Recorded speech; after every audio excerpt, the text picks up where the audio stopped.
Hello, people. How are we doing today? What is Morning, morning, good? morning. It is a terrific Tuesday. Rashad, a wee brew. What's good, my Are man? we? How's everything? How's How you everything? doing? Sorry for being late. I literally got in like That's 5 all right. seconds ago. I was in a meeting and it That's all right. overran ever so slightly. Roby said to me, he's So, like, "Are you flying solo?" And I was like, "I don't think so." I was like, "I don't know. no, Maybe." you're supposed to have my not so pretty face, but yeah, I'm supposed to be with you this morning, mate. I was kind of hoping for your not so pretty face, but I didn't know if I was going to get it or not. Yeah, well, sometimes you can't get what you want, sometimes you get what you need, and you need to have my pretty face along with you. Okay. Anyway, mate, how you been? What's up? Yeah, good man. Yeah, again, smashed out a nice gym session today. Did a good back pump, did some biceps, so can barely lift the remote control for the TV. Uh, but I'm all gravy, baby. I'm just waiting to see what's going on in the markets. Not really seeing much at the moment. I pulled up the screen about 10 minutes ago. I had a quick analysis, but didn't really see much. So I'll go through in a little bit more depth, and then hopefully we can pluck something out the air. What about you? How's your day been? Uh, Or how's your morning been? My day, I started the day by going to the gym, did legs today, took my brother along as well, getting him into the gym as well. Nice. Afterwards, quickly went to go and visit a friend, and then came back meeting. And just before the meeting, I took a NASDAQ trade, which was perfect. So, Beautiful. Show us yeah. that Nazi trade. Let's have a look. What have you got for us? So, same as yesterday, same idea, same concept. We had the highs of Nasdaq, which Mm-hmm. was the highs of the Tokyo session, and then we also had the highs yesterday, basically, that we were testing. So first thing this morning, we created the low of the day basically here, and price came back down to test it once, started pushing up higher. We tested the Tokyo highs over here as we were exiting out of Tokyo itself. We then came to the highs of yesterday. Seemed like we wanted to reject yesterday's highs, but we didn't. We pushed close through. We came back down, and then we started to push up again. So as we were trying to push down, you know how I like looking at it. We have a rally, we have a base, and then we have the confirmation of the rally. And as that candle closed, I just jumped in, 1 to 2, Beautiful. yeah. Happy days. And Nice. just before I went in on the meeting, during the meeting, it just hit profit. So I was like, okay, I'm At done for least it now. hit profit. There's nothing better than hitting TP when you're being productive. Like I've been out having food with family, and then I've hit a stop loss, and it's not made me feel miserable because I don't care. I'm used to that by now. But at the same time, it's a bit deflating. Mm, However, I've also been out and about. I remember going out shopping with my ex partner a couple of years back, and I hit TP while I was out and about. And there's something so satisfying about hitting a take profit when you're not at the charts. I don't know. Are you the same, or is it just am I just a weirdo? okay, so in the past, I used to, before I go to the gym in the afternoon, I would enter a trade, go to the gym, and then come back from the gym and then rush to the PC and be like, how's my trade doing? How's my trade doing? And then you're tired because you just came from the gym, but then you see your trade is either running in profit or it's already been either stopped out or it's taken profit. It's one of the two. And the Yeah. days where it hit take profit was just like, yeah, look at me. I'm a proper trader. And on the day where it hits stop loss, I'll be like, well, at least I got a pump at gym. My body feels great. Ah, I like that. I like that. So That's yeah. That's a nice way of looking at it, man. I've never really thought about. Well, I never used to think about it. Now I hit TP or stop loss or take out whilst I'm at the chart. So like before, I was the exact same as you. Like I'd be like, yeah, I'm a real trader now because Yeah, I'm look at trading. me. I'm not at the charts. Yeah, Now I am a real trader and I'm a professional, proper, full-time trader. yeah, I only hit TP at the charts. Like when I'm trading, I'm at the charts. I'm not often in a trade off of the charts, and it's quite ironic that you sort of like, yeah, I'm a big boy professional trader, when actually a lot of the time it's quite the opposite. Usually that yeah. we're actually at the charts when in TP or stop loss. So the funny thing is, like when I entered this trade, it was I needed to be ready like at like London Open for the meeting. All right. So I was already in this, but I was running around already. I was like, okay, I did some washing as well, like clothes washing, and I hung them up because we finally have weather that allows the clothing to dry instead of it, being more wet when you go and hang it up. So I did that. Rinse. The wife and I had breakfast, and I was like, okay, cool. Let's hang up the clothing quickly, and then jump into the meeting. So I wasn't like sitting in front of the PC, like constantly looking at the trade doing its thing. Out of sight, out of mind. Yeah. Did all of those things. And then during the meeting as well, I wasn't like constantly like looking at my trading view or constantly looking at my terminal to see whether or not it was going through, how it was doing. Because I had to present some stuff and, like explain. So the mind is completely disassociating from the trade itself because it's got other things to do right now. It's so much easier if you're distracted. 100%, man. Not Yeah, looking at the trade during its like floating P&L. So definitely a lot easier to do that. Yeah, Anyway. there's nothing worse than stressing over like floating P&L, stressing over what's going on, always checking your phone, and like not being present in the moment. I found like a lot of the time that I wasn't present in the moment because I'd be more interested in what's actually going on with my P&L. Very much so. I do think that out of sight, out of mind can make it easier for people that get a little bit more emotional during the trade when they see that their trade is going into profit, then they want to lock that up, or if it's going into drawdown, they want to cut it short. That's one of the reasons why I do like the set and forget, kind of like set it there, do something that distracts you, go away from your screen, go away from the market, and come back after an agreed upon allotted time. Let's say your trade normally takes about half an hour on average to play through. Come back in 45 minutes to see whether or not. Yeah, exactly. I like that, to see if you're like stuck in consolidation or you've had an outcome. However, like playing on the contrary side of that, my sensei in karate has this saying: "Use it or lose it." And the reason this is so relevant and valid now is I took this picture the other day, and I sent it to him. And I don't know if you can see it, it may be a bit blurry. And I said to him, I was like, dude, like, I'm stiffening up. So, like, I'm turning light switches off now with my legs, just trying to keep my flexibility there. And he said, use it or lose it. And I thought to myself, it's the same with trading, especially when it comes to psychology. If you've got a set and forget mindset, then happy days. But if you move away from a set and forget mindset and start managing and micromanaging a trade then you start to lose the capability of the set and forget mindset. And then when you go back to your set and forget mindset, you find yourself wanting to check a lot more, because like I used to have a set and forget when I was using or trading my swing trading strategy.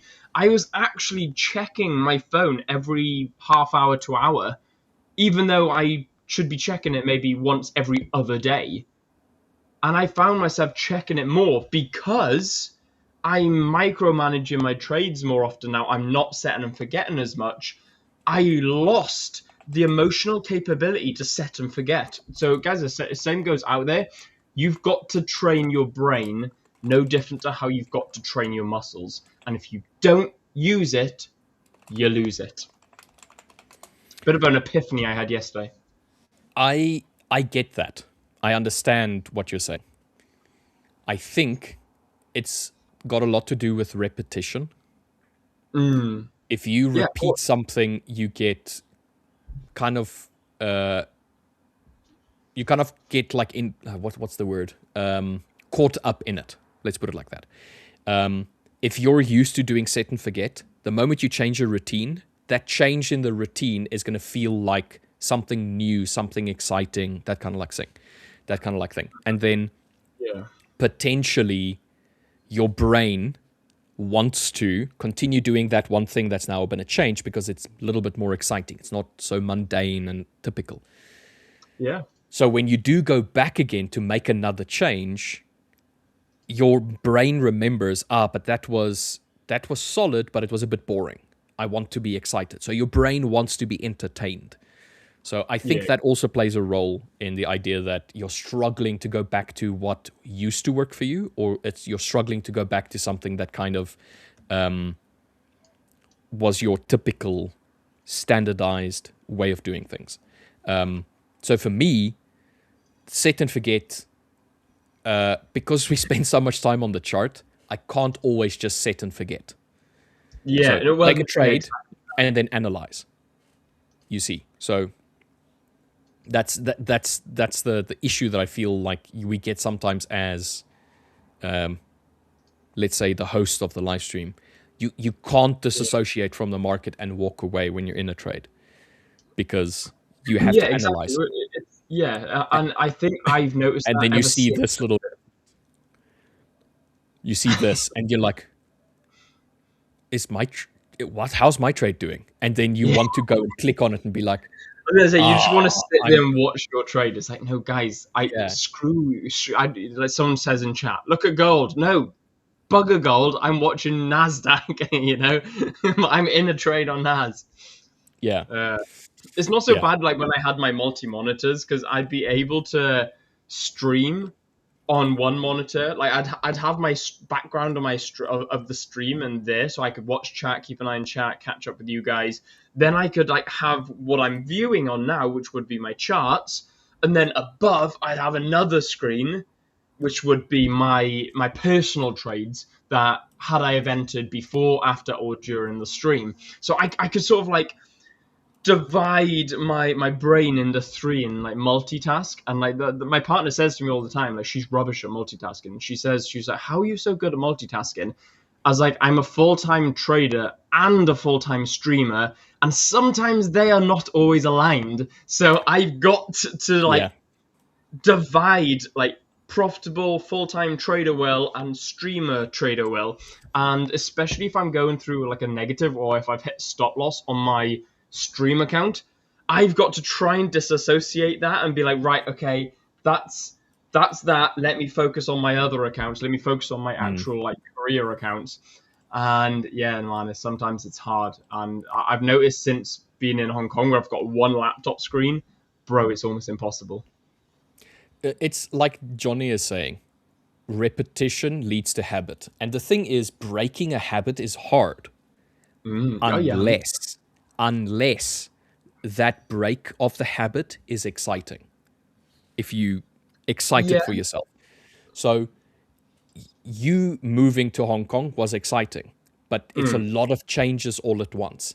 The novelty 100%. Has kind of broken down a little bit. Now you realize that it was more comfortable when you were back in the UK with your setup, and you kind of like miss certain portions of what that habit was. And then you realize, oh, this actually sucks. I don't enjoy this. And there's like some negative aspects to it as well. Yeah, anyway, 100%. Yeah, definitely. Have you read the book Atomic Habits? No, but I know of it, because I have a few people in my circle that have read Atomic Habits. Yeah, great book. Great, and it actually talks about making habits, or making the change of habit exciting. They call it make it attractive. So making a new habit attractive, and making the old habit difficult. So, for Yeah. example, like let's say you're addicted to sweets or chocolate, you put the chocolate and sweets. Let's say you're a shorter person, you put it like on a step stool and then you hide the stool. So you've got to like really go through an effort just to try and get up onto that top Accessibility. shelf. Yeah, Yeah, accessibility exactly. to the thing. If it's Yeah, easy exactly. Whereas an access, apple is it's going to right be next to you. easy. Yeah, yeah. Yeah. So yeah, understanding that is one thing, and then actively participating in. Because remember this thing. I know this is going to sound horrible by saying this, but like a person that's addicted to something is not gonna he's not gonna be dissuaded No. from the effort that it like. So this is a funny. It's a quote, but it's not a specific person's quote or whatnot. But it's basically this: a person that wants to, I don't know, smoke weed, all right? He's not going to wake up in the morning and say, "Oh, I don't have money. I can't go and get myself weed." Or he's not going to say, "Oh, my dealer is 10 miles away from me. Oh, it's so far. I'm not going." No, that guy's going to get He's up. gonna find a way to make that He's going to happen. find a way to either get his fix or go and get his fix. All right? So are you going 100%. to allow a drug addict to out hustle Out you? hustle you. Yes. Yeah.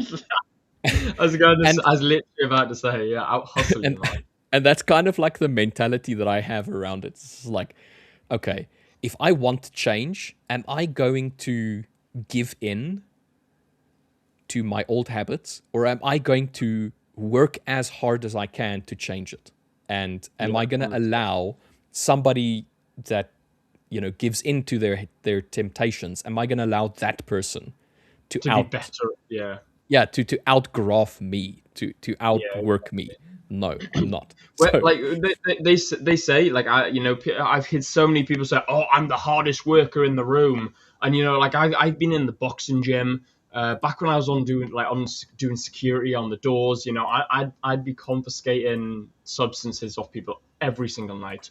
And I used to be in the boxing gym, like we'd be punching away at the bag, we'd be sparring, and you'd have boys there, but oh, I'm the hardest worker in the room. You're never going to find someone who works harder than me, and they're talking just in general. They're like, yeah, I'm always mm, going to be the hardest worker in every room, no matter what I do. And I've looked at them, I thought, I've watched you give in to lust. I've watched you give in to addiction. I've watched you give in to temptation when it comes to fighting. Like I've watched you be the biggest sap in the room. I've watched you be the biggest loser in the room, not the hardest worker. And I've thought to myself, I was like, however, though, like this, like I'm not going to stand there and be someone who says I'm the hardest worker. Instead, I'm not going to say it. I'm just going to be it. And I started to understand the relevance of that, because I used to be like that guy. I used to be the sort of person that goes, I am going to get rich. I'm going to be the richest man in the room. And then I'd sit there on like Instagram watching people who are rich talk about how they got rich. And I'm like, wow, like I didn't realize like what sort of person I was until I became the person I wanted to become. And I started watching someone who was or who is what I used to be like. And I thought, I look at them, I'm like, yeah, wow. It goes to show it's okay to speak, because like Bruce Lee said, never criticize yourself because your brain doesn't know when you're joking. However, you speak it to yourself. It's internal thought. So it's like the idea of manifestation. Don't speak it to others. Why bleed around a shark? yeah, sometimes you can't help it, mate. True. Yeah. No. Yeah. Fair. Sometimes Sometimes you can't help excitement it. takes over. Yeah. Sometimes Yeah, excitement does take over. I will admit but that. Hey, look. I agree. I agree. If you're going to talk to yourself, be kinder to yourself. So Mm, uh, I I say this: if you're going to do self talk, speak to yourself the same way that your best friend that only has your best interests at heart would talk to you. How they would talk to you, the manner, the tone. If I keep saying, "Man, I'm an idiot. I'm an idiot. I'm an idiot," my like you said, your brain doesn't know when you're joking. at So some if I point, you're want going to to do become an idiot. I mean, if I want to do positive reinforcement, it's going to be it's going to be positive. I'm going to say, you know what? Today was hard. I tried my best. You know, that kind of like thing. Anyway, Yeah, just dude, positive let's let's have a little gander at the market. We've been going 25 minutes just kind of like talking about affirmations and stuff like that. But like, let's have a little gander at the market. Goldie Gold was doing a little bit of a, let's call it a nice, come on, click, there we go. A nice test of an established area. And we have just recently come to break day before. What's this? Friday's highs. Sorry, not day before. Friday's highs. It's Tuesday today. Just in case you were wondering. It's Tuesday today. We have broken Friday's highs. We've closed above it now during this Tokyo session. The highs of the Tokyo session over here. Looking good. We are printing lower time frame on the 5 and the 15. We are printing a bullish movement since yesterday's New York session open. Looking good so far. I do think that if we carry on pushing bullishly now, so already higher lows and higher highs as well, if we continue with this trend, we can most probably come and retest 5,230 to 5,250. And if that point gets broken, we will definitely be pushing to an order block, which we had around 5,310 to 5,336. That's if we can continue pushing bullishly to try and get to that point. And then obviously above that is going to, go towards closer to all-time highs, and you kind of like get the idea. We have been printing a nice attempt to try and push price higher. So if I have the EMAs on, this is on the 15-minute. If I put on the 200, let's go to the hourly, that might make a little bit more sense. I think there could be a setup coming up on EU or GU. I'm just waiting for that. Wow, this doesn't feel like the 200 EMA. Yeah, that's weird.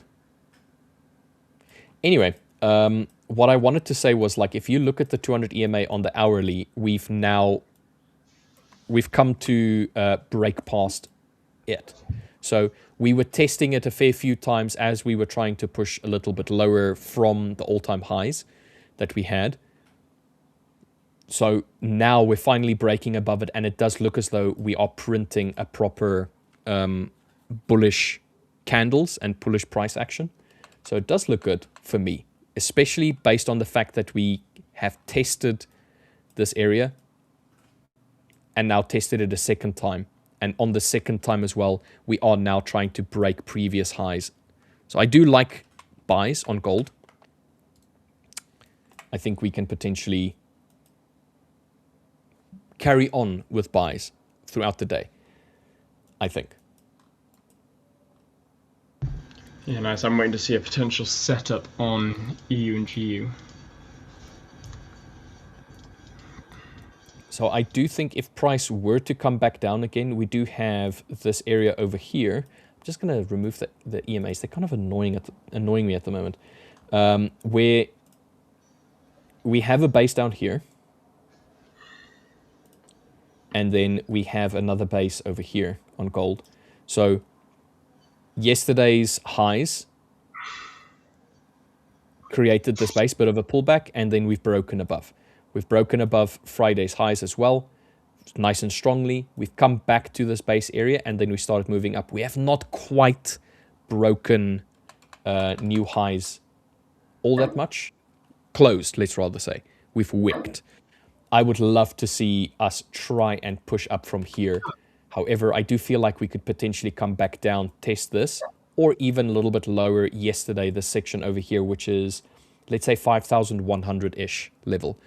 If we do break past the Tokyo lows today. So very interesting. I'm hearing a lot of noises in the background, mate. Are you? Dude, I've helicoptered up, man. It's I was an absolute idiot. I'll show you what I've done. What did you do? Show us, Man, mate. Show us, because I'm hearing entries and entries and entries. I'm hearing them. bro, don't even. I'll show you what I've done now. Come on, show us, mate. Well, an absolute mug. Right, let me show you guys now. Can you see my screen? Okay. There we go. Yeah, can you see my screen? Okay, you should be able to. Yeah. I can see it. So, what did you do? I'll break the whole thing down. I already see what you did. You're an idiot. Yeah, I know. I'll break the whole thing down on TradingView, like the whole trade. However, this is what I did. As you can see, when I click GU, this box here gets highlighted blue to show that I'm on GU. When I click EU, this box comes highlighted to show that I'm on EU. Yeah. So I clicked GU, and I thought, oh no, I don't want to trade GU. Clicked EU, and then sold 2 lots. It opened a trade on GU, and I thought, no, I want to trade on EU. So I clicked on EU again, press sell. Little did I remember that I actually had 2 buy sell icons, one for GU and one for EU. So therefore, I sold about 6 lots. But I did bank about $164. So I mean, that was a pleasant mistake. Oh, what an idiot. I mean, $140 after the $24 commission, but what an absolute muppet. Next time I'll keep both of them open so I know to be able to trade both of them. But yeah, I am now in an EU sell. So yeah, what an absolute massive muppet.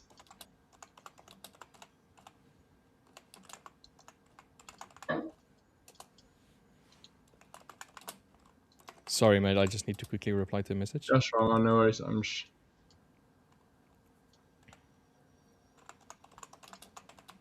There you go. Just set my next point of interest. I am interested in selling GU, but it's just not. I didn't want to be selling it right there, right then. I wanted to be selling EU. But yeah, oh, what an idiot. Oh man. Let me just get rid of my trade levels first. Not trade levels. Trade history. There we go.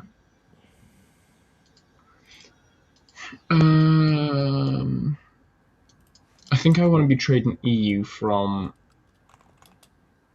around here somewhere.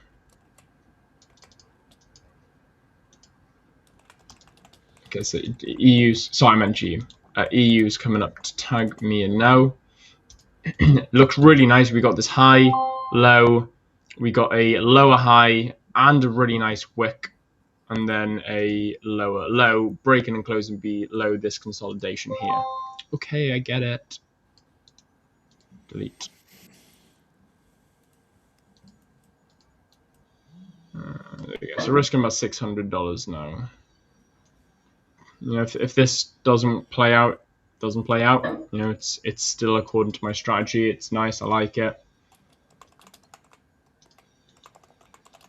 I'm going to check a 2 lot on GU about here. Cool. And I've got my black coffee because I've decided I can't be asked to go to the shop and buy more milk. So, yeah, black coffee it is.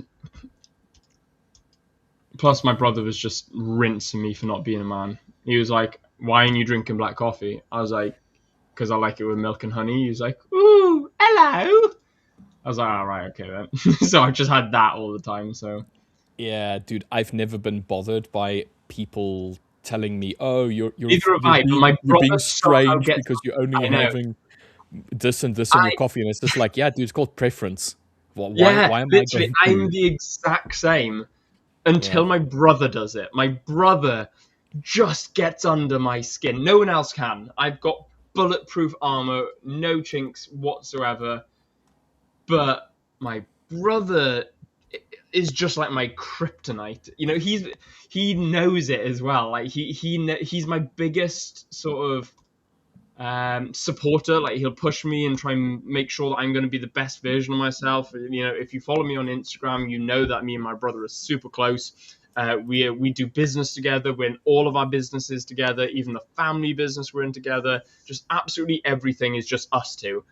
But just every now and then he knows that he's going to piss me off, and he will, just because he will.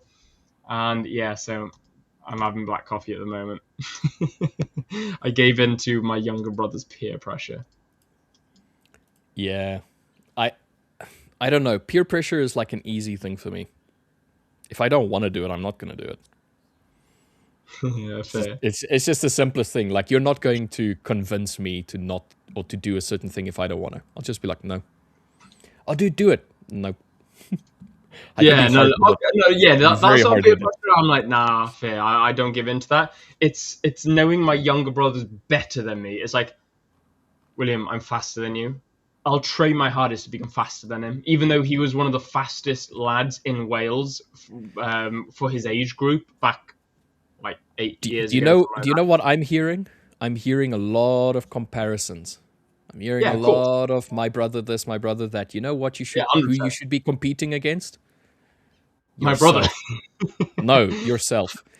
Only compete against yourself. If you're better than who you were yesterday, you win, mate. You win. Well, I will always be better than I was yesterday if I try and be better than my brother.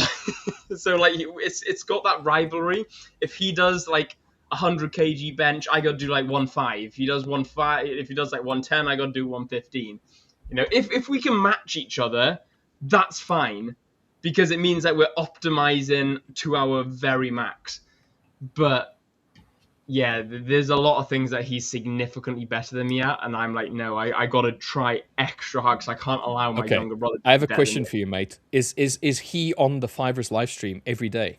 No. So who cares? Oh, well, that's why I'm admitting this. I'm just hearing that Will is slow and he's weak. What's going on, man? What is this? Get it together, bro.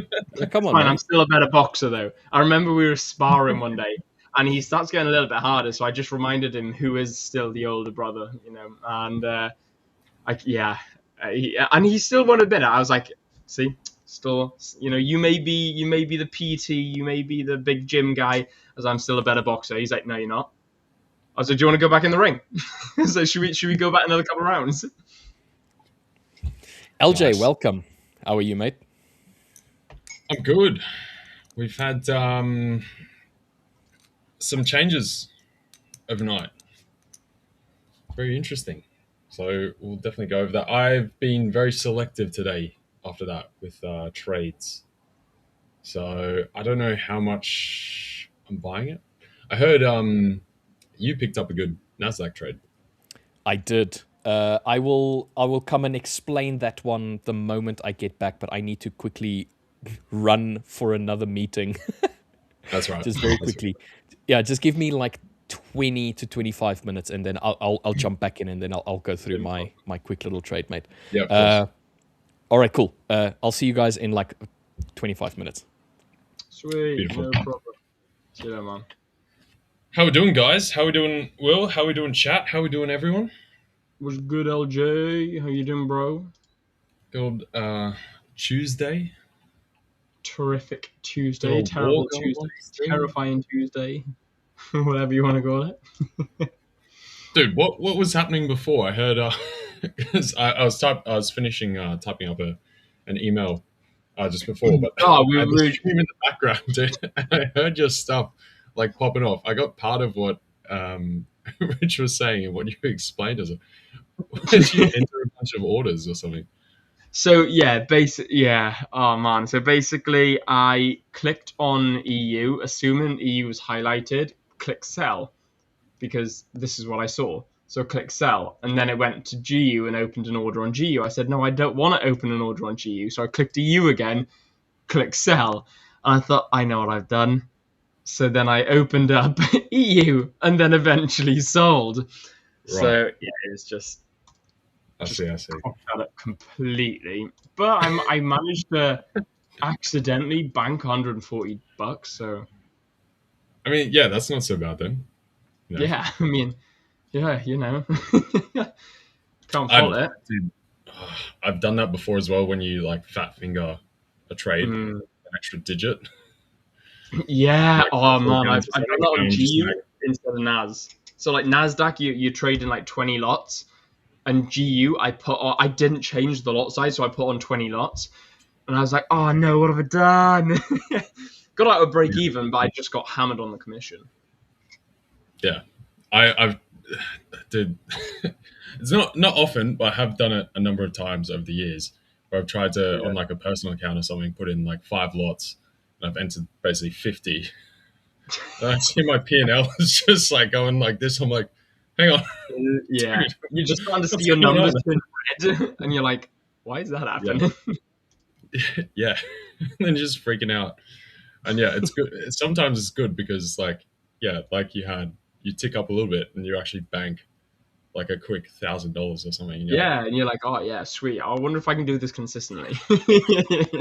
yeah, but you're also like relief because you're like, dang, Yeah, no, oh man, it's like that.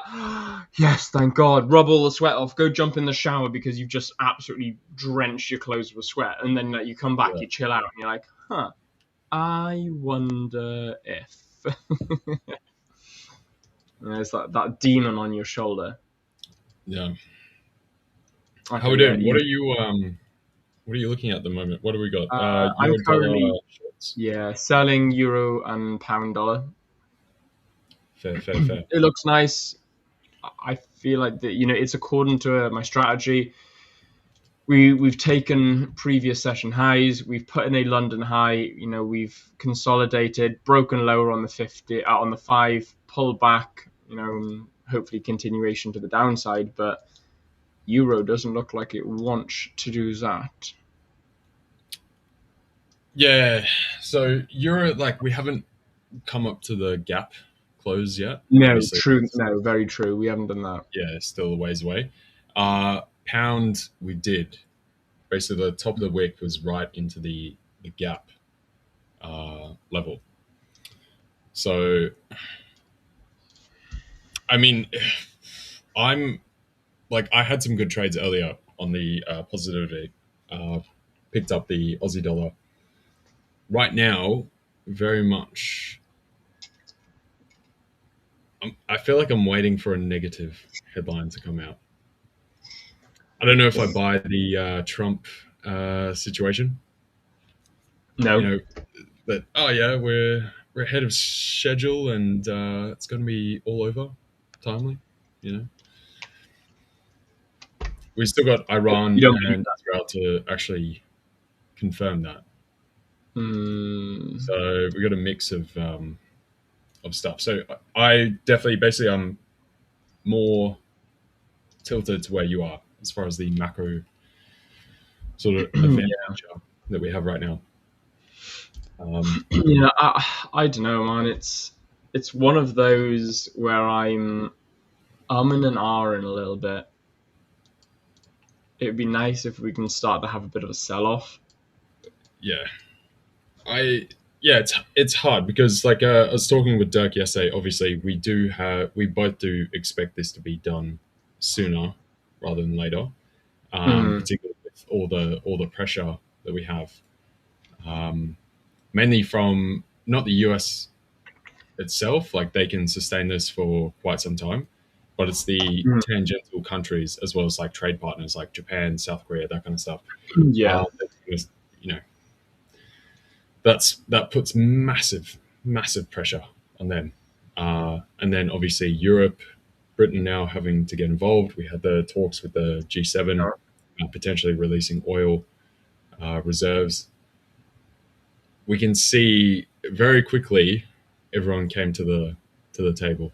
So I don't know if it's going to be done that quickly yet, though. I think we might have a few more stumbling blocks overall. So yeah, I like that. It's never straightforward like that. It's never a case of, oh yeah, this is, this will be over in a jiffy. We're gonna do this, do that, and then boom, it'll all be over. It's never once in history gone like that. Yeah, except for Venezuela, maybe. Yeah, that was yeah, okay. I mean, yeah. Would you call that a war though? not really. It was an operation, right? So yeah, true. even this, I'd still call it like it's a conflict. It's an operation. I wouldn't quite call it a war, right? I feel like a war needs to be a much more sustained event, and right now we're looking at potentially closure within a month or less. Didn't right? they say that about Ukraine? Didn't they say Ukraine was like going to be over and done within a couple of months? Yeah, I mean Russia. The Russia-Ukraine thing is different. Russia has a different agenda, and they were building up for years before this. Yeah, true. But yeah, I've got some other stuff we can talk about later. We can do technicals for now, and I'll talk about it. I was gonna say, this is you can like sometimes the trader comes out where it's like you're trying to talk about the technicals, but the fundamentals are just so juicy at the moment. But yeah, I'm gonna stop talking about fundamentals because that's not my place. We shall wait until later on when Dirk comes on, and then I will sit in the background and listen to you and Dirk talk about the fundamentals. But meanwhile, what are you thinking about when it comes to the technicals? What are you watching right now? Before we jump in, I think I might just have to restart my stream because I noticed on the YouTube I'm lagging out. So okay, yeah. Just play cache and that kind of stuff. Everyone can so I'll be back. Laugh at me while I'm in drawdown while you reset. I'll be back. See you guys in a second. Sweet. I'll tell you what. While you do that, I'll have a quick catch up with chat. So, guys, we have kicked off Tuesday's stream with a very interesting one. So, straight away into topic of conversation. There's over 150 of you watching right now, which is amazing. Big welcome to each and every single one of you, especially if you are new here. Make sure that you smash that like button and subscribe to the channel because it is the 10th of March today. Tomorrow, we've got our 100,000 subscriber giveaway and celebration. So make sure you subscribe to the channel because tomorrow we are having a celebration and doing a bit of a giveaway, but you must be a subscriber to participate. Anyway, let's say good morning to everyone. Daily Facts 488, as in the Ferrari. 488 Pizza. What is good, my man? Good morning. How you doing? Lucifer, yo, what is good? Lucifer 290, how you doing? Sigma FX, good morning, evening, esteemed friends and colleagues. What is good, my man? Sigma, how you doing, brother? We have got James in. Good morning, James. How are you doing? Good morning, Lucifer, with that nice little waving emoji. We've got Henry. How are we doing, Henry? Good evening to the land down under. I don't know if you've heard that song. It's one of my favorite songs. Anyway, side quest. Henry, good evening. How you doing, my man? Crazy how oil dumped back down. Yeah, oil dumped, and it ended up filling in the gap, I believe, as well. So yeah, oil did absolutely dump. Adil, hey Willie, how's it going on? What is good, Adil? How you doing, brother? Good to see you. And I am not too shabby, my friend. Ishan saying, hi, Richard and Williams, what's the plan for gold today? I'm not too sure. I'm a little bit more interested in EU and GU at the moment, as you can clearly see. EU is not doing so well, but we are failing to break higher, which is nice. So if we can drop from here, because GU gave me that really nice entry opportunity as well. So if EU and GU can drop from here, I would be very happy, but it's looking a little bit hit and miss, so we'll see how it goes. I have banked $140 already, but that was a mistake. Good morning, pump gold up. Yes, indeed. I can see gold potentially moving up, but I haven't analyzed gold yet. I'll take a look at it in just a bit. Atukan saying, good morning, everyone. What is good, my man? How you doing? We want gold trending up from Giovanni. Absolutely, man. It would be. Look, gold. I can imagine will be continuing that trend to the upside as long as we can maybe have a nice little pullback and then get into some nice little buys. But yeah, 100%. I think gold buys would be a smart move.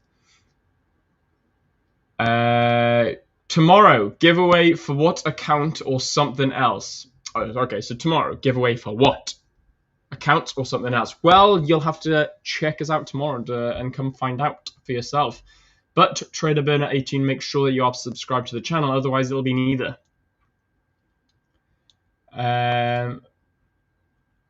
Hey, say my name, Anish. Anish. Hello, Anish. How you doing, Anish? Is your name Anish? What is good, man? How are you doing? Oh, that's going. Well said, sir. Absolutely, Ellis. What is good, my man? Unbiased Trader, good morning, all. Yo, what is good, Unbiased Trader? How you doing? Daily Facts, good morning, guys. How's life? Life is in the fast lane, my friend. I'm joking. It's actually going pretty slow at the moment. I've had a pretty Fast slow lane. day. Yeah, I want to say the fast lane, but no, I've just been to the gym, watched some TV, did some emails. Haven't charted much yet, so not really much of a fast lane today. No. No, Fair. but hopefully we can hit TP in the fast lane, so that'd be nice. Faster than your accidental trades. Yeah, but yeah, that would be cool. Sir Davis, open my account. Jan, I like what you call me there, Sir Davis. You can absolutely continue that, my friend. Sir Davis, I'm not going to say no to that. But unfortunately, I have no idea what account you're on about. And unfortunately, I'm just a standard trader. I don't have the abilities to open or close accounts. Otherwise, some of you trolls would definitely have your accounts closed if I had control. Akram, hola, bonjour, croeso. No, it's welcome. Okay. Hello. What is hello? I don't know enough Italian. Konnichiwa. What's hello in Cantonese? I think it. Oh, lei hao. Yeah, of course, lei hao. Yeah, lei hao. I was about to say just guten Tag, guten Morgen. What else? What else have we got? Hola. I don't know. Spanish. We've had hola. Did we? Oh, I missed it. What else have we got? I don't know. Away, bro. That's Afrikaans, I suppose. South African, I don't know. So I feel like Rich can check Anyway. on the pronunciation. Yeah, Rich, correct me. Morning, Will. What's popping? Any trades yet? What you looking at getting into? I'm looking to get in on a quick long scalp on EU. You would be in profit if you got in on a quick long scalp on EU, Vinny, my friend, because I am shorting EU and it seems to be doing okay, but we're in a bit of drawdown. $88 up on GU short. But that is what I'm currently in at the moment. So let me know where you're looking at TPing on your EU long. Hey, Will, from South Africa here. Yo, Siam, that's amazing. Am I correct with awe? Is that I know it's slang, but is that Afrikaans or is it just slang South African? Awe, bro. I have no idea. My housemate is South African as well, but how do you not have any idea? I've got 3 South African friends and they just say awe, bro, and Rich is one of them. So I have no idea if it's Afrikaans or Swahili or Zulu or just standard English slang. I have no idea. I feel like maybe you would have known that though if your roommate's South African, or you just don't listen. Same with my neighbor. One of my best mates growing up for 15 plus years, they were South African, our neighbors. What, do you just not listen to them or what? No, well, he was the only one because he was born here, so he was the only one that didn't speak Afrikaans, right? So yeah, so I never learned anything. I just come over and everyone else is talking. I'm just like, I have no idea what you guys say. Yeah. Just confused. I'm like, can we play PlayStation? Is that okay? Yeah, can we just game or something? Like, shut up. Yeah, fair man. Akram made Will brain lag. Bro, yeah, you did. You just... Yeah. I got my Forex hat on right now, not my language hat. So you just made me completely brain lag. You're so funny, dude. Bro, I feel like that's sarcasm, but I'm going to take it as a compliment. So, Dragon Mindset, thank you very much. Ciao, of course. Ciao. Ciao. Ciao, bella. Yeah, that's true. Yeah, ciao, actually, yeah. How do we miss Isn't that? it's buongiorno, though. Ciao is just slang. Ciao is like, hey, hello, yo, hello. And it can be used both ways, can't it? Like, kind of like suppose so, yeah. bye as well. No, that's yeah. So it's you can say it's like bye as Like, well. It's the same with like so like ciao bella. It's like that's like hello beautiful, isn't it? Yeah. Oh, it was Afrikaans. Yeah. There you go. Come on. How do you say it again then? Will? Away, bro. Just away. Okay. Away. Yeah, like go away. Go away in a South African accent. Go away. How do you say away, the second bro. half? Yeah, Massacre. Massacre. I'm just spelling it out phonetically, like massacre. Like it's like what? That's definitely not right. I'm very sure. Massacre. Awareness. even though you're in a losing trade, so I am funny even though I'm losing. Yeah, fair. I mean, GU's doing well. GU is $150 up, so technically I'm doing okay. I'm $26 down overall though, so you are still correct. I'm in a losing trade. So dragon's sitting on all the gold. A dragon mindset. How do I say this? Assalamu alaikum. Oh, I said that right? I've no idea if I said that. I said that cannot confirm. Yeah, I can neither confirm or deny that you have said that correctly, or just butchered the language. Why don't you guys make your own channel? It'll be fun. Why would we? We can have fun here. We're here with you guys, yeah. Yeah. There you go. If we made our own channel, we'd have to, just make it, run it, and then stream all these hours. Bro, it'd just get boring. Whereas at least we can come be fun with an amazing company. So Indeed. Yeah, Guten Morgen. It did have. Yes, we've had that. We got yes close. You were close, and then Akram said you said it right. Yes, thank you, Akram. So, Well, we got Johnny Essex saying, sounds more Scottish, Will. Oh, man. I Dragon, dude. Dragon. You bought gold. Yeah. Effort. What's the Dragon Lord of the Rings? I have no idea. I've watched one in cinema and I fell asleep. So, like the one in The Hobbit. What's his name? Oh yeah, The Hobbit. That's what I was on about. Begins with it's like SM something like Smur. What is it? Someone on. Smeagol.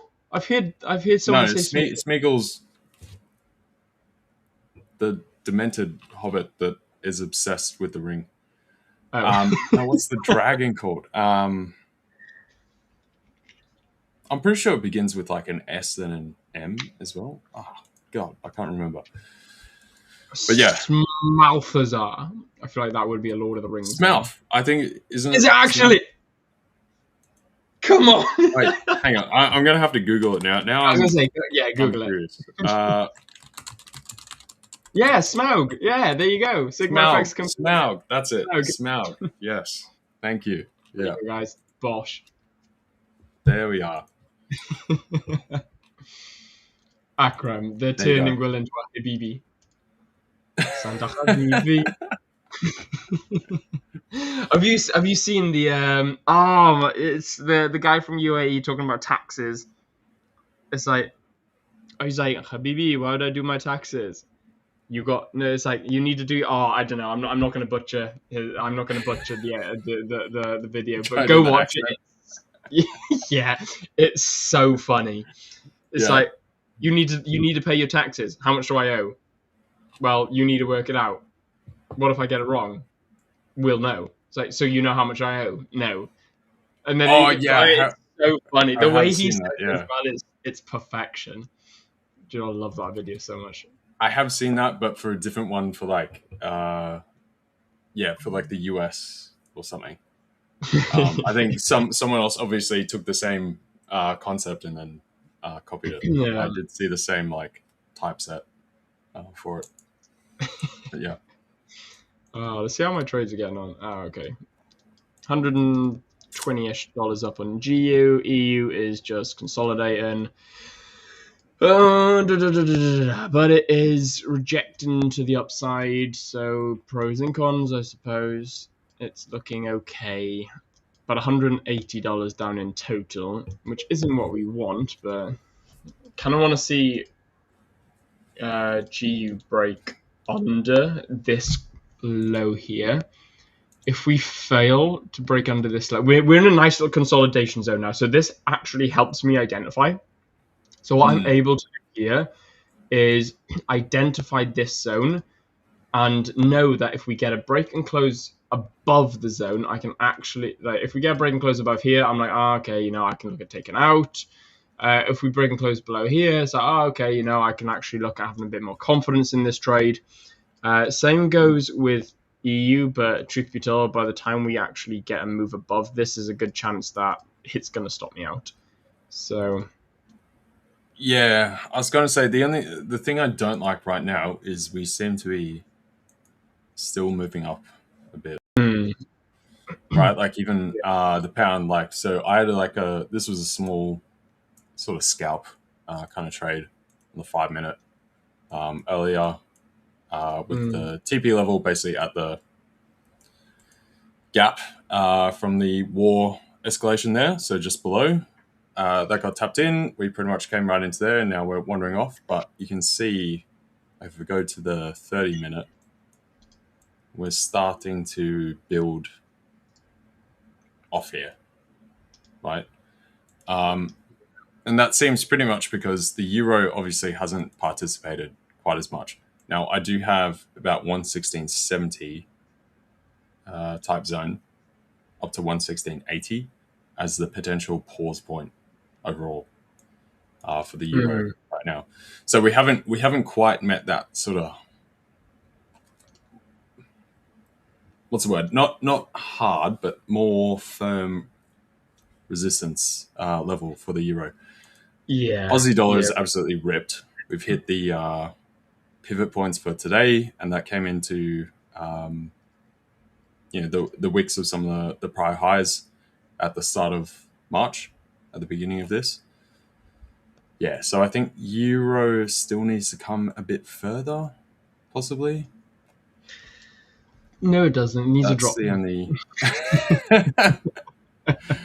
Because the other thing is when you look at like the Dixie as well, which is I was going to bring up, where we've kind of broken this zone. Dude, can I just say as well, we've got 480 people watching right now. Is that correct?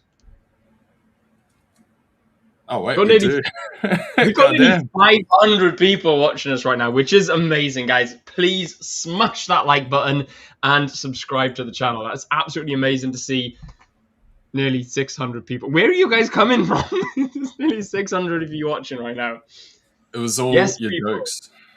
It was the Habibi jokes, wasn't it? Yeah, that's it. It was. And we just pretty much greeted everyone in a whole bunch of countries. All sorts of languages. Like, we just opened up all sorts of countries. The floodgates, yeah. We've just opened also, the floodgates. That said, we do have the 100K giveaway tomorrow as well. Don't Yes, forget, we guys. do. So Yes. I definitely got a nice tune in close. for that. Got a nice close on GU, but now it's Did you? pulling back. Let me jump over. Yeah. But now it's pulling back, so we started dropping nicely here. We've got really nice close. We got a wick rejection, really nice close. Now it's pulling back, so it's like, I don't know. EU just looks crap, I'll be honest. It doesn't look good. Although we're rejecting this area here, which is nice. So what is going on there? Go away. What are you doing? I don't know. No, it looks okay. You know, we're $100 up on GU, up $300 down on EU. We're looking okay. We're zen at the moment. We're waiting. We reckon. I reckon. I reckon we can start dropping and selling off. Nearly 1,000 viewers, guys. Nearly 1,000 viewers. Yes. Smash that like button, people. Someone's doing something. What is this? This is not normal. You know. But hey, I told you, like everyone has just said Will Davis is in a trade right now, and everyone wants to see it. Sir Davis, right here. Sir Davis is in a trade live on stream, and everyone's like, "Stop! Everything must come to a halt. Will is in a trade right now, and we must see how he's going to get on." Yeah. So. Indeed. That's exactly what's happening. So big welcome to you joining. Make sure you do smash that like button and make sure you are subscribed to the channel if you haven't already. So yeah, big welcome to every single person joining in now. Sorry, mate. What were you saying? No, I was just going to say. So that's the only thing I don't like with that break on the Dixie, right? Yeah. Fair. You know, so we sort of came down, broke through, came close to the 2 standard div type marker, and then we've come up and basically had like a break retest, and then typically you'd see a run from there, which would not bode well for your trades. But I also, you can see we also have this cluster here, which is basically where we drove up from, which is also a level, that kind of price action. Whenever you see that, I call that like the driving range personally. So when you start to all of a sudden, you build up, sort of consolidate, get tighter, and then just blow out. We've basically come into that support, and there's definitely a hesitation. It's hard not to talk about the technicals without some of the macro, obviously. Everything going on. Thing is, it's so interesting as well at the moment. Yeah, so people definitely seem like they're waiting to see if this is actually something, or we might just turn around, and that's part of why we haven't seen euro dollar come right up and close that gap just yet. So the other currencies are far less affected overall.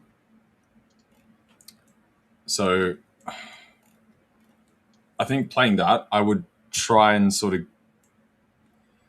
either you want to bet on a negative headline coming through and this entire thing flipping the other way, or else potentially if we get another tick up through here, near term, possibly jump out until this area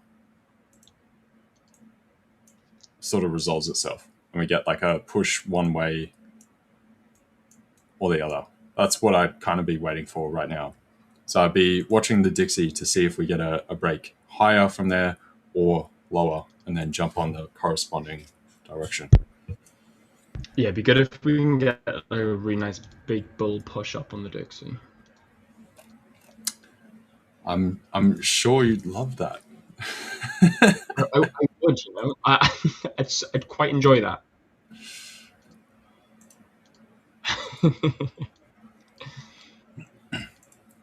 I want to know as well. Go on. Sorry, no, I was just going to say to Akram, I was like, did you capture any of the recovery with the DAX? I'm curious.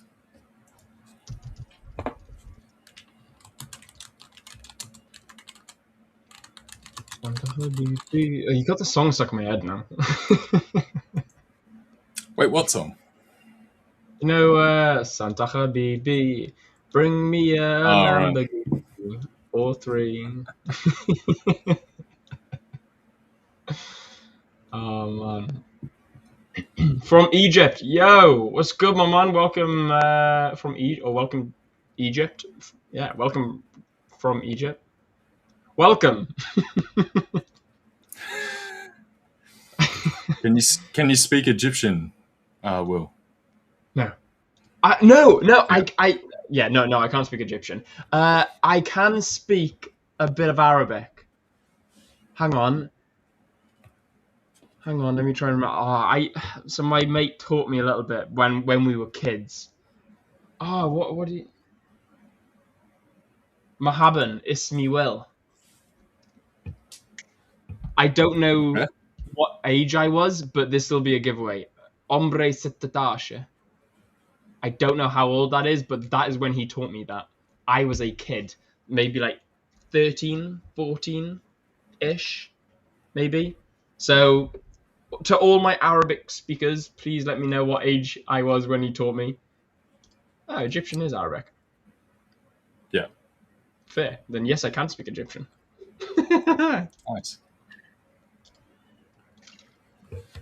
I can either confirm or deny once again, so I'll take your word if that's correct, or else I don't know, Akram, if you can confirm. Akram, No way, I was 16. There you go.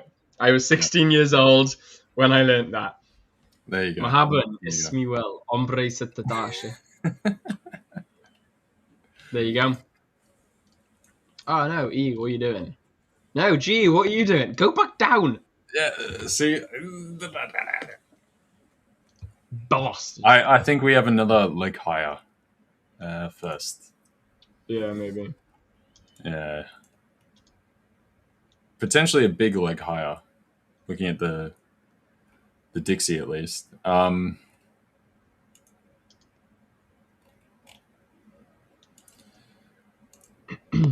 I mean, dollar yen is a bit more mixed, right? Why is it showing? I've changed to dollar yen. What is this doing?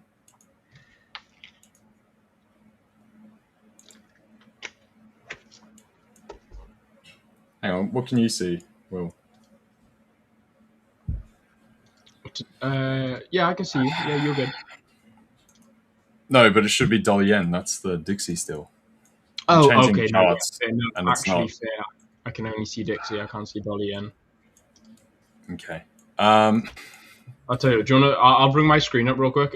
You can take your Yeah. screen off and re-upload your screen or something, and then everyone can laugh at me about how I'm about to get stopped on EU. Oh no! Oh, LJ's completely gone. Bye, LJ.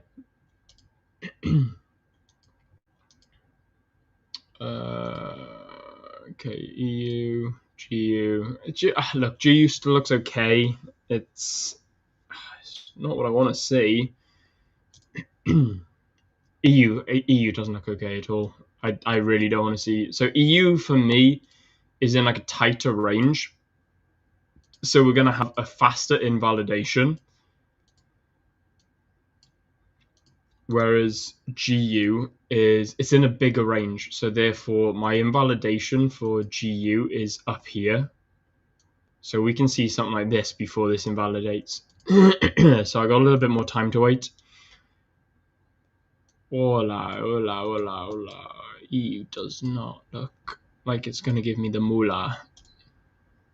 Oh, that's really annoying, man. I thought that this looked really nice. I was like, oh, this is going to be a nice little setup.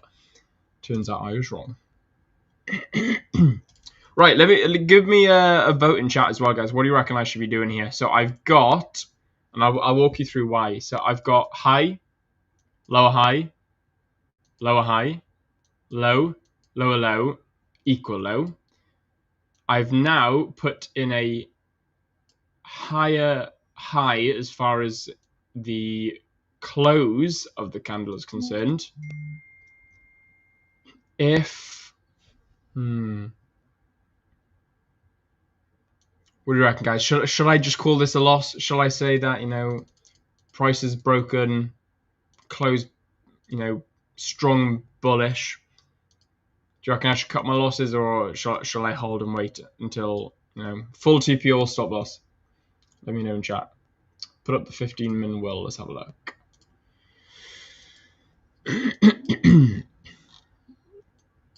So 15-minute looks okay.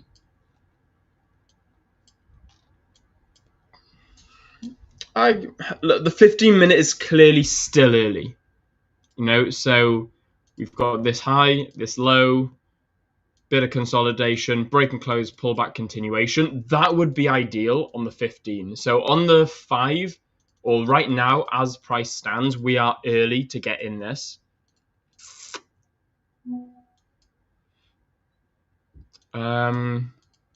EU, look, I mean, I still quite like it.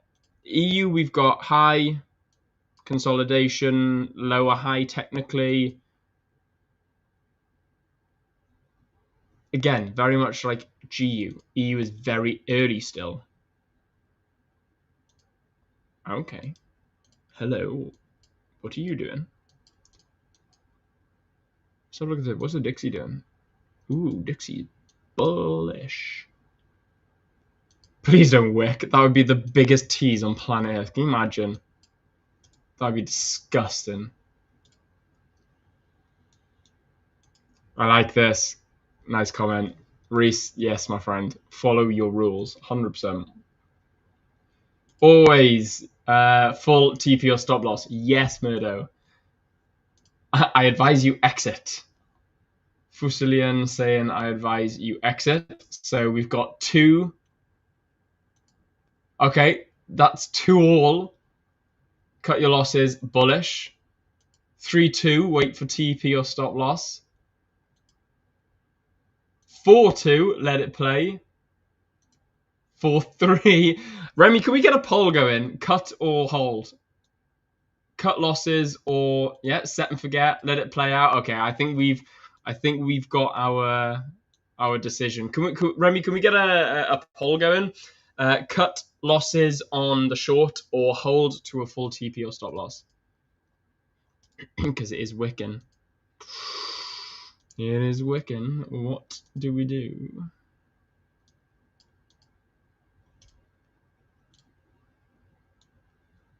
You good? I have faith on GU to go down. Nice. Yeah, GU I think could be a little bit more valid to head to the downside than EU right now. Unfortunately, I think LJ may be right. I think we may be expecting one more push to the upside on EU, but we'll see. Follow your rules. If they say set and forget, just do that. No, honestly, my rules don't usually say set and forget. However, I am reintroducing my set and forget strategy due to the fact that I've noticed, and I've been doing a bit of forward testing and data sort of comparison from my old previous to my new forward tested compared to my actual strategy data, and I seem to be leaving a lot of money on the table. However, I'm also leaving a lot of money. I'm leaving a lot of stop losses. So I'm hitting stop loss a lot more often on my forward tested data. So my probabilities are a little lower, meaning my meaning my win rate is, I think it's around about 40-ish%. However, it is a lot more profitable. So I'm leaving a lot of money on the table by not set and forgetting, but my win rate is increasing, meaning I'm having like a 70-ish% win rate when I'm using my discretion strategy.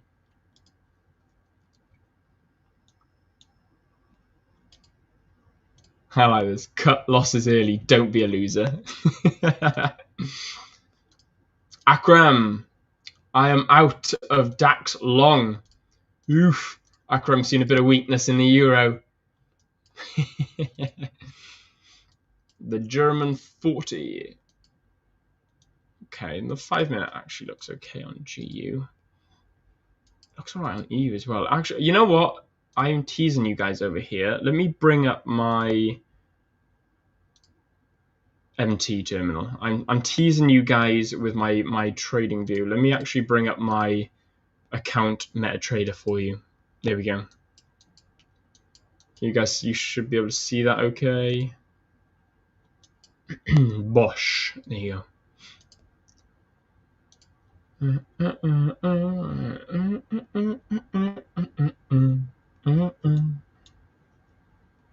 Hold it. Yes. It will come down to test the Asia highs. That would be... Where is my Asia highs? Okay, you know what? If we can come down on Euro and test Asia highs, that would be my first potential point of reversal. So to me, that would be a nice potential area to get out of if I wanted to get out from this trade. If we can come down to around about 16,315, I think that would be really nice. I think I'm back. Oh, hello. Yeah, you're back. Yeah. All right. Platforms are playing up for me. What did I miss on chat? Akram is out of his DAX long. We had a nice little drop on Euro and Pound. And I've asked Remy to pull up a poll to see whether the guys think I should close out early and cut my losses, or if I should hold and trust the process of price. Oh, hello.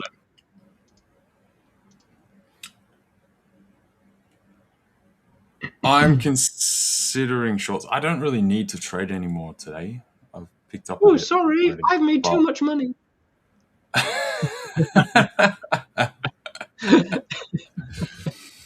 But I'm looking at it. I'm considering it because I mean, euro dollar really needs to pop off from here. Like, if this does end up being this is pretty much the kill zone on like the Dixie, yeah, and everything as well. Yeah. So it's very binary. I think Dixie, euro dollar, pound dollar. I think it's here. We're either going to go up or down. You know, I think here's very much the identifier. If it's going to go down, it's going to go down from here. If not, I don't think I'll be trading this today. But we'll just see. Wondering if we get like a final, almost like a bull trap type thing on the euro. We hit that 116.70 type area and then come off. Like one final gasp before coming down. But yeah, Akram, just look. Sorry, what was that? So the only issue with that, though, it would take me out before going in my direction, which would be a bummer. Would you get back in though, or would you just? It depends. Obviously on this account, I'm not getting in outside of stream. So if it can like relax and chill out a little bit, and then show me some really high probability move to the downside when I join in about 2 hours time, then I'd consider it. But depending on how much I'm going to lose across all trades before that, so we'll see. I'm not sure yet. That's right. Oh, go on. I was just going to say to Akram, I'd be curious where you got out from, because I do agree with the tops we've just made. It's kind of the short. Let me jump over. Yeah. Sound. Also, guys, just to let you all know, it is up. The poll is now up, so go vote whether you think I should close or hold. MK says you're finished. Bro, the poll. Are you actually in profit? No. Because I was going to say, the poll says close now, take the profit. You're going to take the loss. Yeah. Remy, cut losses, not profit. I'm in a loss. I'm in how much loss am I? I'm in $300 loss at the moment. I mean, however, though, I am on a profit on GU. Just about. I'm at break even. I'm at $42 up. Yeah, I definitely prefer some of the other, like either GU or like Aussie dollar, some of the other majors, because they've kind of hit their levels. I mean, euro is very close, so it depends where have you got the stop on euro? I Highs. mean, now we're Yeah. highs. Yeah. London high. Okay. Oh, you've only got two. Oh, you got 4 lots total. Yeah, 4 lots. That's not too bad. Yeah, I mean, sorry, 4 lots total on EU. Yeah. yeah. Mm. I mean, you could probably expand that, to be honest. Especially if you take a deeper, because if we do go up to there and start pulling back, I think this will have a much deeper retracement. So Yeah.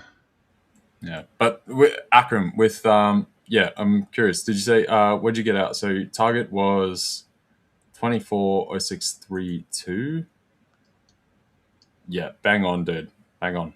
So that's what I was going to say. Right by those highs from Friday at London Open last week. So yeah, very good, very nice. And this is the 30-minute right now. So we're approaching pretty close to that 2 standard div kind of move, and then you've met those tops. So beautiful, beautiful, my friend. Yeah, I like it. And yeah, if we go down to the 5-minute, dude, bang on. Nailed it. Well done. Nailed it. $132 up on GU. Dirk saying, Akram, you're my favorite version of Toto. Nice.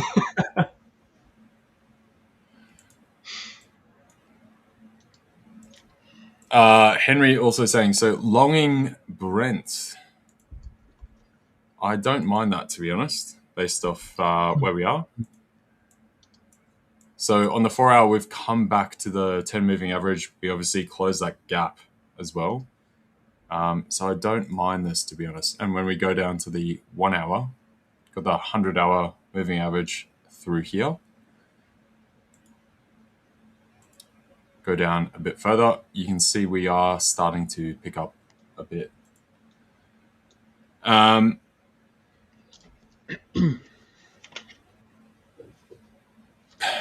mean, oil's hard right now. So like I was saying to you guys yesterday, like I got out of my long oil position I've held back since October. This was a storcher of a trade.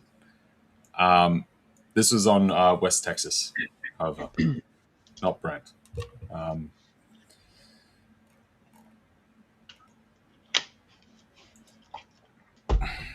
I do generally like the pickup for Brent here as well, theoretically. Obviously, that goes into what I was saying with the, we've had the good headlines come out. We've had Trump saying we're much further ahead. Dirk and I were talking about it yesterday that, this is going to be sooner rather than later. Probably not going to be prolonged. And then, yes, we do still need basically Israel and Iran to kind of confirm that this is actually moving forward in terms of any kind of progress. So where was it? I haven't brought it up yet. But we've had a lot of back and forth headlines. So we've still had the concept, even from Trump, saying that, no, we need to establish a new regime leader. And he's trying to deny the current outlay. So, yeah, I do like this overall. And technically as well, we're now bouncing very nicely off that 100 moving average through here on the 1 hour. I don't mind it. I'm very iffy though right now because it's the difference between headline trading, so the technical aspect right now and headline volatility versus where we are, say, even by New York today, right? But I think this is good pickup level. Same thing, even though Will's trades are not quite kicking off yet. I would I know prefer to be on pound's the doing short okay. side. I'm now $200 up. Yeah, pound's good. Pound's definitely running. So we hit the Yeah, escalation gap level. And basically what's curbed euro dollar right now on the 1 hour, if I can actually get this to come through, we've punched through that top 2 standard deviation channel area and right into the 200-hour moving average. So it's just below that peak level I had. So it may just be preeminent selling before that level. Yarp. I think I'm going to short Aussie dollar out of the lot. So these were the trades I had earlier today. Aussie dollar, we basically had this channel forming throughout Asia. We came down on the 5-minute into the 200 moving average, which was coming up higher. That was also by the 2 standard deviation on the 5-minute, and then picked up through there. I saw EU stabilizing, pound also stabilizing after the tops that were made from the news overnight. I felt Aussie dollar was much better positioned, and then we rocketed higher. That was also off the back of, we had a couple of comments from what's his name, Hauser from RBA. I forget. I think it's Hauser. Anyway, so we had some comments there around Australian economy from him that propelled things higher. Whether that's completely justified, I don't know. But we basically had this break, and then it was a bit of a technical break at the same time. Raced right up and basically took profit at 70.89, just before 70.90 there. We ran a good bit further. Then I took a small short here at 71.20. I think the high for this year was that the 71.45 they marked out.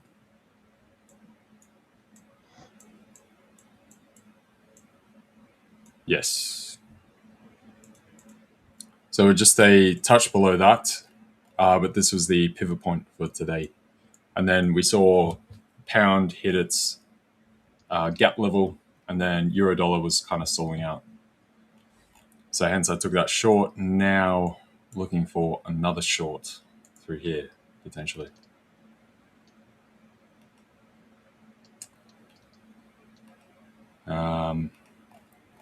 Let me catch up on chat. Where are your trades, Will? Show us this pound profit. Oh, there you go. Good. Yeah, going strong. Getting there.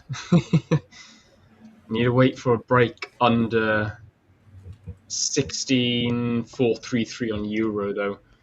We've got a minute now until we're around the break level on pound at 34.52.4. I need to be under it though. I need to close under that level. Yeah. Which we are moving under, we are under that level right now, but we're just sort of like fluctuating and wicking around it. So we'll see. You just closed awfully.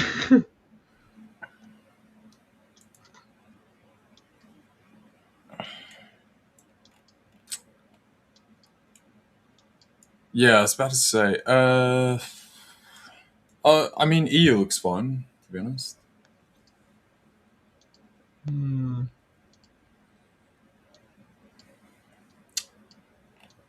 Thing is, we're at our first potential point of reversal on GU, which is worrying me a bit. It's that point there is where I'm a little bit more concerned about.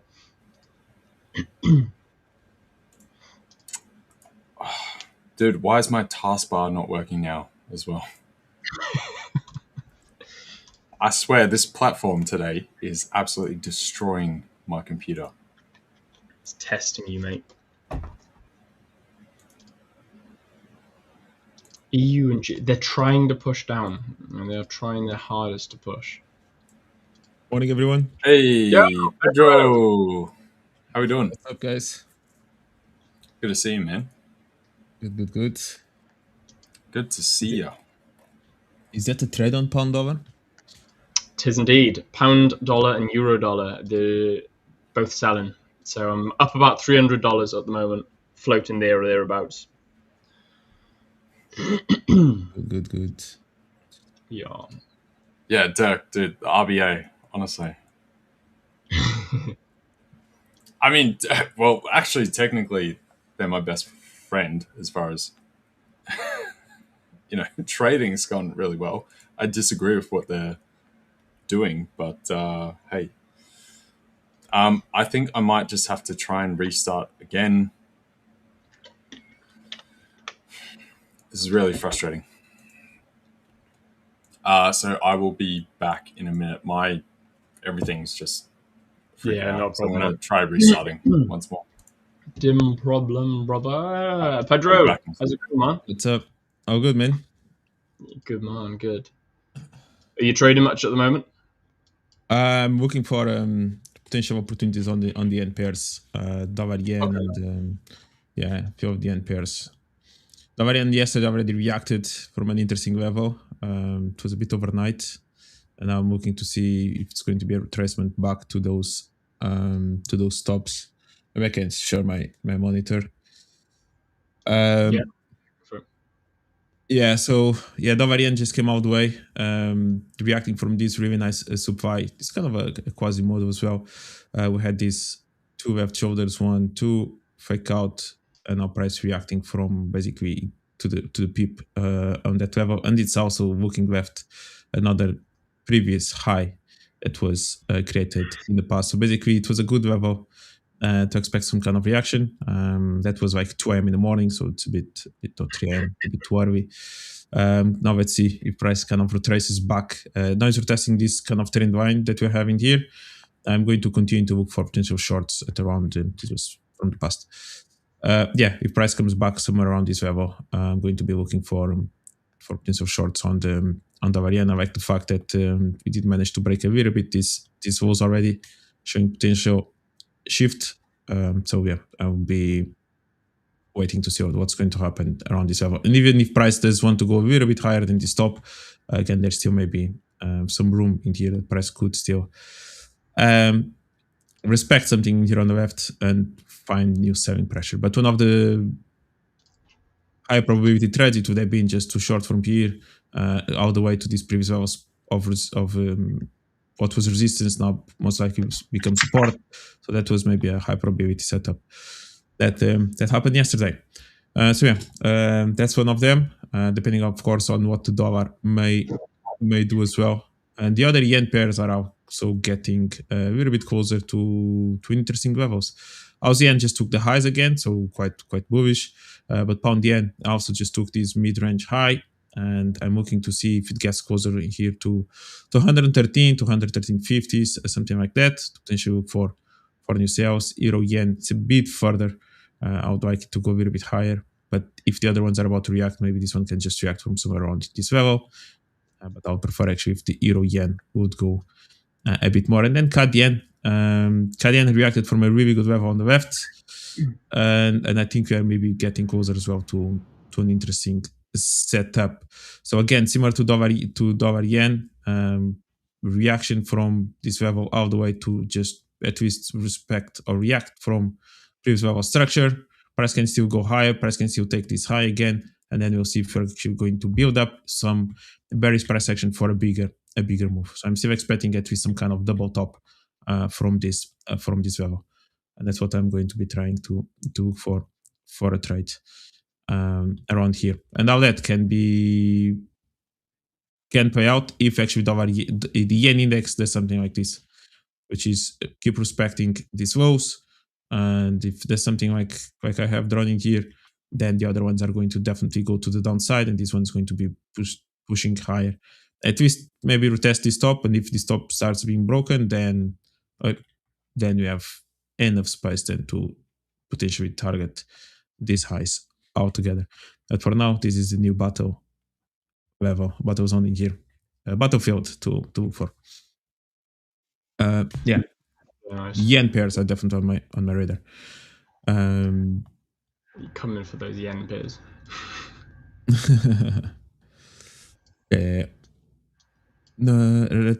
What about you guys? Everyone on the chat, what are you guys looking at?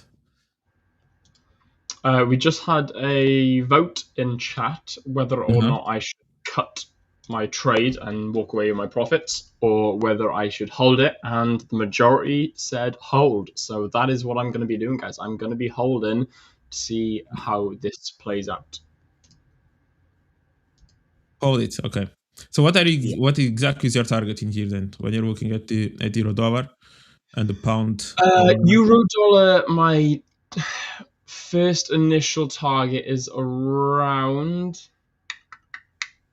16,354, but I'd like to target the Asia lows. GU, my target is, providing we can close underneath 34465, I'm going to be targeting around 34333. But again, I'd like to target the Asia lows. So that'd be nice. You know, I'm just looking at sort of my areas of interest, my points of potential reversal.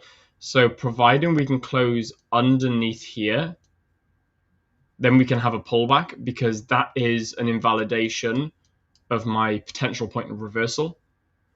The next area will be this zone here. Now, this is my other point of potential reversal, or potential point of reversal. If we can close underneath that, pull back, then the next target is, of course, going to be the pre-session lows, so the Asia lows. So that's what I want to see. EU, something very similar. As long as we can break and close under this, we're going to show a really nice significant structure shift to the downside. Then I'm going to be interested to see what happens around the Asia highs. If we can show some nice bearish momentum when we get to the Asia Asia highs, then I'm going to be looking at this zone here for a potential point of reversal.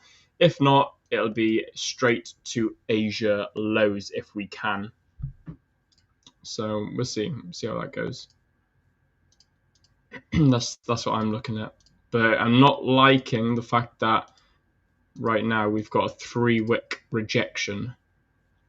So we really need to push, break, and close under this low sooner rather than later. Okay. G is looking nice though. Yeah, G is looking really nice. I'm about $350 up. $54 up on my EU trade, $50 down on my EU trade, and $340 up on my pound trade. All right. Yeah, I'm going to take a look at those two as well. I have here Dragon Mindset saying that if I'm speaking English or Spanish, I am speaking maybe between both of them. No, I'm speaking English, and I'm Portuguese, by the way, and saying that he likes my accent. So thank you very much for that. It's kind of a mix of Portuguese accent and British and English accent. Spanglish. Yeah. We have Bihariva Joshi. I'm sorry if I don't pronounce your name correctly. That's my weakness, I have to admit. Hi, Peter. My view on dollar yen is also short. I'm currently in a short position right now. That's good. Where did you get in? What was your price of entry?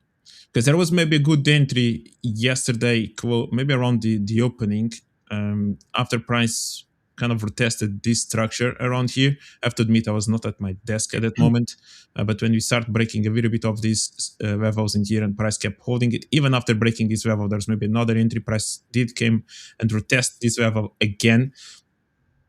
So maybe that was already a good entry point. at least maybe to target these lows at around this level.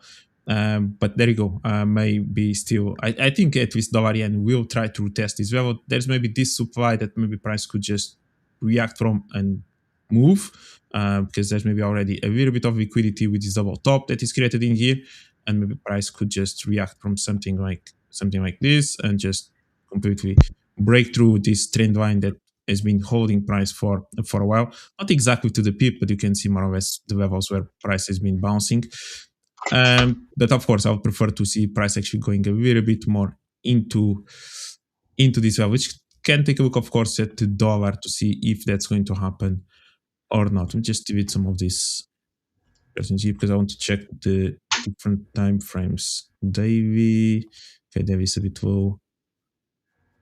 Let's see if there's anything within this level that was left behind. Because actually price respected really nicely this supply. So basically almost every single one of them has been already reacted from. Yeah, maybe, hopefully, we'll see if there's a chance or not for price to go a little bit above this highs to then move down. We'll see. I have my alert at around this level, and I'll wait and see how price may react from this structure. That's going to be my next level of interest. In a much bigger picture, was I showing my chart before? No. No, I've just moved it onto your chart now. Okay, sorry. Yeah. I was just analyzing, so guys, I was just analyzing around this level to see price actually still managed to hold on at that level and then potentially break this trend line. I actually thought I was showing my chart. Sorry, guys. Otherwise, maybe somewhere around here, and price could move. In a bigger picture, if price actually starts eventually moving a little bit lower, and maybe breaking below these lows, then maybe something around here again can be another level to look for, but not yet. I don't think we are trading that zone just yet. Looking at the dollar, what I was looking at the dollar that may be aligned with what we may see on your trade. Dollar has definitely found some kind of resistance at around these 99s, 60s. I was looking for price actually to go a little bit higher to actually touch maybe the 100, at least as a spike, and then go. We basically left behind a little bit of a double top, not exactly double top, because there was indeed a slightly fake out of this top, so it's not exactly basically this top didn't really just stay under this one. Now it actually took it a little bit, and it can be a little bit tricky, but for everyone that is looking at it, it looks like a double top, which can maybe have some liquidity that can attract some movement towards that level in the future. We're also starting to create this kind of trend line, and then no surprise the way price actually just broke it, but it keeps respecting this level. But at this point, to be honest, I could potentially see some kind of weakness on the dollar. Maybe price could try to regain something around there before trying to move higher. So what I'm trying to say is I don't still think this top is the final top. For price to just reach a meltdown from here, but I could see maybe in today's session or in the next hours maybe a bit more bearishness before price tries to attempt to go take the highs. Moving into the euro keeps respecting. So last week we mentioned that at least I mentioned that euro was reacting or approach an interesting level close to these lows. It had kind of made a small reaction or initial reaction. Then looking at the highs, I mentioned that there was still a little bit of a gap. I didn't really see price kind of reacting exactly from the level, basically where price reacted today. So I actually like where euro reacted today. Basically, where euro reacted today, it's where I wanted euro to react last week, but it didn't.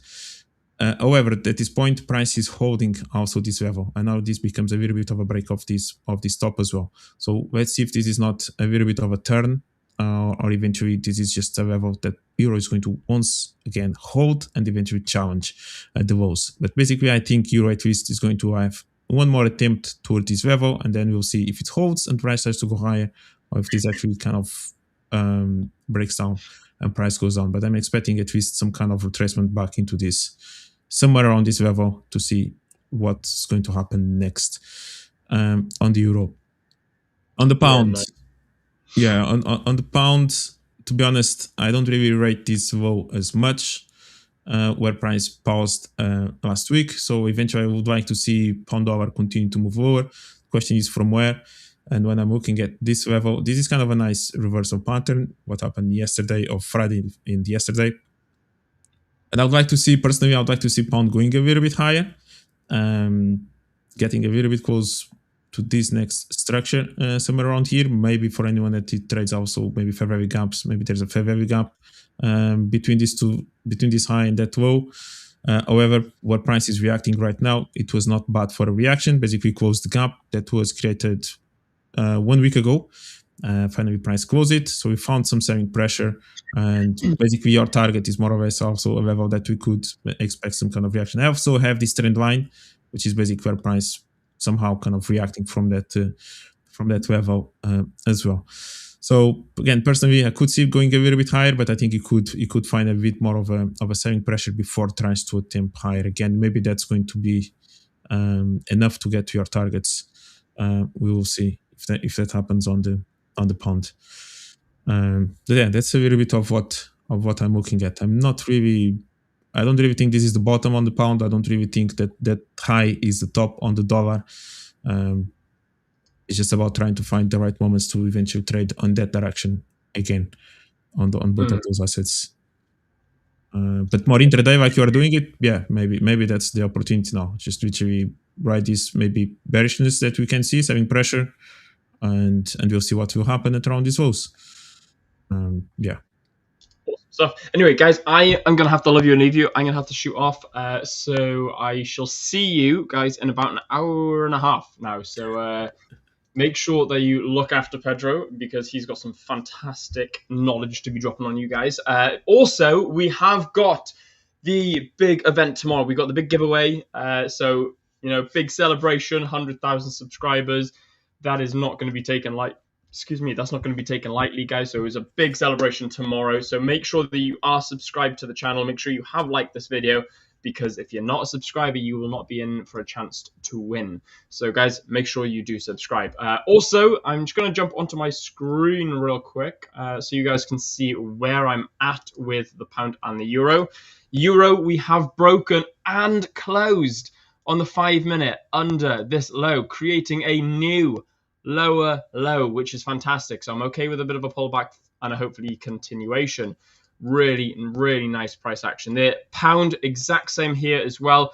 We've had even nicer break and close under, creating a new lower low. So a pullback up into this area for a continuation lower.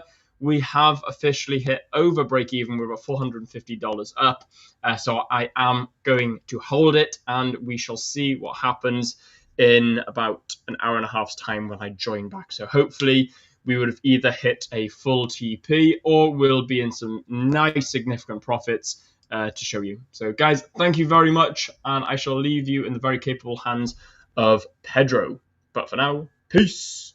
Thank you. Thank you very much. All right, guys. And now we are one. So let's look at the market. So I saw that some of you asked about gold. That's going to be the next one. Let me just take a look at the entry point from my friend here that he shorted already dollar yen. So let's just see, where did he manage to get in, and what is your target, by the way? Are you looking more for a proper swing positioning here, or kind of more over time frame, and then potentially add into more shorts if actually price goes a little bit higher?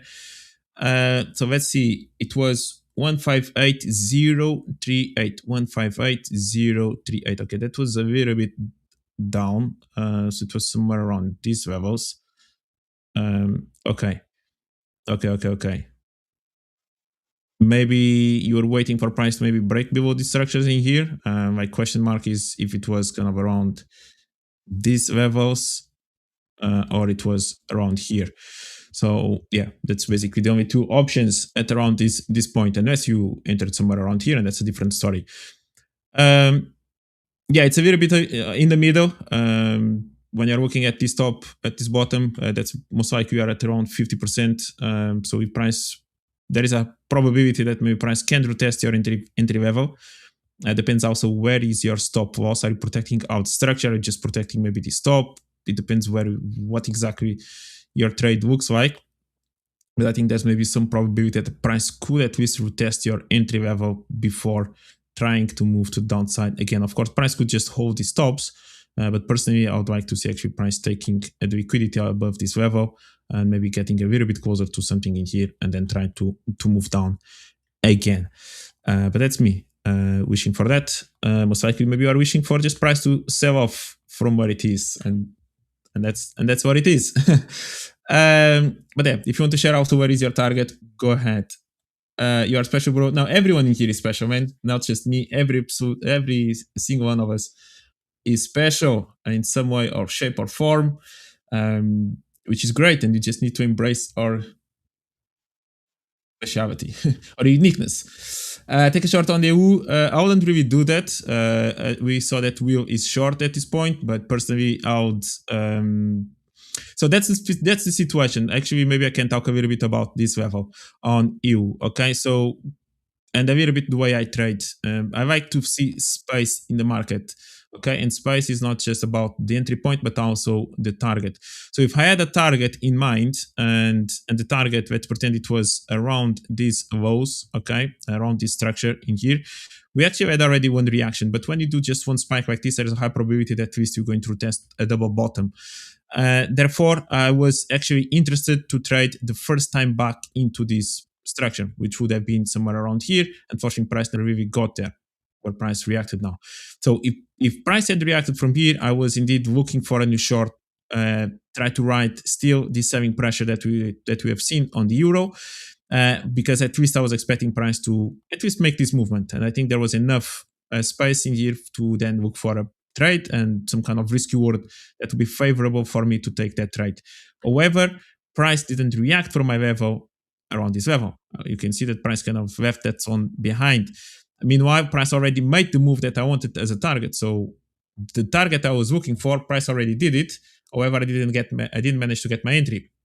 It's true, we did manage to break below this low, but we just got even deeper into this level. So now, for me to actually continue to look for more shorts, I would like to see these lows being broken altogether. Our destruction here, I would like to see being broken to continue to see price moving lower.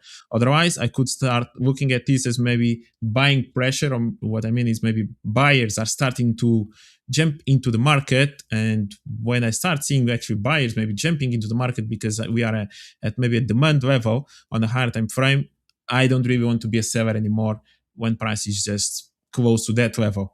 Okay, I want to be a seller again. Maybe price comes all the way up or even somewhere around here. When you are getting really close to a buying pressure or demand level, or price already is reacting that level, then I don't really want to be forcing shorts. Price can drop, but the likelihood or the probability of my setup reduces dramatically. I don't want to be part of it. I've been part of those trades many times, and then I see price moving a little bit, and maybe price just continues. And when I then review my trade, I could see that price was indeed reacting from a good level on the left side to see buying pressure. I noticed that price actually managed already to break some structure. Why am I still looking for shorts at this point? I don't like it. I like to trade on the direction, on the way down as price is moving towards the target I want, and not to start, and not after price reach my target, start looking for shorts now is not exactly what I want to do, which is quite similar to what's going on now on the US indices, S&P and NASDAQ. So I'm not really interested in trading anything in here, because at this point, maybe this is just a shift and price actually maybe is ready to start moving after taking this top. So I hope I managed to explain myself, my thought process on a little bit how to filter trades or kind of what opportunities I'm looking for. And I'm totally okay sitting on my hands and not do anything in this type of opportunities. Now, what do you think about gold? That's a good question. Gold actually bounced quite nicely. Gold bounced quite nicely. Where is gold? Gold is here. There you go. Gold holding this level as well. To be honest, I was not really a big fan of this low, but as I mentioned just before, anytime you kind of have a really kind of an aggressive spike, there's a high probability that you're going to try to retest, at least create some kind of double bottom at around this level. Maybe it could have been this level. That was maybe already kind of a retest into this level, but now actually had a proper double bottom and price holding and proving that this level it's actually working, which means that at this point, I'm not really interested to sell again from this level. For example, this was a nice level to look for a sell as price is moving, broke this level and maybe could try to aim towards this level. Right now, not really interested in looking for any sells as price keeps holding these lows. So again, it's a bit tricky. It's a bit tricky. I would like to see gold trying to test again these tops around this level, maybe 5,300, something like that, and then let's see if there's any kind of selling opportunity, or if price will just hold now this level and tries to push to the upside from here, or even then goes a little bit higher all the way, maybe to 5,450s or whatever it may be. So to be honest, I don't really know what to do now. I don't like to trade ranging markets when price is ranging for a long time. I want now price to evolve, to show me new direction, and then I'll try to look for the next reversals. I don't feel comfortable selling right now. We just took the liquidity from above this top, but maybe we have all these tops as well that maybe price wants to go even a little bit higher and collect that liquidity. So it's become, again, it's one of those personally low quality trades that I can look for. Yeah, after we have so many tops. So maybe you guys can share with me what you are looking for on gold. Are you guys bullish? Are you guys bearish? If you look a little bit more into the lower time frame, of course, now you can maybe pay attention to where the most recent lows are and try to see how price may react from there. And maybe if you start having some of the structure being broken to the downside, maybe there's opportunity for price to start moving to the next one again. So maybe there's opportunity in there. I'll be aware of this, a little bit of the structure, to see how price may react from here. But I don't really just trade lower time frame when the higher time frame doesn't make sense to me, because it's the easiest way to get trapped into something. Stop loss. Okay. Thank you, my friend. You continue to share your trade on dollar yen. I love it. I really love that. So, okay, let's now maybe draw this is yen index. Let's just draw a proper sign like this. So we got in somewhere around here, 15803 something, and then 1589, 1589. Okay, you're looking actually at this range altogether. Okay, so this is your trade, and most likely your stop for your target is going to be somewhere around there. I don't know. Okay, so we are protecting all this. Yeah, my next question to be: are you looking to potentially add into the position? Yes or no? For example, if price starts going a little bit higher or closer to your stop loss level, are you looking? If you do find any reversal pattern within this level, are you looking to add into the position, or that's it? You are just within that trade, and whatever happens, and either goes to stop loss or take profit. 1 second. We have here Evan. Why is not popping up the comment? Okay. In GU, I see an upside momentum after the daily swing low sweep, and in 1 hour, it has a break-off structure. There is a demand zone at 116. I'm sorry, maybe talking about EU, not GU, right? Because it's not 116. That must be EU that he's talking about. Yeah, it must be you. It's okay. 116, 145. Yeah, we're talking about this level in here, right? This is your demand zone on 1 hour. Yeah, potentially there is this structure here that definitely price can hold. We'll see how price may hold this level. I'm not the biggest fan when price already it's double. It kind of creates a little bit of a double bottom around this level. So it's like there's a little bit of fair value gap that price could just fake out potentially before going higher. But definitely there is this level in here that price could bounce from. And Will must be really happy right now because the euro dollar and the pound dollar are, at least euro dollar is actually going down. Really nice candle in here. So Will must be super enthusiastic on the back.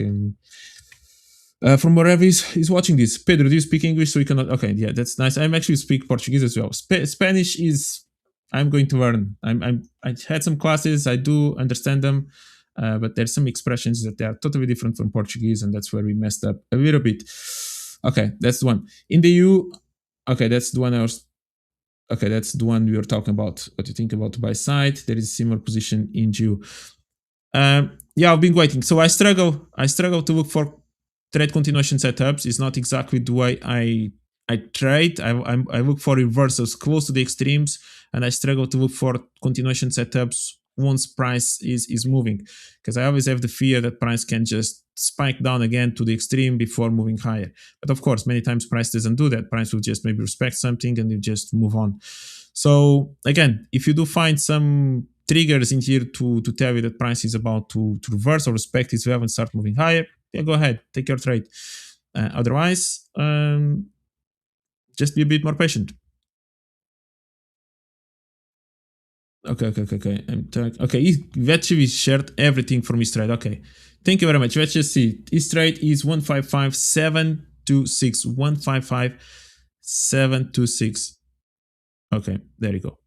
So this is the trade that our friend is looking for, and he's looking for a risk reward around 2.5, something like that, 2.6, 2.5. Okay, target. Yeah, it could be. I think if actually price starts moving that low, I think there is a chance that actually price could just continue to fall and maybe even get all the way closer to this extreme instead of just stopping in the middle. But maybe from here, then price will just bounce a little bit before eventually just continues. Yeah, I think it's literally just about that trigger to create momentum to the downside eventually on the dollar yen. All right, let me just see a little bit more. Self-examination is the first step to personal greatness. Guys, you guys are inspired. Good morning, unbiased trader. How are you doing, my friend? What about NAS? That's great. What do you think about US30? Pedro? Okay, I'm going to keep an eye on those ones. What do you think about Nasdaq? Yeah, let's take a look at Nasdaq, because Nasdaq, and I've been here in a battle with LJ, because I've been a bit more bearish, and LJ is saying nope, there's maybe more bullishness, or eventually the indices are going to continue to move higher. If you guys have been following the last live streams or the previous live streams from last week and even before that, you guys know that I've been looking for eventually Nasdaq to break this structure. Okay, so basically to break below this low. And in this case, price respected perfectly this left shoulder. Okay, so again, just looking at that space that I usually look for to potential trade, Nasdaq just reacted the extreme of the level at the bottom, which means that any targets that potentially I was looking for sellers, price reached it and the buyers hold it, and price now starts pushing higher, which means that I don't have any bias anymore at this point. Okay, so I was quite bearish until price actually got really close to this level. Even after breaking this low last week, I was still bearish. I did try to short S&P. Unfortunately, price never got to my entry point. It was somewhere around here, because in my opinion, S&P did exactly the same thing. As you can see, basically I have this rectangle drawn around here, and price just got to the extreme. It was a bit more clear because there was definitely more clear space on the S&P comparing with Nasdaq. Nasdaq had already kind of some reactions close to the level. So we just reacted perfectly from there, which means that, let me just delete some of this stuff, which means that now it's a little bit of wait and see. You can definitely try to identify where are levels left behind on the left side to try maybe to expect some kind of reactions.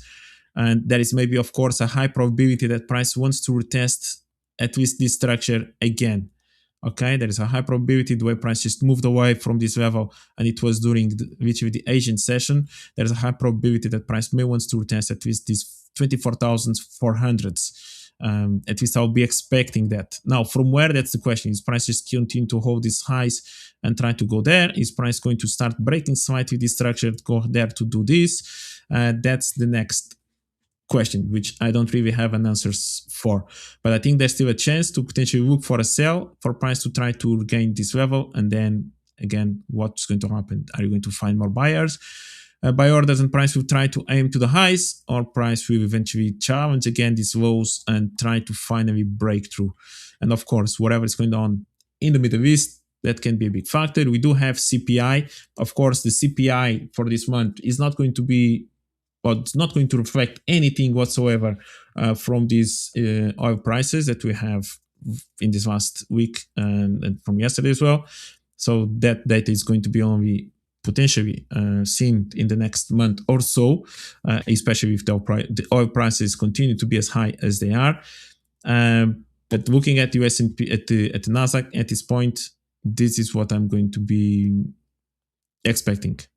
Potential shorts just to retest about this level. But again, similar to what I mentioned on euro dollar, I was much more confident looking for shorts until price actually gets to the extreme in here, or until the S&P actually gets there to the target that I was looking for. Then now that price actually reacted from the target I wanted to continue to look for shorts, it's a bit more riskier because now maybe the buyers are actually in control. Maybe they are ready to try to challenge and take price to the other extreme. Okay, so I trade extremes to extremes, and until price kind of gets one of those extremes, I can continue to pressure or continue to look for those shorts until price gets here, and then after that, maybe the next destination is going to be the opposite extreme again. So trying to sell in here is going to be a bit trickier because price can actually just continue to move higher. It's exactly the same thought process that I explained on the euro dollar before. So we'll see. Okay, we will see. Of course, there's going to be some bounces in here. Same thing. I think eventually this S&P 500 price can retest these levels before trying to either go all the way to the downside again or eventually challenge a little bit higher. But I think there's some probability that price wants to at least go close to these structures at around this level. Now, if you look into the lower time frame, that's a different story. So S&P and Nasdaq is already close to this level again. I still like a little bit this level a little bit higher. If price does want to go there, I'm actually going to put an alert in there. Yeah. So price has this structure. Price can just hold it and continue to push a little bit more to the upside. And then we'll see what will happen here. Yeah, that will be more or less what I'll be looking. S&P. Yeah, S&P, this was the level I was looking for. Short never happened, so maybe it can even happen in the future. Yeah, we'll see.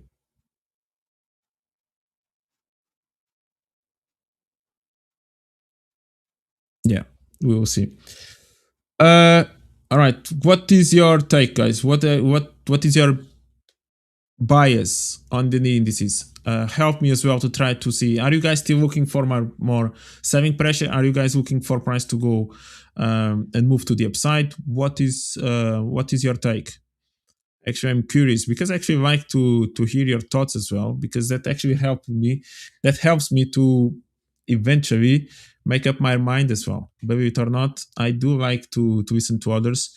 That's why I also like to join the live streaming here with the other hosts, because I have the opportunity to listen to their bias and then make up my mind if I kind of agree, if maybe I want to take their stop losses, or kind of look for the price eventually to manipulate their entry levels and whatnot, or at least to see what other people are thinking of, which helps me. Okay, nice. And then the Dow. Someone asked about the Dow as well. Yeah, Dow in terms, again, really nice compression on the way up. So once price breaks below that, there's a high probability that price wants to feel the other extreme of that compression. That's basically what happened. Nice price action here, price just dropped. And now similarly also reached the next demand that was still fresh. Okay, I think we all can agree that this demand, this structure here was still fresh. There was literally a big separation between those two levels.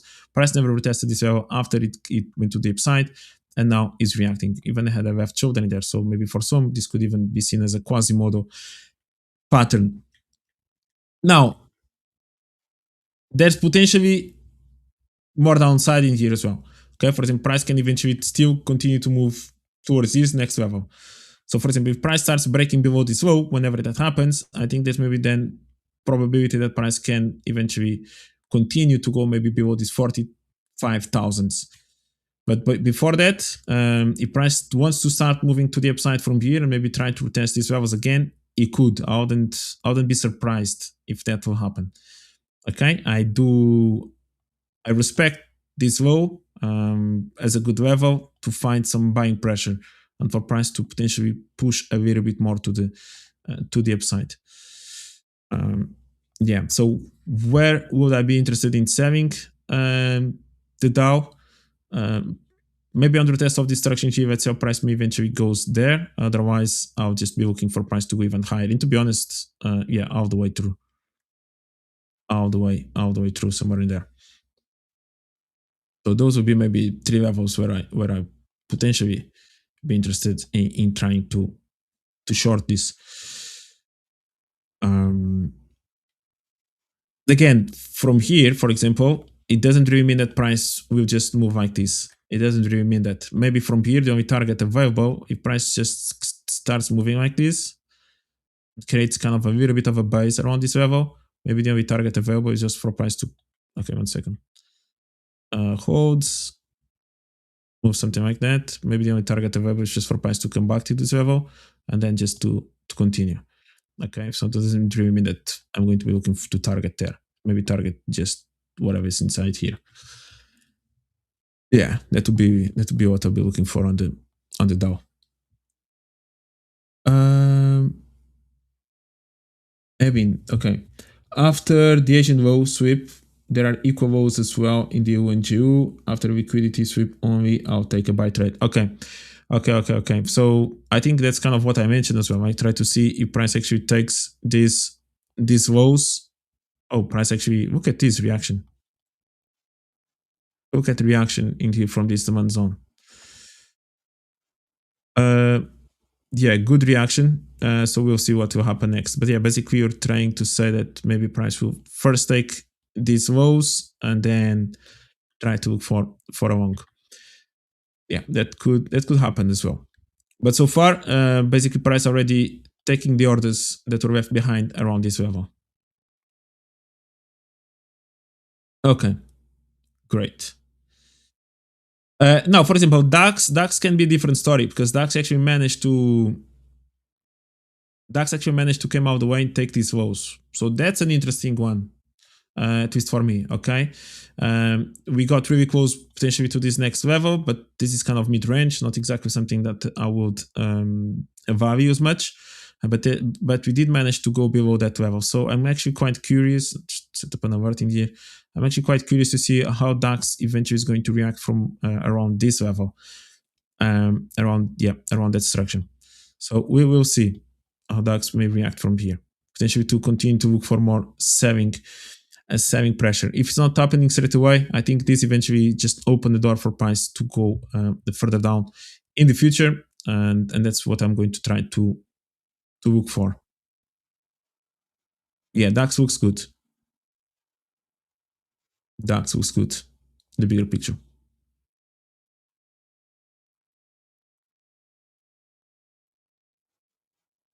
Yeah, is there a chance that price could just bounce from something in here initially? Yeah, there is. There is a chance that price can just bounce from here initially. This already reacted. Yeah, there is. Opa, what happened here? Yo, Petro. What's up, Richard? How are you? Good on you. I see you were sitting here all by your lonesome. No, I'm not alone. I'm here with, I don't know how many people are watching us, so it's been quite funny. They keep me busy with their projections and analysis and tips and whatever that they're asking me, the questions that they keep asking. So that's good. That's good. So you say I can hop out again, yeah? No. You're more than welcome. You're more than welcome to join as well. Yeah, no, I thought so. Yeah, sorry to everybody in chat. LJ is struggling with his ISP at the moment. Not sure if there was like any damage or something due to the weather or whatnot. I don't know. But he's struggling at the moment. So here I am. Hello. That's great. But just want to reply to this one. Pedro, do you use indicators for Confluence? I don't really use indicators. Yeah, I don't use indicators. What I look for Confluence is correlation. That's one of the things I like to use the most, is try to see the correlation between different assets, or basically for example, yen pairs, or looking at the dollar and whatnot. And with that, it gives me confidence to take those trades or to look for those opportunities. Because when I do use indicators for me, it's always the sensation of lagging effect. Basically, price does something and then the indicator is going to give us the signal. While with the correlation, I actually can see towards the future, kind of project a bit more to the future. Before actually price does something, I already have an idea what I'm looking for, which is kind of that I prefer to be positioned that way. And now, if there is an indicator, for example, I was actually thinking potentially of adding maybe a 200 moving average or maybe 50 moving average just to see where they are, because that can maybe work as a potential target, kind of something magnetic that maybe price wants to push towards to, and that's mostly maybe on the daily time frame, or maybe 4 hours, like more of a higher time frame, just to see, okay, maybe price wants to push towards that direction, or something like that, or maybe use as a level maybe of support or resistance to, okay, because I know that those indicate those levels of moving average, many institutionals, many people actually pay attention to them, so they matter. Yeah, either as a way to manipulate them slightly. For example, maybe people start seeing that price is holding a certain moving average, and maybe just actually before price actually moves in the direction of the moving average, there's maybe some kind of manipulation. Maybe for 2 or 3 hours, price maybe is going to go slightly higher. That when you are looking at the daily time frame, is just a small wick, but maybe that's enough to in the war time frame to find your entry. Yeah, that's basically what I'll be doing. I think that indicators, there's a heavy reliance from people on the use of indicators. Yeah. But exactly as you're stating, an indicator is a lagging thing, because it relies on price on the chart in order to plot itself. So even an EMA, it's got a source, and the source is either the open or the close. You can set it however you want, but it still relies on a specific condition to be met before it prints itself permanently. So you'll see the indicator is like moving up and down, but once it closes, let's say you have it on the close of a 15-minute candle as an example, the EMA is going to move around as the price is like, moving up and down, and then eventually once it reaches its close, it's going to print, and it's going to print it there, and then it will move on. So all indicators, most, if not all indicators, in my opinion, are lagging indicators, but they do give you visual information that you don't have to go and search for. An EMA obviously giving you the average movement over a set amount of candles, and it gives you that information so that you can quickly have a look at it and be like, oh, okay, we're kind of trending above the average, or we're trending below the average, that kind of like thing. So don't use it as confluence to enter a trade in of itself, but use it as confluence stacking along with good fundamental price action to say, okay, makes a little bit more sense. We are respecting this kind of level. Because like you said, there are people in the industry that do focus on it, and they put a heavy reliance on it as well. 200 EMA, 100 EMA, that kind of like stuff. Yeah. So it makes sense. Yeah, for example, we have here xauusd mentioned VWAP, which is great, especially if you do have kind of a credibility volume kind of data source to use the VWAP. And those indicators, for example, are great for maybe a trend continuation trader in the lower time frame, maybe to try to ride, maybe to move the trailing stop or to add into positions. That's actually not exactly my style of trading. I'm more of a counter trend trader, so I never really use much moving averages or VWAPs to look for entries. But if the price is actually trending, that can be a great indicator to help you to decide, okay, this is a great level, maybe to add into positions or to look for a trade. Maybe some other people use Fibonacci's to look for those, maybe 23 or 30% retracement or 50% retracement to look for those continuations as well. So it depends maybe a little bit also on yourself. For example, if there was an indicator that actually I used to use, it was the RSI, but the divergence, which is, again, it's kind of lagging, but actually that one is more of a towards the future. It's more a prediction to eventually a reversal, which is basically we have price moving to the upside, but all of a sudden we have RSI starts to actually do the opposite, right? So basically RSI is struggling to move higher, maybe already breaks lows, and we have price still moving up. So basically that divergence, that's where eventually starts signaling that price may be topping or losing strength, and eventually this is going to be the bottom. But as you can see, this one is more actually towards a projection toward the future and not exactly lagging. It's basically RSI telling me before the price actually does something that price may be starting to reverse. And again, this will be more into a 4-hour time frame type of kind of time. Yeah, but what I'll be looking at higher time frame stuff, daily or 4 hour. Yeah, that's basically what I'm looking in here. I mean, when you look at like the MACD as well, you can kind of like see divergences to a degree as well, and it kind of like formulates the same way. But then if you look at a MACD, you can just remember that MACD is just 3 EMAs or 3 moving averages that are being plotted together, and you can go and put 3 EMAs or SMAs on your chart, and you can see it diverge, come close to each other, and see where it turns as well. So it's just like all of the information is right there, you know. Yeah. It's just how you interpret it and how you use it is going to, or how it's interpreted is going to depend on how you use it. Let's rather say. Yeah, it's true. And to be honest, I never really used that much MACD. I think MACD was way more kind of going to the extremes up and down like way quicker than the RSI. RSI kind of still could spend a little bit of time between the 50s. At least that's my memory. While the MACDs I think could be reaching more kind of up down, kind of more in at least that's the way I remember. So at least personally I'd never really used much MACDs. Maybe I'm saying something completely wrong. I'm not sure, but yeah, I never really used much. I mean, the MACD literally stands for moving average convergence divergence. Yeah. So it's just like literally. That's exactly what it does. It's just like wants to see how much it's converging and how close it's diverging, that kind of like stuff to each other.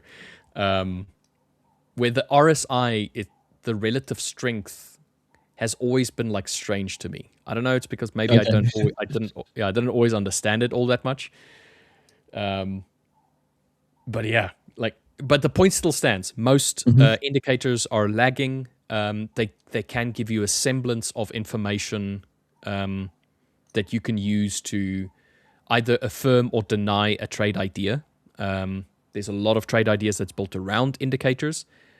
So you're not going to get away from it. There's a lot of strategies that rely on it, at least. So yeah, it's just kind of like finding something that is repeatable and finding something that you can, if you're going to use it once, you use it throughout so that you can get proper data to see whether or not it's actually a profitable strategy based on this indicator. So yeah, 100%. Yes, there are many people here asking for giveaways. Yeah, that's tomorrow, correct? That's the big event. Yeah.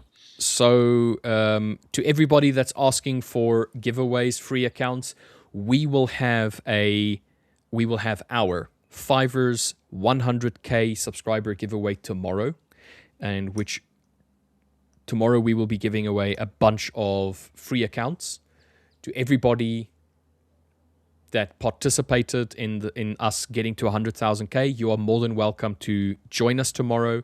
There's going to be a giveaway link that you need to click on and follow the instructions on. And then once you're registered, then you stand a chance of winning some of our giveaway accounts completely for free. So yeah, we'll want to see you there tomorrow to come and join that. It's going to be a lot of fun, I think. Getting stuff 100%. For free is always fun. So the time for that is going to be between LJ and Sol's segment. So it's going to be 12 o'clock until 2 o'clock GMT. That's going to be when the giveaway is going to be done. So if you're not there between 12 p.m. and 2 p.m. GMT, you won't win an account, or you won't have a chance to win an account. So please rock up before so that you can register, because it's going to be any time between 12 p.m. and 2 p.m. the giveaway will be done. So let's just make sure that everybody gets the news and then drop in. All right, so that's the time where the link to register for the giveaway is going to be given, or actually when the accounts are going to be. So the link to the giveaway is going to be given in the morning already. It's going to be in the description box. It's going to be in the chat box. It's going to be all over, and we will allude to it often throughout the stream tomorrow. But the giveaway itself is going to be between 12 p.m. and 2 p.m. GMT. Yeah, perfect. But I would love for people to rock up early and stay throughout the whole stream, not just rock up for the giveaway, because I think we're more valuable than just giving away accounts. I want to believe so as well. Yeah. I want to believe so. Actually, I want to believe that's a great combination between you providing the account, but then you actually using the information that we are sharing in here and the experience that all of us have to help you then to pass the accounts. And actually, that's one of the great things, even on the Portuguese community as well, that I've seen many times, is because we do also offer do some giveaways in there as well. And many of the people that actually gets the account through the giveaways actually are managing to pass, get funded, and eventually get the payout. And with that payout, then get new accounts or bigger accounts with the farmers. And that is not just one. I've seen at least maybe 3 or 4 people that actually went through all that process. More people actually passed and get funded. I'm not really sure then in terms of the payout, but at least 3 or 4 people managed to get the payouts and get bigger accounts with that money. And that's amazing to see. I mean, we're providing you with a free account potentially, but at the same time, we're also providing you with how to potentially trade that account in order to get it funded. Yeah. So I'm not just giving you an account and say, there you go, enjoy. I mean, you can give a man a fish and you can feed him for a day, but if you can teach a man a fish, he can feed himself for a lifetime. Probably not with the way that the commodity prices are going to go up now anyway, but the point still stands that it's just not a one and done. We would love to see people, if they do manage to win an account, go ahead and implement what they've learned here and implement good practices to make that account, that free account, become something more than just an evaluation account. Let it become a funded account. And then potentially that account becomes more accounts for yourself that you've paid for based on you passing and making money from this account. That's what I would love to see. That's like, I would love to see people do that. Obviously, it's not going to be for everybody, but yeah, that's the ultimate goal. Like this question. Deepak is asking, can I register for the giveaway now? No, you can. The registration will go live tomorrow. So tomorrow morning, join us tomorrow morning in the stream for the giveaway. Yeah, tomorrow. Teaching us how to trade on fish oil. Goldfish. Yeah. So I don't know, maybe Pedro would like to go through his oil right now and then gold afterwards, and we can have a goldfish. Goldfish trade. Yeah. Yeah, what can you say about oil? Right now it's a difficult one to trade. Yeah. I think the move happened, which when I look just at the technicals alone, and if I would consider this instead of being a daily time frame or in a time zone of basically the last 3 to 4 years, if this was just a 5-minute time frame, let's just pretend this is just today, I wouldn't be surprised with this type of a move, and maybe this was some news event, okay? But being the daily, of course, it makes it way out of proportion because we just literally increased around 80% or more than 80% in basically 8 days or 9 days. But what I want to say is in terms of technicals, not surprised that price would make a strong move to the upside after the price action that we had on the way down. So basically this is full compression. It's a great example of what a compression move is and the way price then just navigates from one extreme to basically to the other. And what compression is basically the way when price is moving to the downside, is retracing to connect basically the previous supply level, and it keeps on doing that every single time. So if you actually go check every single top or high that was created on the way down, those tops had already some kind of retest or even were broken on the way down, which means that there is not many sell orders left behind, which means that then it's a bit easier for price to just pass through all that move. Of course, this is unique.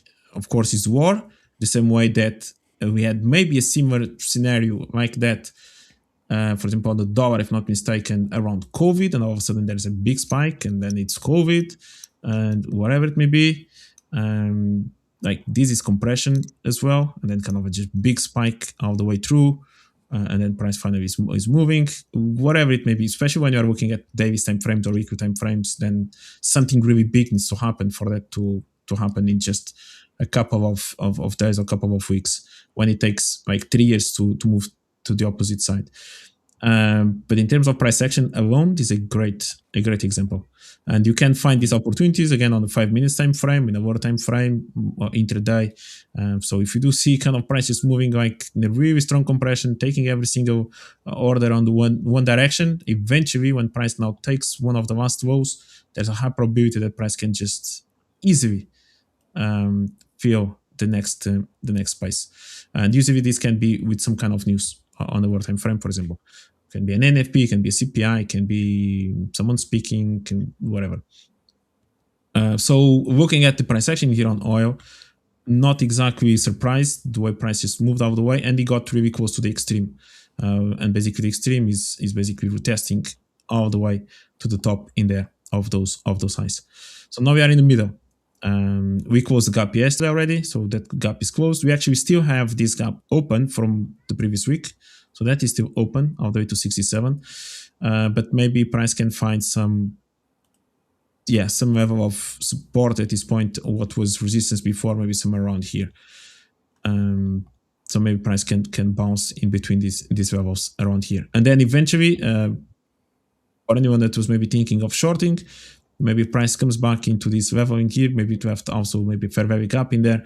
Maybe that can be an interesting level to make pressure again. Of course, everything is going to depend on the way it's going to evolve, the situation in the Middle East, and what's going to happen in the Strait of Hormuz. Are they going to actually be safe or not? What Iran is going to do about that? Trump already threatened if they do anything, it's going to be even worse for them. So again, we will see. But I think eventually price is going to stabilize a little bit, not so much volatility, until eventually going to go one direction. But I think there is the probability that this gap eventually is going to be closed, and there is a probability. And then I'll be looking also for eventually a short from around that level as well. Anything in between, that's going to be a tricky one but yeah, we'll see. Yeah, interesting developments that's going on. And the thing is, I think ultimately we're going to see, first of all, a slowed transition. Let's say right now it's gonna seem a lot slower. Like LJ keeps saying, we're having this like really sophisticated, almost civilized markets right now. When you consider how volatile the market can be during wartime, right now it's volatile, but it's not to the same degree. And there's volume, yes, but it's not reacting the way that a lot of people may have anticipated that it's going to be reacting. So it seems like we're having this very calm reaction in the market, where I think everybody else was expecting crazy moves. Yes, we are getting some crazy moves like with oil, but that's one aspect that was expected. Gold was not moving the way that we expected it. The indices were not moving the way that we expected. EU, GU, same thing. Wasn't moving the way that we initially anticipated. And it seems as though there's this slowed response to it, but now it's starting to really pick up a little bit. So there are some outliers, obviously. So it's very interesting markets, in my opinion. Very interesting. Yeah, I think the question is going to be always, for how long are you going to be in this situation? And the longer it stays, the worse most likely it can be. Yeah. Mostly because of the inflation, of course, and the cause of this situation with oil and then the high prices can lead into the rest of the economies in the world.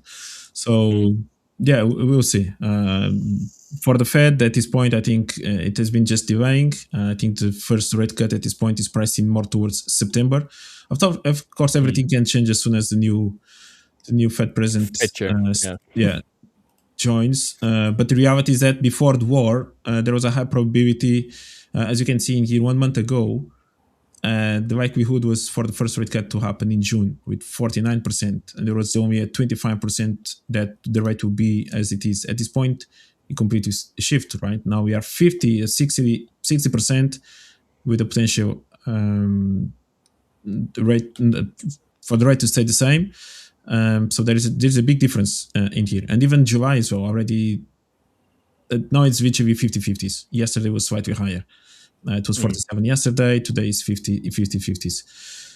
So this is basically the consequence, like just basically delaying a potential rate cut from the Fed. That's the real outcome of everything that's going on at this point in the Middle East, and the impact eventually that can have into the economy of the US if we do just continue with the rate cuts as high as they are. And because at this point the interest rate is quite high, so I don't really think they're even thinking about potentially hiking unless this situation really lasts for a few months.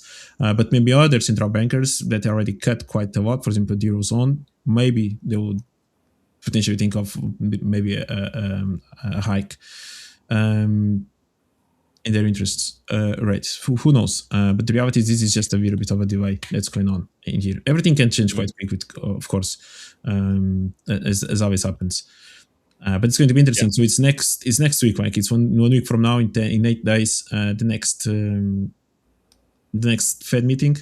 Let's see what the Fed Chair Powell is going to say. Even though I think at this point the market is not really much focused on him, because we know that he's about to be replaced. So it's literally he's just showing up for the farewell, basically. Thanks for your job, and basically that's it. I think the last meeting is going to be actually on 29th of April is the last meeting, but well, he's the one that can at this point can speak about it. So he's the voice of the Fed still. Yeah, I mean, until what, like middle of April? Somewhere around. Yeah, I don't know if it's April, May, somewhere around there. That's when the transition is going to happen, I think. Yeah. But yeah, it's definitely interesting to see. The thing is, like you said, Fed Chair, yes, normally has the ability to really move the market. The way that things have been going right now with all of the extra geopolitical unrest and so on, declarations of like wars and whatnot, I don't think that in the grand scheme of things, what the Fed Chair has to say right now is going to really change people's opinions on what the market is currently doing. I think geopolitically, there's more impact from a war such as the one that is currently playing out on a grand scale for the whole world versus what the Fed Chair is going to be like presenting. Oh, we're going to do a rate cut, and everyone's like, yeah, we don't care about the rate cut. We care about the fact that the strait has been closed and we can't get oil. How is you cutting rates going to impact that? Yeah, it would be actually more of the opposite. Like but again, he's living in 2-3 months. But if it would be more of the opposite, if he says, "Yep, we're actually thinking about hiking," that would be super scary. That would be a complete shift on the paradigm, on the route that the Fed was taking. But yeah, we'll see. Of course, eventually CPI is going to be an important data point to look at again. Tomorrow, not so much, because there's no reflection of what's going on right now in this data. But maybe next month or 2 months from now, let's see if there's going to be any uptick on CPI just because of what's going on right now. And that may be a little bit of a concern. If we start noticing that inflation actually starts being affected with what's going on. I mean, the expectancy is it's going to pick up. Yeah. Because oil is impacted, and oil is like the lifeblood of consumerism, let's put it like that. Like, because everything is derived from oil price, transportation. Yeah, definitely. Like just getting just regular things is going to be impacted. So, yeah. Yeah, like this chart, right? So this is oil, this is inflation, right? And usually inflation tends to follow a little bit what oil is doing. So oil tends to be the leading indicator. Of course, the inflation tends to be a bit more smoother, the line. Yeah. But there you go. Oil just raised. So is inflation going to also do it? I think it definitely going to depend for how long oil is going to be at these prices. Because this can be just a spike and price just comes down and doesn't really affect. But if it stays there, that can be an issue. Yeah. But I mean, in general, they do follow. So the expectancy is that it would follow. Yeah. So, I see we have Anastasia in the background. She is ready to jump in. There we Born, go. born ready. Born ready. Born ready. Love that. Ready? What's this ready in the moment? No, mate, I was like whatever amount of years ago when I was born, I was ready to be on stream. How are you today, Anastasia? I'm okay. I'm good. I'm good. How are you? I'm doing well. Thank you for asking. You were born ready to become a professional, profitable trader. Example Uh, to many others on the stream. Maybe not born ready, but willing to be ready. You know, you know that story of like the young apprentice that follows the knight, and then something happens to the knight, and then the apprentice must take up the knight's sword and carry on the duties of the knight. That's kind of like where I feel like a lot of people are. It's like you weren't born for this, but when the moment arrived, you took full charge of it, and you used it to your advantage. That's good story. beautifully said. That's beautifully said. Not born ready, but willing to be ready in the moment. Indeed. All right. Right. I'm assuming. Hey, I'm Steven, assuming Pedro wants to tell us. Okay, guys, I need to go. I've been in a bit, indeed. I do have I do have a meeting in a bit as well. But yeah, and it says I'm actually curious what is your take on all this situation, because I haven't heard your thoughts between the Middle East, but also the price of oil, potential inflation, gold, and so on. I'm expecting gold oil prices to continue to go higher. Normally, after the yesterday's correction as well, it absorbed all the yesterday's growth since the morning afterwards in the afternoon and the second New York session as well. I haven't traded oil. I'm a little bit sad about this. I said it last week as well. I think it was a brainless trade. When the situation started on the Monday, Sunday opening, I should have just bought oil and hold. I was expecting this week the correction because we also need to understand that it cannot continue to go higher. And the difference is that some of the countries been concerned of the uh, disturbs in the delivery. You know, they will be releasing a lot of reserves of oil, which is going to be correcting the price because in some countries oil went above $100. The fuel prices are going higher. So I don't think it's going to continue to go up so drastically as it did before. But reserves and the continuation of oil production, it cannot be equal. So eventually reserves will be released, which is correcting the price of oil. However, the situation is not going to be softened, and if it's continues to escalate and the war continues for weeks or months, because US said itself that it didn't expect such a response from Iran either. So if the situation will be escalating and evolving, the oil prices will eventually continue to go up because it will continue to disturb the production of oil in the Middle East. So the reserves are also not they're not how to say it, like unlimited, basically. Eventually, it will need to be balanced between the release of the reserves, but also the production, which is possible at the current moment.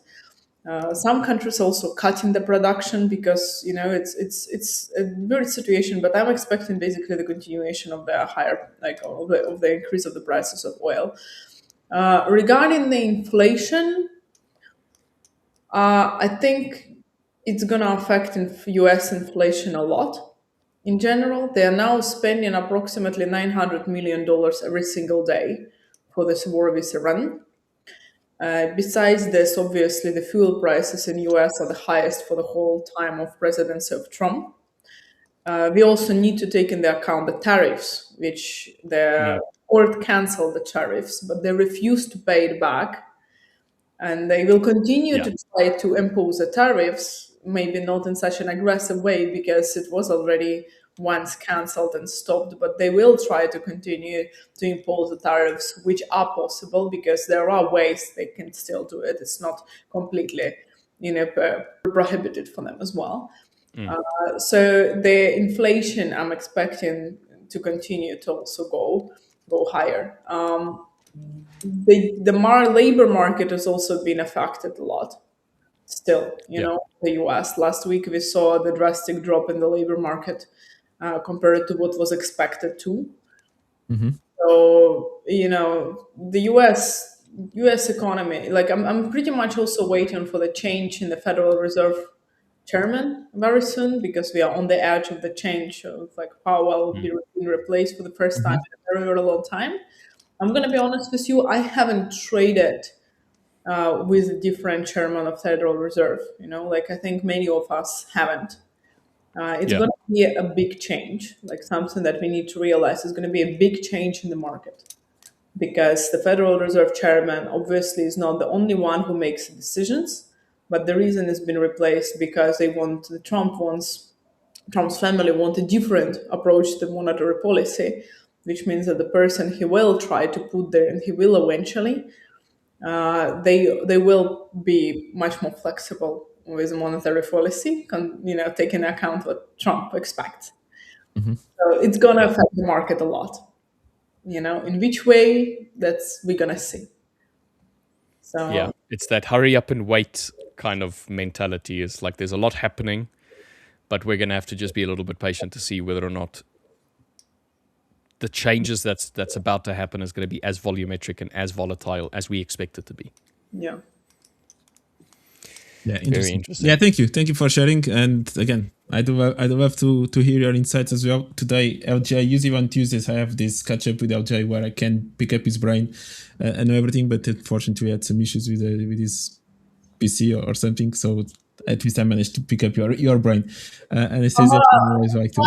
I'm studying now the commitment of traders, COT Mhm. reports. So I started a new course on this. So I think Okay. a couple of days, maybe next week, I'm gonna also be able to take a little different perspective from this too. So let's see. High time to be able to understand those reports, because it's gonna help us to understand the upcoming big moves that funds and big institutions are preparing to as well. So More of a market sentiment yeah, idea. Yeah. Data analysis. Love that. yeah. Sure. Yeah, thank you guys. Yes, now I'm going to hop off. Enjoy the rest of the stream. Thank you everyone. Thank you everyone for watching us as well. Smash that like button and good luck for everyone that's going to participate on tomorrow's giveaway. 100k. By the way, who's getting the silver YouTube thing? Play button. Oh, uh huh. Are you getting it? There you go. They're No, going no, to no. sit It's not. there. It's not me. It's going to be in the Fiverr's office. That's where it's going to Perfect. be. But I may just go and have one made Yeah, that I can be think that's fair. displayed. Yeah. I think it needs to be on the background from someone's like we need to show it. Yeah. Like 100k, 100k otherwise, is a good I mark. just tell everybody, no, no, no, no, no. Shipping address is my address. Bring it this way. That would be so cool, though. All right, All right, guys. Pedro. Have yourself a lovely day, mate. Cheers. Thank you. Just choosing this one. Bye bye, Pedro. Yeah. Right. I can bring up mine. There we go. Awesome. Anastasia, Yeah. we don't usually get an opportunity to spend a bit of time together, but you will have me for a little while up until there we go. Up until the You see, man, the I'm myth, the more legend. chat again. Okay, so let's just keep him off screen for a little while, and then Anastasia and I can have our little moment. No, I'm joking. LJ, if you want to hop in, you can hop in whenever you want to, mate. Awesome. That's good. LJ is just letting us know that he's finally got internet again. So his ISP is now finally providing us with LJ time. Anastasia, I wanted to ask you, what made you decide to go and do this extra course for the COTs? Did you always plan on doing that? Was it always part of like your career aspirations to understand this stuff? Or was it like, I feel like I have a gap and I need to fill that gap? There were several, I would say there are several reasons for this. First of all, I love learning new things. And I think every knowledge that you get, every learning path that you take, eventually does bring you something good. And in this case, financials. Obviously, it's gonna sooner or later be transferred towards financial gains because this knowledge directly connects to the market. Now that's first reason. So once in a while, every single year, Richard, to be honest with you, there wasn't a single year when I didn't pass some kind of courses. So always once in a while, I get this feeling like I need something new. Now that being said, I always try to only, because before I was buying so many different courses and I was passing so many different courses on different things. Now I am trying to choose something that directly connects towards what I'm doing. So COT reports, is something that pretty much very similar to what I'm doing on the footprint and order flow reading. But the footprint and order flow is a microscopic perspective. COT reports are basically the major big perspective, of the sentiment, which is something that I like. I like to know what's going to happen before it starts happening even. So it gives me the broader perspective of the same thing that I'm doing. So it's connects perfectly. So the reason I'm passing this course is because it connects. And now the third reason, I feel like in the current sentiment of uncertainty, having any kind of information that is going to give you a little bit more insights of what to expect instead of guessing is very beneficial eventually, because I feel like technical analysis is great, but sometimes is not enough. And this is when I went to really on my footprints and order flows and so on. And I want to continue. I also want to repass my course on like macroeconomics this year, like again, like build up some inner confidence again in me a little bit more again until like, okay, I know what to expect in the current market. I'm expecting pretty much next year's to have big uncertainty around the world, not only about the markets, with the wars, expecting the crisis and so on. So better be ready than sorry. So, I be prepared instead of. Where there was a very lovely saying with that regards. Man, what was that quote? Anyway, I'll remember it in it. But I like the fact that you're saying that you recognize that there was maybe a bit of a gap, and you needed to fill that gap. But filling that gap also kind of like aligns with the idea that you love learning and you like to expand your knowledge in your specific field. Previously, maybe you were willing to expand regardless of what the industry might have been because you were just trying to gain knowledge. Now you've experienced enough about the market to know where your gaps are. And it's like, okay, a little bit more streamlined. I'm now only going to go and look for information that directly falls in line with what I'm looking for in the market. So I really think that is the right way of going about it. But you need to earn that right, I feel like. You need to like be in the market a little while and then realize, I need this. This is the thing that's gapping. And you can tell people that this is a gap in their understanding, and they will only realize it once they see it for themselves. So yeah, for sure. For example, I also want to learn like options trading and so on. However, I understand that right now is not my priority, basically. Yeah. And the reason for this is that there is some things that are going to be more beneficial for me if I improve in my current approach rather than learning completely something different. So I want to refine this. For a very long time, I was feeling like, okay, this is working fine. And this is working fine, but I feel like it can be working a little bit more, giving me a little bit less stress and a little bit less work and time. I know a little bit more things that can prevent me from taking some bad decisions, help me to make good decisions.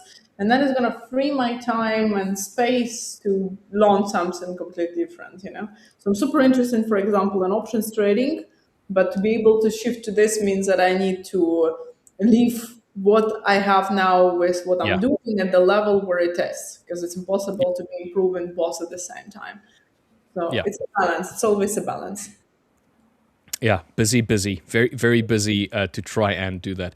Yeah, I was about to say Neutrino is bit of a horn dog at the moment. But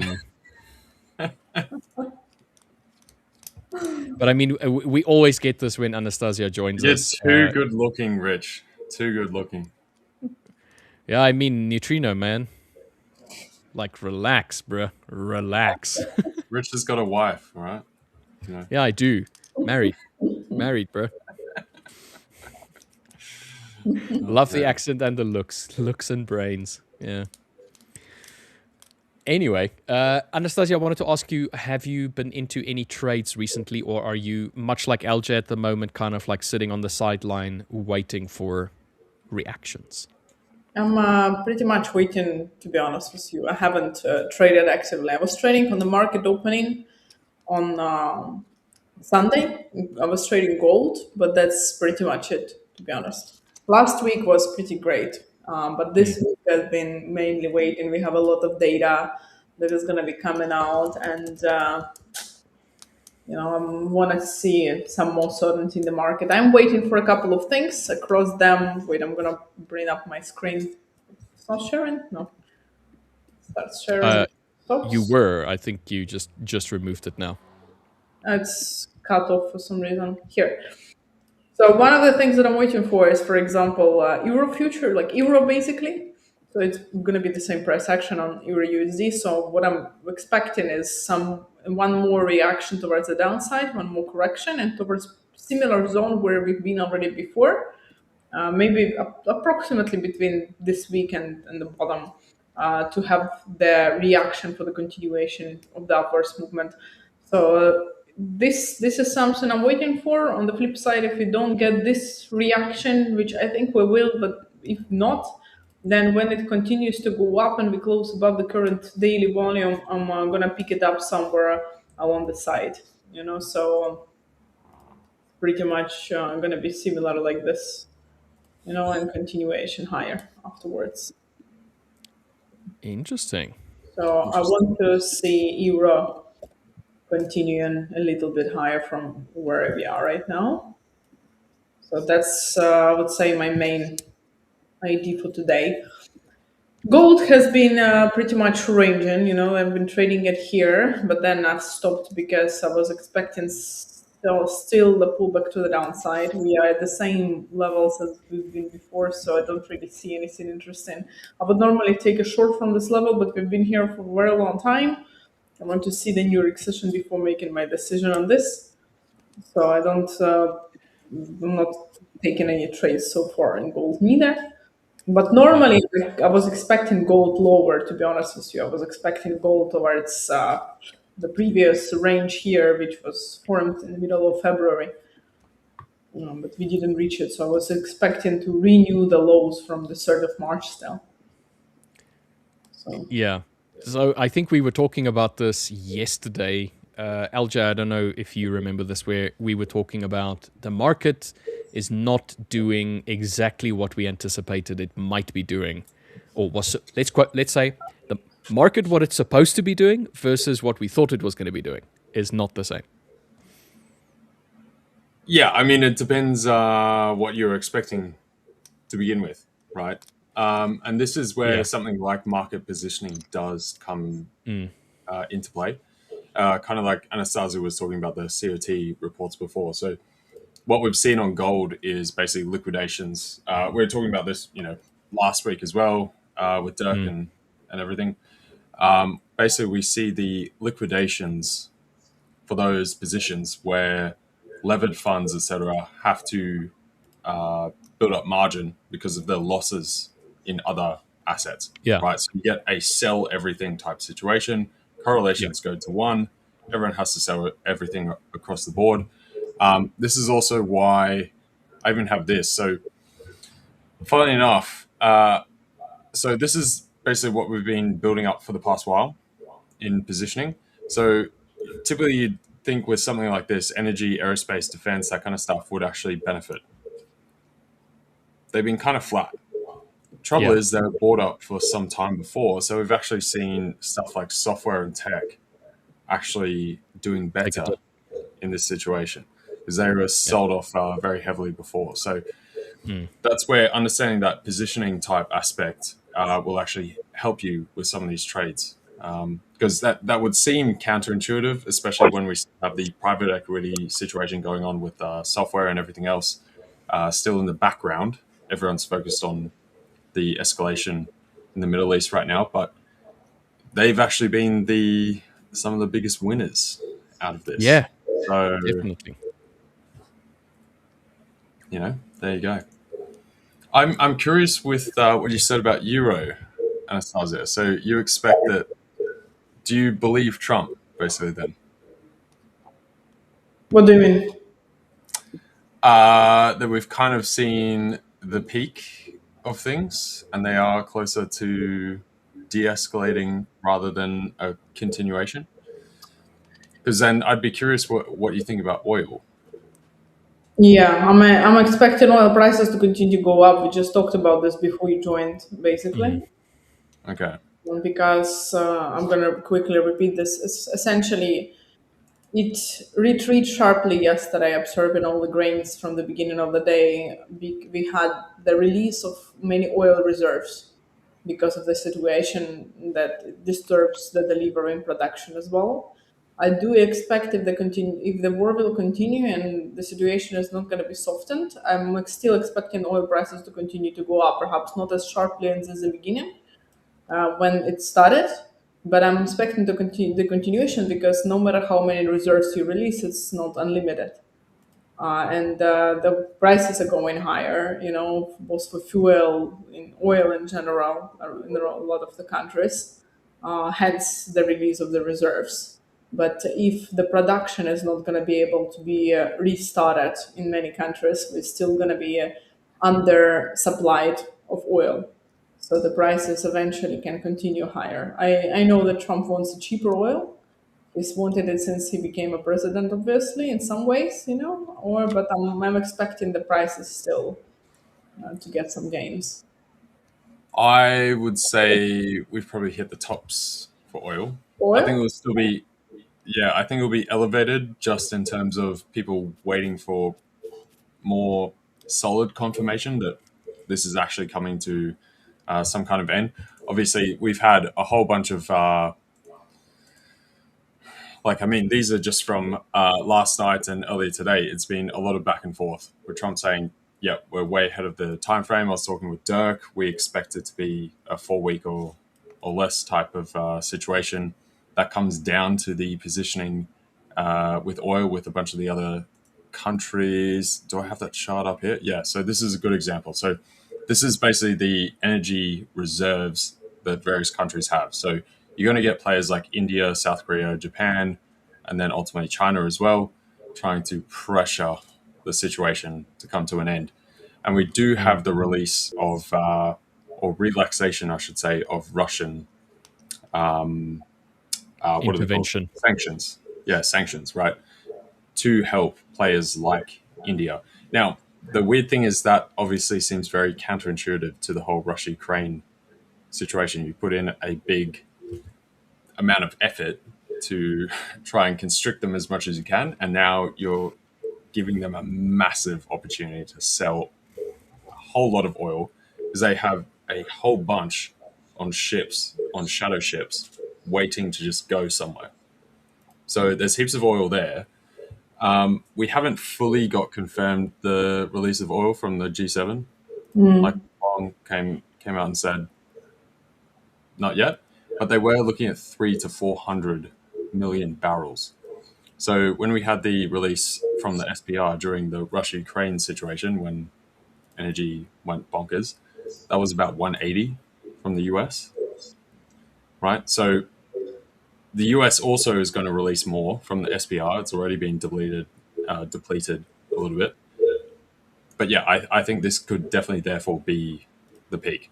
I think the only way that we go higher is if this actually does come into some larger escalation type situation, which obviously we pretty much replaced the old leader with a new leader of the same version. So I don't know how. I think my feeling right now, Trump has been talking to Putin as well.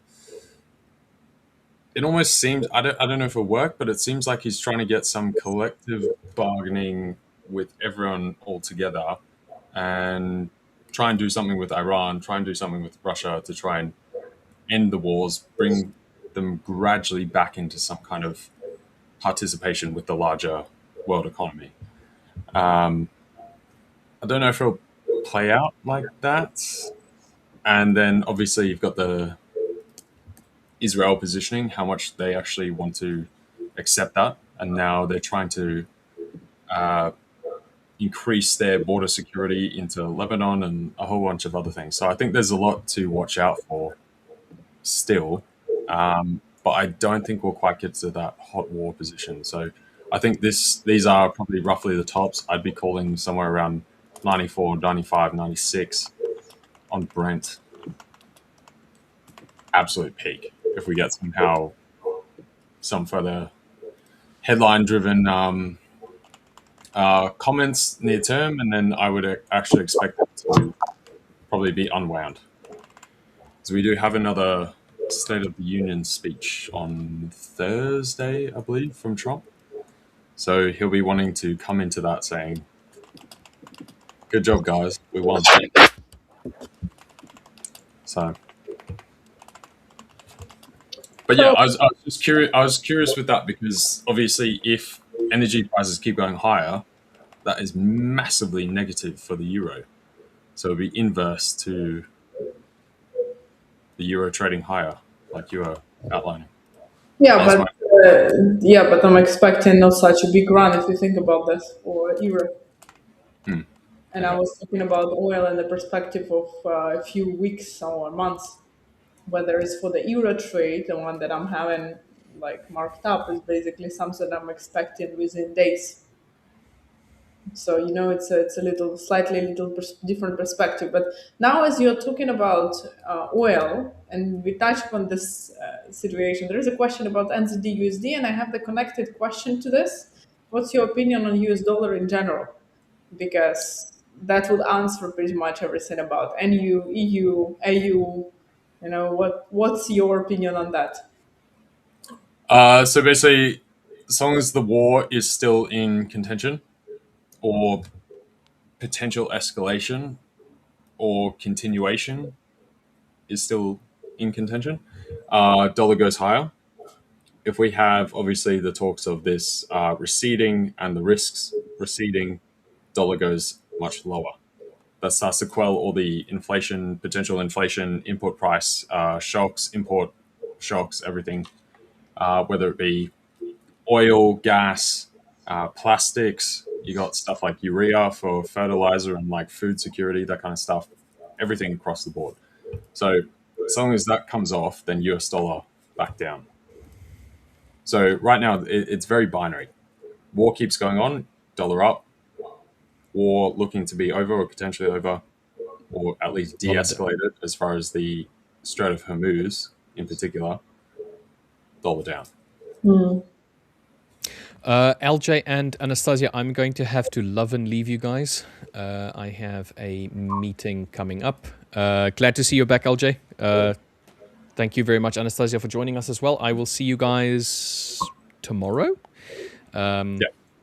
Yeah, so tomorrow, giveaway, once again to everybody in chat. You need to be in the live stream tomorrow. You need to have liked and subscribed. It's going to be a YouTube exclusive giveaway. We are celebrating the 100,000 subscribers that we gained this year, or the milestone that we've reached this year. We are very thankful to all of you to have gotten us to this point. So we would like to just give something back to you through a giveaway. So you have to be in the live stream in order to participate. So thank you very much to everybody that got us to 100,000 subscribers. Join us tomorrow for the giveaway. Awesome. All right, Anastasia and LJ, I'll see you guys when I see you. Have a great day. Cheers. Thank you so much. You too, Richard. Have a great day. Thank you. Bye, guys. Ciao. How we doing, Louis? Good to see you. Yeah, and you too, Stephen. Yeah, I was in before, but I've had plenty of problems with my internet today, so that's sad as well. Anastasia, if I randomly drop out, that's probably why. So, just so you know. New haircut though. New haircut. I cut the beard. And Change. Actually, to be honest with you, I wasn't planning to. I was going for the hair coloring yesterday, and I came out like this. So. You're not a fan. You don't like it. What? Are you not a fan? You don't like it. No, I like it. Of course. Otherwise, I wouldn't do it. Right. Well, you said you came out with it, so it sounded like you're like I mean, I'm I happy with wasn't it. expecting, but I obviously agreed to do this. It wasn't against my will. Okay. All right. Fair. As long as you're happy, because that's the worst thing, Yeah, coming out with a haircut that's no good. yeah, for sure. That's for sure. Um. So you're not really in anything right now. Not yet. No, no. Waiting. And Okay. you? I was earlier today, but similar deal at this point, sort of waiting. So caught some longs on Aussie dollar earlier today, coming into late Asia just before Europe. Mm-hmm. We basically came down by the 200 moving average on the 5 minute. Was running through this earlier, and we had the two standard div. We were just by there as well. I saw euro dollar and pound dollar also basing roughly at the time, and everything's seemed to start to move up. And dollar yen had also broken some of these lows through there. So yeah, jumped in on the Aussie.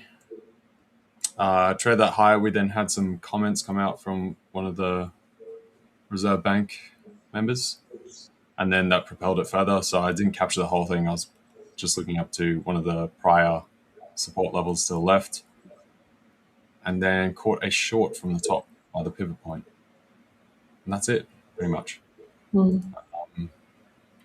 Oh, and I did have one sort of scalp long on the pound once we broke the prior highs from this morning in Asia, basically up to the gap level, Let's see. the war escalation. But yeah, I'm very, very tentative right now, given I'm not too sure this is completely done. I think that's also evident by euro dollar, like, you know, Aussie dollars close the gap, pound dollars close the gap, everything else has. Euro dollars ways away from that right now. Mm. So I think that's to where the market risk is. We did have oil, like we're talking about, came right off, but we have picked up a little. We're now sort of seem to be waiting. The Nasdaq has recovered pretty nicely, all things considered. But again, we're also Yeah. up to resistance level. 200 moving average on the 4 hour and some of these prior highs through here. And we're now pretty much coming down to where the options level, the 0 DTE options for New York are today. So yeah, bit of a wait and see kind of pattern for me. And then gold is just kind of rubbish. Yeah, Just to be honest with you, it's been quite rubbish. yeah. But I actually, to be honest with you, I really enjoyed trading and since like last week. I know everyone is like, okay, it's in consolidation and so on, but I have been trading inside of this range. But after this, the longer it continues, the less you can take, obviously, because the higher it is the risk that we're gonna break out of this at any moment. So Yeah, I was talking with what level? There was another level he had up to here. I think it was what time frame was this? Sorry, 3 hour, 4 hour. There was another time frame with a moving average through here that we basically just tapped into. So either way, the 4 hour, we've got the 200 coming through here, and we did have the 2 standard deviation band through there and created a higher low through here. So we were talking about yesterday, basically from buying up from about 5,060 through here for potentially higher prices from this standpoint. And talking about this whole flush of positioning that's probably done by now. So definitely a reasonable buy. And we're now 100, $110 an ounce higher. So I'm not sure about breaking this range just yet, given the situation, but I'm just pretty much sticking away from gold. I don't like it at the moment. yeah, no, me neither. Me neither. I can clear the chart. Yeah.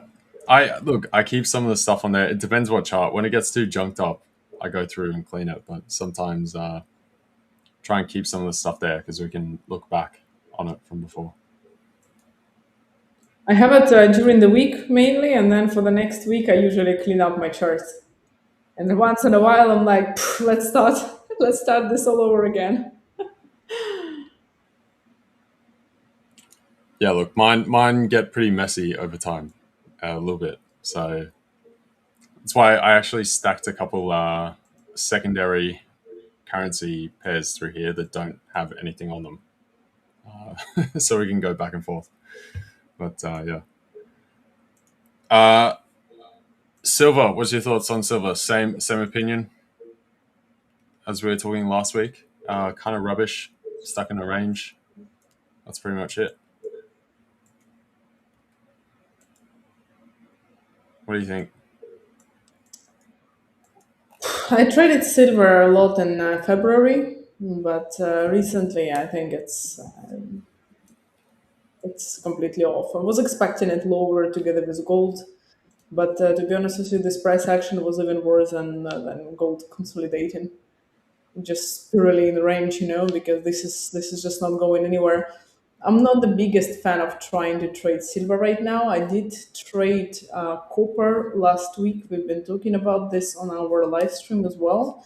That was finally a very nice trade. I've been selling copper, and finally, this in the beginning of this week on Sunday, more opening, it did crash as I was expecting it to crash. But silver didn't really move much, taking into account that all the currencies together with gold had a drop. I'm not touching silver for now. I don't really like the price action, and I'm very double on this right now. I'm gonna be probably waiting for the CPI tomorrow. That's fair. That's fair. You? Yeah, I don't really like silver. Like we were talking about the last couple times, to be honest. Like this purple box I've mapped up here, out here, was pretty much my sort of range for silver. I think it was meant to be a bit higher through there. And yeah, basically from these lows up to these highs, and that's exactly where we tapped into with the, sort of some of the price support levels to the left. We've now got this bit of a wedge kind of forming, and we're pressing up against that. So only thing I would like silver for is potentially we, break out or break down Yep. from there, right?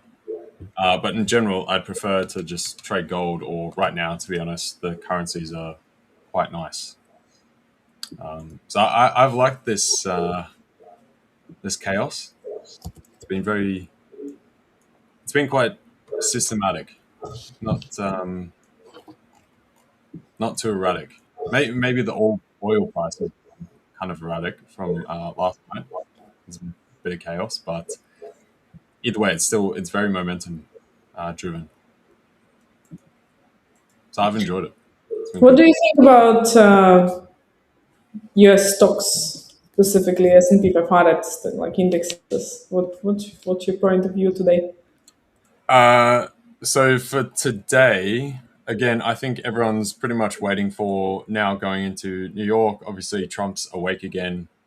Start commenting on whatever he wants to talk about, and heading into the afternoon for Europe as well. And now that we're sort of focusing on NATO potentially being involved in general, as well as the G7 congregation, I think they've got another meeting today about potential oil release.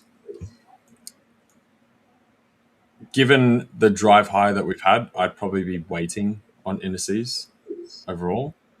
I did bring up another chart if I can find it here. When I was talking to Dirk. Let me just swap to a screen for a second whilst I try and find it.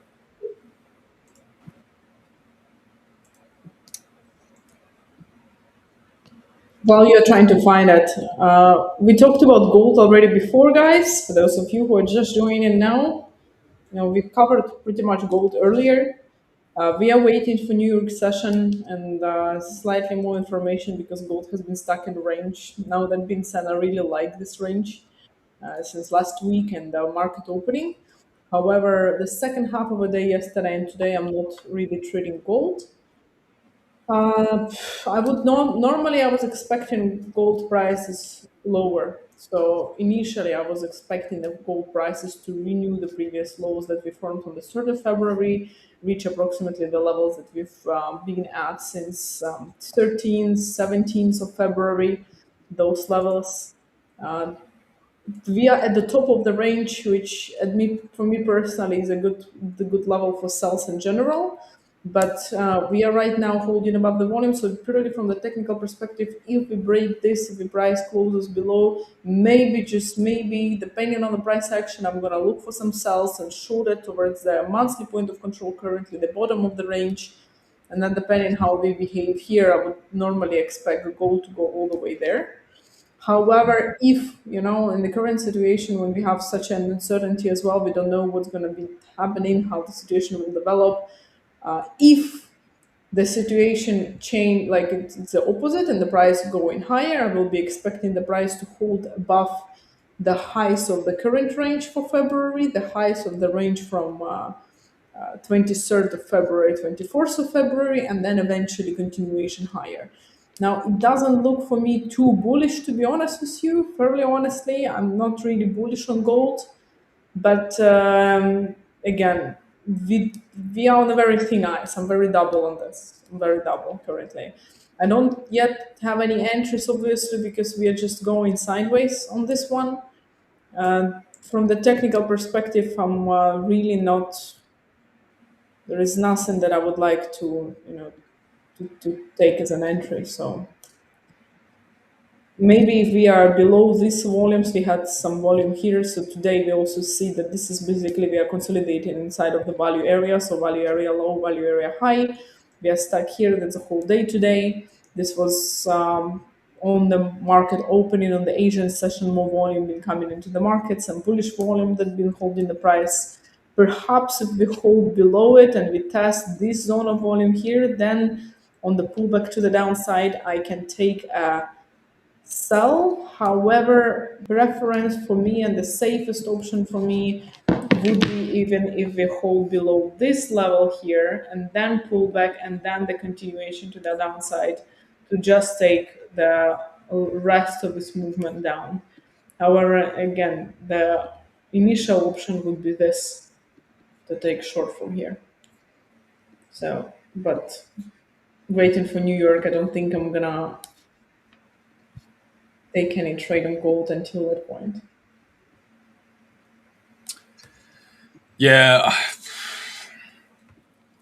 I agree. Basically, that comes down towards the middle of the range. I don't really like gold at all in this sort of box range that we have. I prefer to wait for a decisive break, either lower or higher, either Yeah. way, right? I agree. Yeah, we're just in a very mixed kind of spot right now. Overall, what I was saying, so the other thing with the indices, so I was showing this to Dirk, I think, like last week sometime.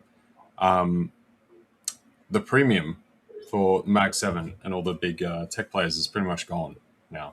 So they've come back to meet the market, and they've even gone a bit lower since. So they're now very, very cheap, is the thing. So I think if this does settle down, massive upside. Again, it comes down to kind of a binary situation. Massive upside if everything calms down, further downside if it keeps going. We do still have the software thing in the background. We had on Friday BlackRock from one of their private equity funds, like capped withdrawals. So that's definitely still something to watch in the background. And obviously, if the situation keeps going on, I was also talking to Dirk about potentially that starts to curb AI acceleration. because obviously if energy input prices go right up, AI is already super expensive as far as the energy cost, and we're definitely bottlenecked as far as its progress from energy. So very binary. De-escalation, right the way up. Continuation, right the way down. Now, I don't think we'll get continuation. Right, the world just can't survive it. So if I had to take a position, I would definitely be looking for that upside. After this sort of rally, probably some kind of dip through here, and then I think we could actually start pressing significantly higher once again. So, and then daily, very much just looking at the options levels for the 0 DTE. So that worked out very nicely yesterday as well. We met that. Then after that period deeper into New York, we got the Trump announcement saying they're way ahead. So we got another pop. Today we've met those tops, and then we're basically pulled back to the options level. So I'm pretty much day to day playing it in between that. Mm.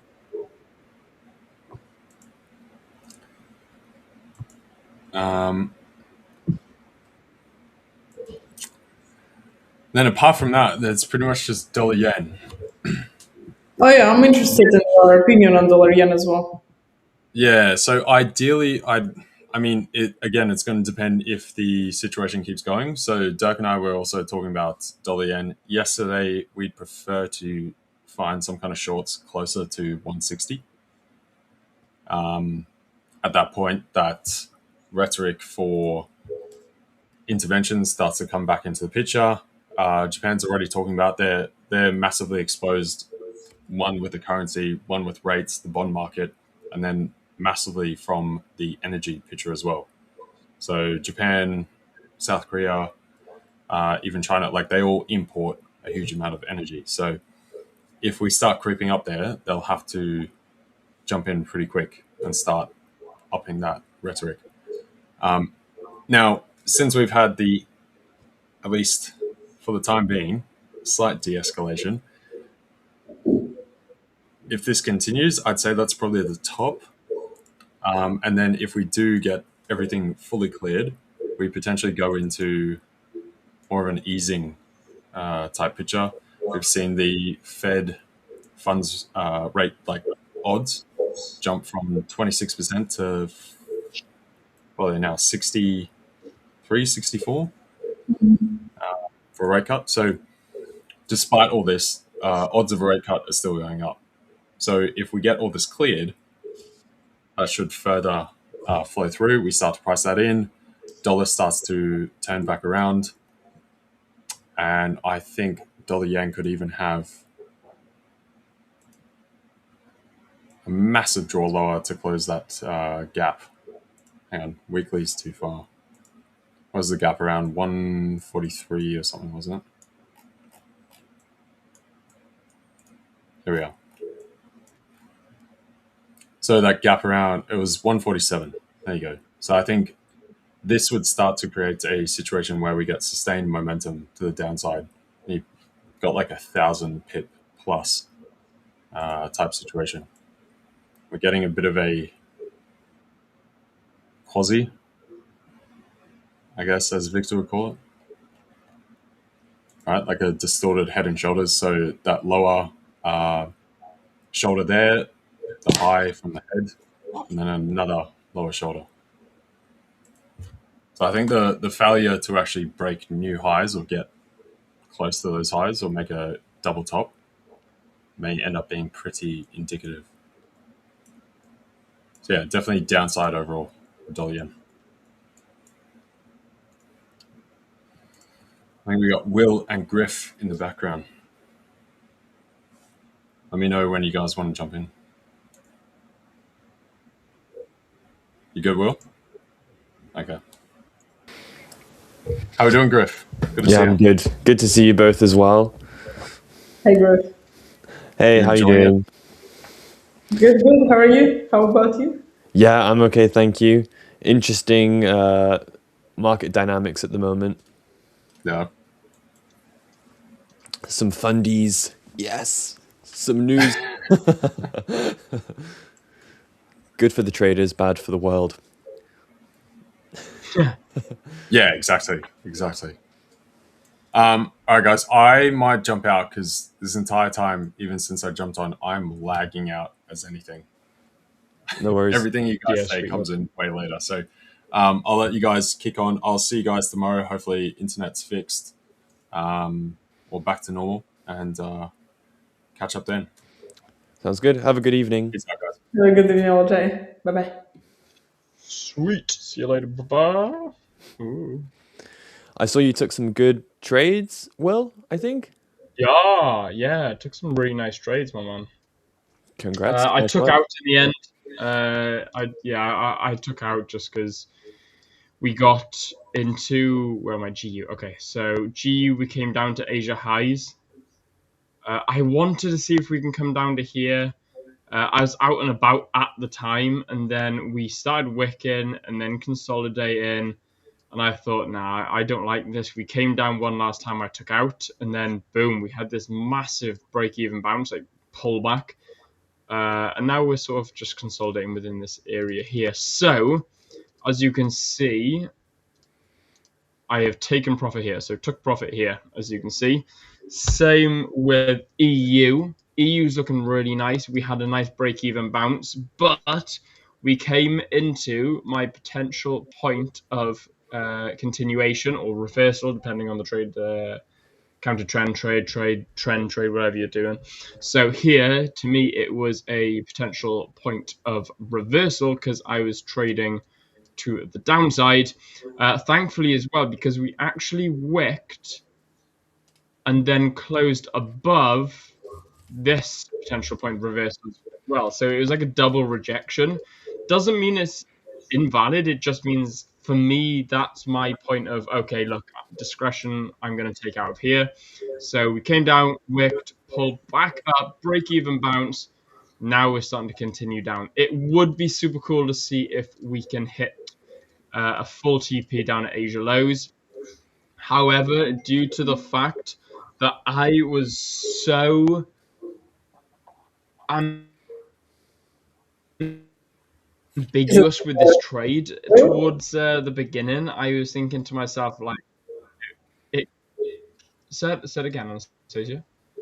I'm not sure if it's you who is lagging or is it me. You started lagging a little bit, but it's okay again now. Oh, okay. I was going to say, Griff, you're fine to me, but Anastasia, you're lagging a little bit. Great, it's your call. Who is lagging? It's your call. I've got to point the finger. I think for me, just Will was lagging there. Okay. But you're okay Maybe now. it's me. I think it should be fine. Okay, I'm all right now, though, yeah? Audio's Yeah. fine. Sweet. Videos are choppy like every 20 seconds. It's fine. Right, okay, that's really interesting. You're good right So now. I know that LG was having that issue as well, which is weird. But yeah, on EU, so we got the break and close under, so we got a lower low, but we came back up and equaled these highs, but bullishly as well. We were consolidating, and then we started getting that drop. We got this nice little close under, and then, yeah, we got this nice drop here, and it allowed me to take profit, and I ended up banking. I'll actually go ahead for you guys and bring up my MetaTrader real quick so you guys can see that. There we go. Yeah, cool. You can see that. Okay. Yeah, look at GU, man. It's dropping. Anyway, let's look at the history for today. 1,470, paid $48 commission, and totaled out at $1,422 profit for the day. So, all in all, pretty good day. Very good. Well done. Pretty good day. Not too bad. Obviously, I could have banked more. I was looking originally around 2.5% profit, but hey, look, money's money at the end of the day. You know, I'm not gonna say no to the profits. Of course not. As long as you're profitable, right? Exactly. Hey, profit's profit. Exactly. As long as I can pay the bills and enjoy my life, I don't care how I earn my money. Exactly. Guys, I'm gonna leave you for just 2 minutes and I'm gonna come back. No probs. Okay, sweet, no problem. It's funny, Will, because your EU entry is literally on that. If it was on the hourly, would be where I would take a buy as a flag. So you've just taken Oh, no way. the complete opposite entry, like Complete literally opposite. right on the close of that kind of white up candle would be where I would be entering a buy if this was on Damn, the no hourly. way. I mean, can't say I'd take it because it was a loser, you know. So I don't take losers. I only take the winners. But 100% win rate. but I can see how that's worked out really well. I can see why it's gone well as a short. It looks good. Well done. Happy for you. Deal for that. Thank you very Chris. much. Yeah.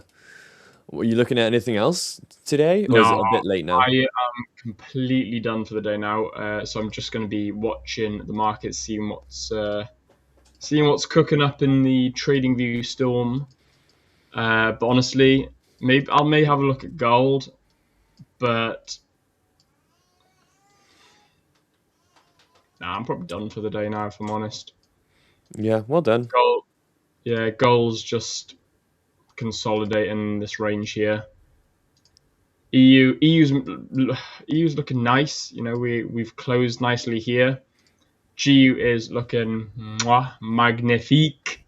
We've come down into this last line of defense for the buyers or for the bulls to come in. If we do not respect this area here, I'm anticipating price will come down to the Asia lows.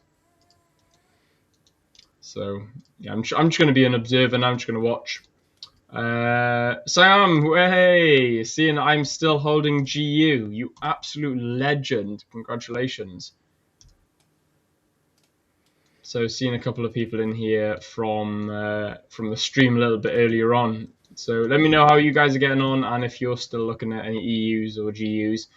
For all of you who said that, Will, you're cooked and you're screwed in your EU long.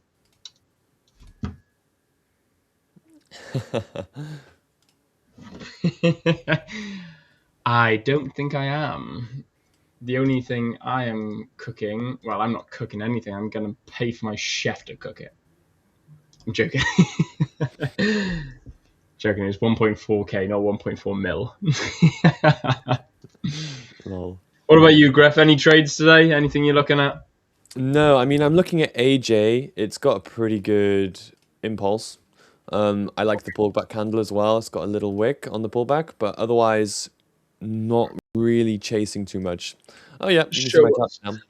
Yeah, so not much for trending price action based strategy over the last like week or so, at least on this currency pair, but you can see we're just starting to move up now. I'm a bit cautious of how we react above this old high. But yeah, it's looking pretty solid. We've got strong impulse, which is the first thing I need. We're getting a small pullback candle, which shows no shift in momentum, which is the second thing I need. So now all I'm looking for is just a bullish continuation candle, something like that. And then I would set a pending order 2 pips above this inside bar and then wait for it to tag me in and go. That's what I'd be hoping for on AJ. AJ is looking the most promising right now. For the other pairs, AU's all right. I mean, you're kind of seeing this corrective uptrend. There's a bit of momentum here, but then we've just broken and retraced the high on this most recent, the most recent 2 hours. Like we've not seen momentum here, just break and retrace.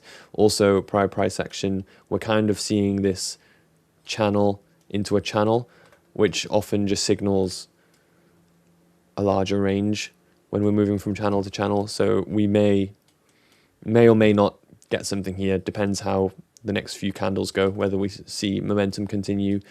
EJ ranging. EU was a little bit better. I liked how we kind of broke under this low and rejected with this shift, filling the gap from the weekend. And yeah, I really liked how we broke this high, but we started seeing a little bit of weakness. momentum kind of came back, but now we're seeing that weakness again. We're just kind of ascending now. So again, it's a similar position to AU, where we're kind of seeing like a channel into a channel, which signals range-bound price action. GU, I need like massive impulses on GU, so there's nothing here for me either. There's just ascending out of a range. And NJ, there's just nothing happening on NJ, unfortunately. So yeah, AJ, I've marked it. It's the only pair I'm really watching right now. Yeah, we'll see what happens. Yeah, nice. Those are all the pairs I trade. That's my full forecast. Your full arsenal. Yeah. Weaponry. Yeah, I do like your EU short. It's funny because it's on the 5 minute, right? Yeah. There was Yes. a period where, so I trade flags like this, where I'm just looking for counter trend candle this way, and then kind of this swing low where the lows of the candles on either side are higher than this low, so we form a flag low, and then I'm just looking for a break and retrace of this flag low or this swing low, and then I enter on the first retrace candle after we break this flag low, looking to go higher. But I did kind of, in my mind, create this new entry once where, and because it just kept happening, where I would stay out of a flag because I would start to see a shift in momentum on these pullbacks. And I found that when I saw a flag, which I was staying out of because I was seeing a shift in momentum, it actually worked pretty well to take an inverted flag, which is basically what you've done, literally setting your stop loss above the high, targeting like the beginning of the impulse. And in this case, it makes sense with what I was saying, because we've moved up and then we've rejected. We've got this move down, and particularly this move down, which really shows a shift in momentum. And I can say that because these bearish candles are, if I can take this, are larger than some of the candles in this bullish impulse. So starting to see momentum pull back to the downside through this shift. So yeah, an inverted flag works pretty well. And it makes sense with your entry as well, because we're kind of breaking above these old highs as well. So like I was saying, on the 1 hour, I'm seeing like an ascending. It makes sense for price to break and retrace, particularly if we break the high again and we see weakness. It could be another good opportunity to take a little short. Yeah, lots of thoughts there. Thanks for listening. Yeah, nice. Yeah, that would be really awesome to see if that would work out on your strategy, given that you, like you said, if it was on the hourly, it'd be the complete opposite. Yeah. Yeah, it's cool to see you kind of getting in a position which I guess I've theorized before on the hourly, where it's the same kind of pattern, just like a backwards flag, inverted flag. Yeah. And it worked out for you, which is great. It works well with my trailing stop loss management rule as well. I was literally about to say, how would that work with your swing point loss trailing stop? I guess it wouldn't work in the sense of we're not making new highs and lows. We're still within the highs and lows when we take this short right here. But I feel like EU, a really common pair characteristic that I've seen on EU is we'll like get an impulse, we'll get a shift, and then we'll just ascend and start to impulse back to the upside like this. This is a super common pattern that you get on EU, particularly at the bottom of a trend. So yeah, like I can see it on the 5 minute as well, you know, price being fractal, super interesting. We've kind of got that formation where we've moved up and then we're starting to descend, and I wouldn't be surprised if we get this kind of impulse down now, something like this. I would not be surprised.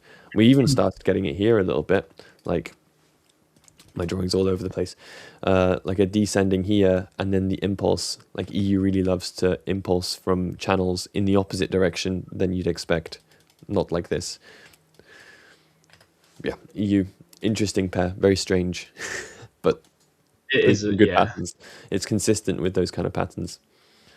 Yeah, I find most of the time it is, but it does have its moments where, like you said, it's a strange pair, and sometimes it likes to act that way, Yeah, and it does like to act like a strange pair.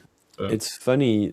The like it's the most liquid pair, but it's also so odd, and like so many people agree that it's a really odd yeah, pair. yeah, I think that's quite interesting because like you wouldn't you'd expect, and in trading everything's like the opposite of what you'd expect, but you'd expect the most liquid, like most highly traded currency pair to be like the most boring, the most predictable, like the most sideways, the most like cliche, I guess.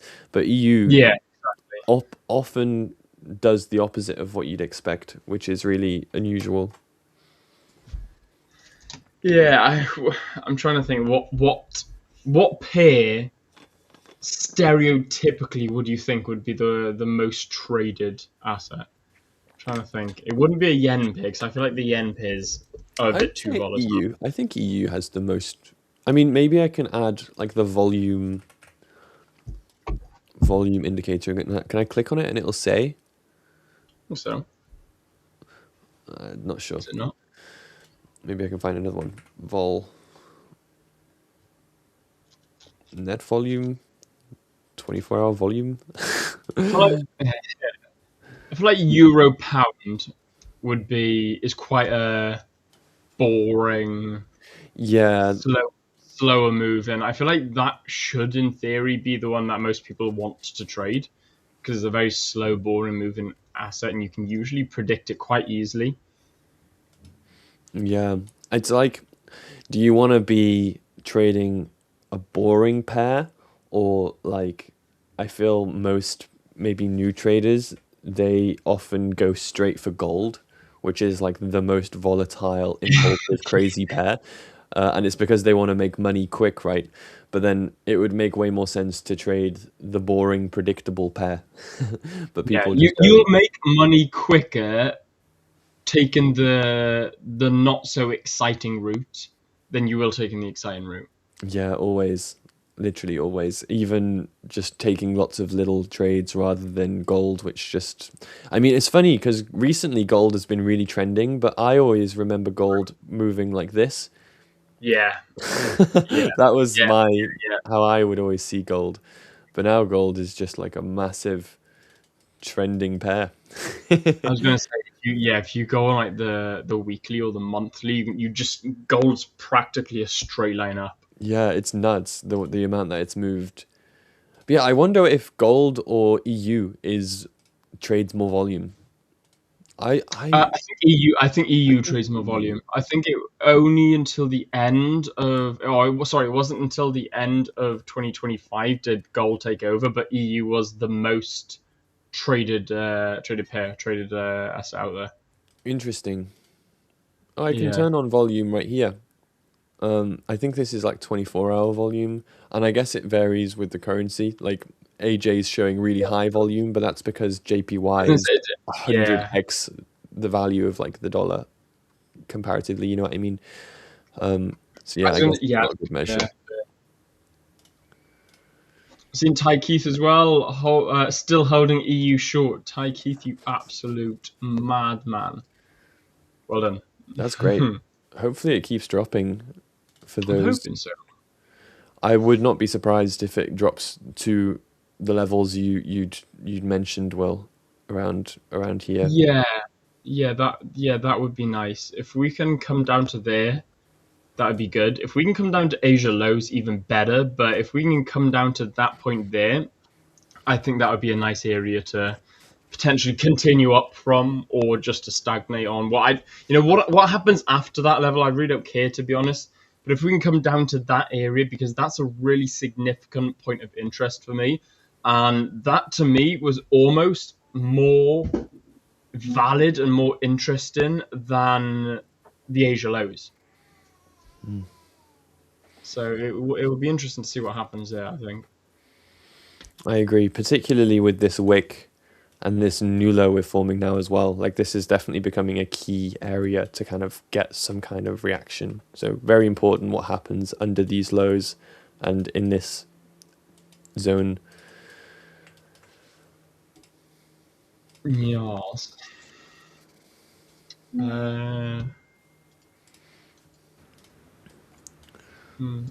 Anastasia, hello. You've had your hair done. Ah, yeah, I did yesterday. Oh, okay. I was going to say, yeah, it looks different from when I saw it last. Have you dyed it, or is it just fringe? Yeah, no, I dyed it as well. I was Oh, actually, no way. Oh, yeah, see? I'm a well-trained man. I notice these things. he has a wife, girlfriend, wife, whatever, It's learned to notice these tiny changes. I have This been is a trained trained. eye. I'm trained to the highest possible level. Yeah, it's a Oh, little colder, and I was just planning to do it a little colder, but then I came out with this, so a little change. yeah, nice. That looks good. Thank you. Thanks a lot. Oh. Also, I Have was you? seeing Griff, your setup, man. I saw on Instagram, dude. That looks sick. I Oh, love that thank clock, you. I man. I appreciate it. love. Yeah, It's I got like my drove dark on. I drove for 4 hours yesterday to pick up this old retro television. It's like one of a kind. They're really hard to buy. In the 90s, they would have been worth so much. That it's a professional video monitor, so it's maybe I can. It's so heavy. I don't think I can move it. But basically, just imagine an old cube TV. Yeah, and it Yeah, would have been used yeah. in television production, like the monitors which they would have had the cameras plugged into. Yeah, and it's for I've got a Steam Deck, like a gaming thing, and I'm going to Oh, link this okay. up with my CRT. It's a CRT television, so slightly different to like a normal Yeah. thin panel. But yeah, it has like a really unique look and feel, and it's like collector's item. So I'm happy to have one. I've been searching for months. Yeah, dude, that's sick. Thanks, Will. Yeah. I'm still Yeah. I'm still we've still got no heating in our house. So at the moment my Oh, office is also my bedroom. We're just huddled into one room, the whole family. We're all sharing like this plug-in radiator. So yeah, my office right now, the surroundings are still gross. It's all unpainted and stuff. But yeah, I'm looking forward to when I can. Well, I'll have to take all of this apart, take it upstairs, and put it all back together again. So that's going to be no. great. I'd say, yeah, you'll love that. That's great fun. Or I changed my desk 3 times before then actually moving here. I changed it from those heavyweight office desks, and it's got like a sort of it's like square, but then it's got like that sort of curvature, and it's like that thick plywood, and then like I metal see. feet. Yeah. So I got rid of that. I binned it. I was like, I don't want that. That can. And I don't want it to scrap it because I thought, man, will I use it? Because I'm quite like sometimes I'm quite DIY. And I'm like, no, okay, I'm gonna put it away. I'm gonna put it into storage because I bought myself a standing desk, but the standing desk legs were rubbish and it kept wobbling. And because I had my setup is starting to get really expensive and it was wobbling. I thought if that falls, now I'm gonna kick off. So I took everything apart and I took the legs from the standing desk, what makes it go up and down. I took the frame from the normal desk and put it together. And I thought, that's why I keep these things. However, Made a moving Frankenstein desk. is a pain in the ass. Like Oh, there's I bet. nothing worse. Like the whole office is fine. I can pick up, I can move the couches, everything's pretty lightweight. But the desk and setup, dude, I do not envy you for moving that upstairs. Like that is going to be Yeah. such a ball ache. I'm gonna have to take it all apart. I think I'm gonna have to unscrew, like dismantle the whole standing desk. So it's not gonna be fun. And the cable Yeah, management, doing that all again is not gonna be fun either. But it's like months away. yeah. It's not. I'm happy The now. I've bane got of it all my here life. now. Yeah, bane of my life is cable management. Yeah, It's like spaghetti junction behind my laptop right now. I'm happy once it's done, but doing it is not so fun. Mm. Yeah. Just do it in small increments, innit? I was really tempted to buy, instead of a standing desk, like an old banker desk, which is like a really old thick desk, like one you'd expect to see in like a National Trust property. Do you know what I mean? Yeah, yeah. But I just thought, I don't think I'll even be able to get one up the stairs. Like, I don't think they come flat packed, you know what I mean? So yeah, Yeah. I chose a standing desk because I think I just think better when I'm on my feet. No, dude, same as that. You know, it's nice. Like right now, so I've got a cushion behind my back, and I've shown you my chair. It's a really crappy metal uncomfortable thing, Yeah. and it's nice to sometimes stand up. Like I got a big gaming chair at home back in the UK, and it's super comfy. But every now and then, it's just stretch your back out, stretch your legs out, and stand up.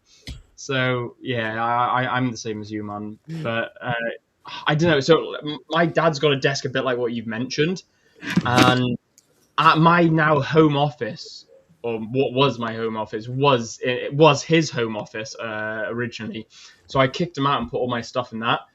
And much to his disgust, and the older and more mature I'm getting, much to my disgust, and I don't know why I did it, I got rid of his like oak oak and leather desk, and a bit like it was like a banker's desk. It was like a proper, the CEO's top floor, like massive office. You know, you've got big safe in it. You've got all the really cool kit and the very old like vintage wood.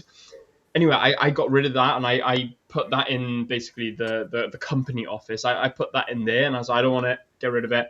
And he's like, do you know how expensive that desk is? I was like, yeah, it looks shit. I was like, I don't want it. It looks old fashioned. Now, bro, I want it back. Like, I want the desk. It is so nice, and like I'm big into my cigars and my brandies and whiskeys now. I can just imagine having my humidor with cigars, my decanter with my brandies and whiskies, all in this beautiful oak cabinet with leather on top, with my trading setup. Bro, I'd look like the Wolf of Wall Street. You know, it would look amazing. But no, of course, I had to rip it all out and say, I want to be Mr. Modern. Yeah, it's funny. I think we kind of go through that phase. Like, I'm in this house which has all the old beams I think I've mentioned before, and so many of them were like hidden under like plywood. Mm, Like, what were people thinking in the like 80s? You know what I mean? yeah, But then maybe in another 20 years, someone will go, "Oh, look at all these gross beams," and they'll hide them all again. It's funny how we kind of go with the times. totally. It applies in trading as well, you know, where people just do kind of what's around them. It's difficult to kind of go against the grain and find your own unique style. Yeah, 100%, man. It's like with my outfits, like what I wear. I'm very much a person who believes that their outfit makes them who they are. It makes them, they got to be comfortable wearing what they're wearing. It helps their personality. It molds their personality. Me, when I'm in my house or I'm in my home or my office, very much most of the time it's joggers, a hoodie. You can see I got my Fibers hoodie on. I got a Fibers t-shirt on. It's all very chilled and relaxed. The minute I go outside, you would not recognize me, because I believe in the minute I go out, I'm presenting and representing myself. I want to wear nice clothes because it makes me feel good.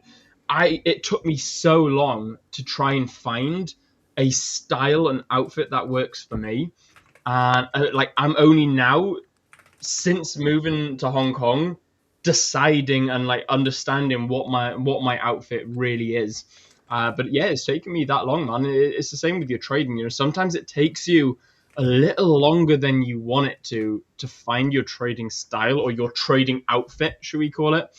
And sometimes you can go through 101 outfits, you can go through 101 strategies and styles of trading before you actually look at it and think, you know what, this represents me the best. The way I trade this makes me happy, and the way I trade this, gives me the confidence to execute to precision.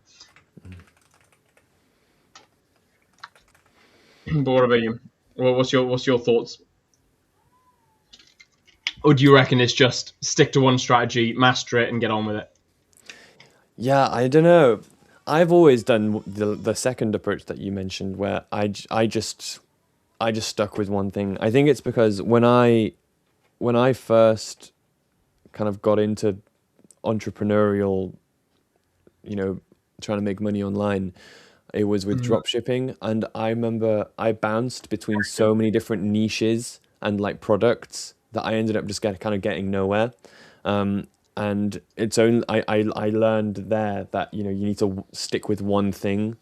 And yeah, my whole life I've been like a jack of all trades, master of none. Like I've been like 8 out of 10, pretty good at everything I do, but not really good at any one thing. So when I started trading, I was like, I'm gonna do one strategy and just do that for the rest of my life if I can. And that's Yeah. basically what I've done. And I've tried to master one thing. And yeah, I think focusing on one strategy has made me a better trader than if I had tried out a couple of different strategies. But yeah, now I'm fortunate enough where I'm in a position where I feel quite comfortable maybe picking up another strategy here and there because I stuck with one thing initially. But yeah, I Did don't I know. rate them? Yeah, that's really interesting. That's an interesting take. What about you, Anastasia? Find something that works for you, or just find something that works and just get on with it. To be honest with you, I've been the same as Griff in the like in trading perspective. Like find something that works and stick to it. However, it depends because obviously the approach that I'm taking is working for the specific type of markets, for the specific market behavior, which means that if I want to trade in different market conditions, I need to be able to take a different approach and vary it between the first and the second one depending on the situation in the market. Like for example, for my strategy, I need the trending markets, I need the directional trading, whether it's all reversals, but some kind of movement where the market is consolidating. It's going to be much more difficult for me to take profits, or trade in general. So there are periods of time, for example, when I need to stay away from trading for a very long time, just not because I cannot trade in these markets, but because the approach that I'm taking is not suitable for this type of market as well. Also, yesterday, I've just seen somewhere the headline of the podcast that I've said. I haven't listened to it yet, so I cannot really quote on this yet for you. But the trader that's been trading for more than 15, I don't remember anymore, 30 years, I think, like some ridiculous amount of time. They've been trading 25 different strategies, and if you look at the funds, for example, if you look at the hedge funds, funds management, they usually take different approaches. So they have scalpers, they have different approaches for different kind of markets, different kind of market conditions, exactly because of this. So I do think there can be slightly different approach when you need to when the surrounding changes, you need to be able to take a slightly different approach as well. So that's my opinion. But however, myself, I'm sticking to one system for now. You know.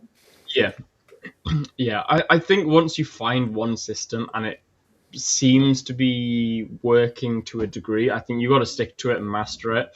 And then, providing, like you said, providing trading conditions change, then you can start looking at, or like once you've got the confidence to understand what that strategy is and how you could potentially optimize it, then you can be looking at optimizing a strategy. But until then, I don't think it's beneficial to change anything, because I think that's going to class as strategy hopping.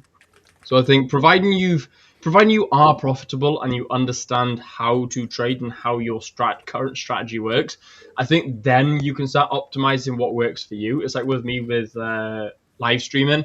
I changed my strategy completely to actually mold and work around streaming.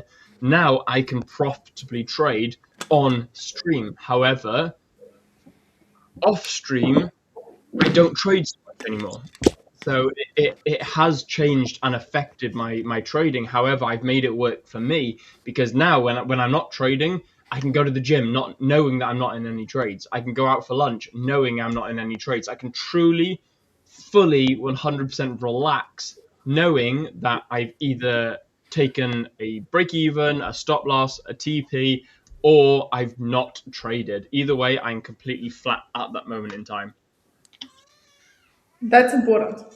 That's a big difference from when I think all of us start up and we are just in trades everywhere we are, everywhere we go, and you are doing half your living thing and half you're sorting out the trading at the same time, like side looking at the trades that you have opened, or like at the market for some new things as well. So it's Yeah. actually very interesting what you said that you adjusted your strategy for live streaming.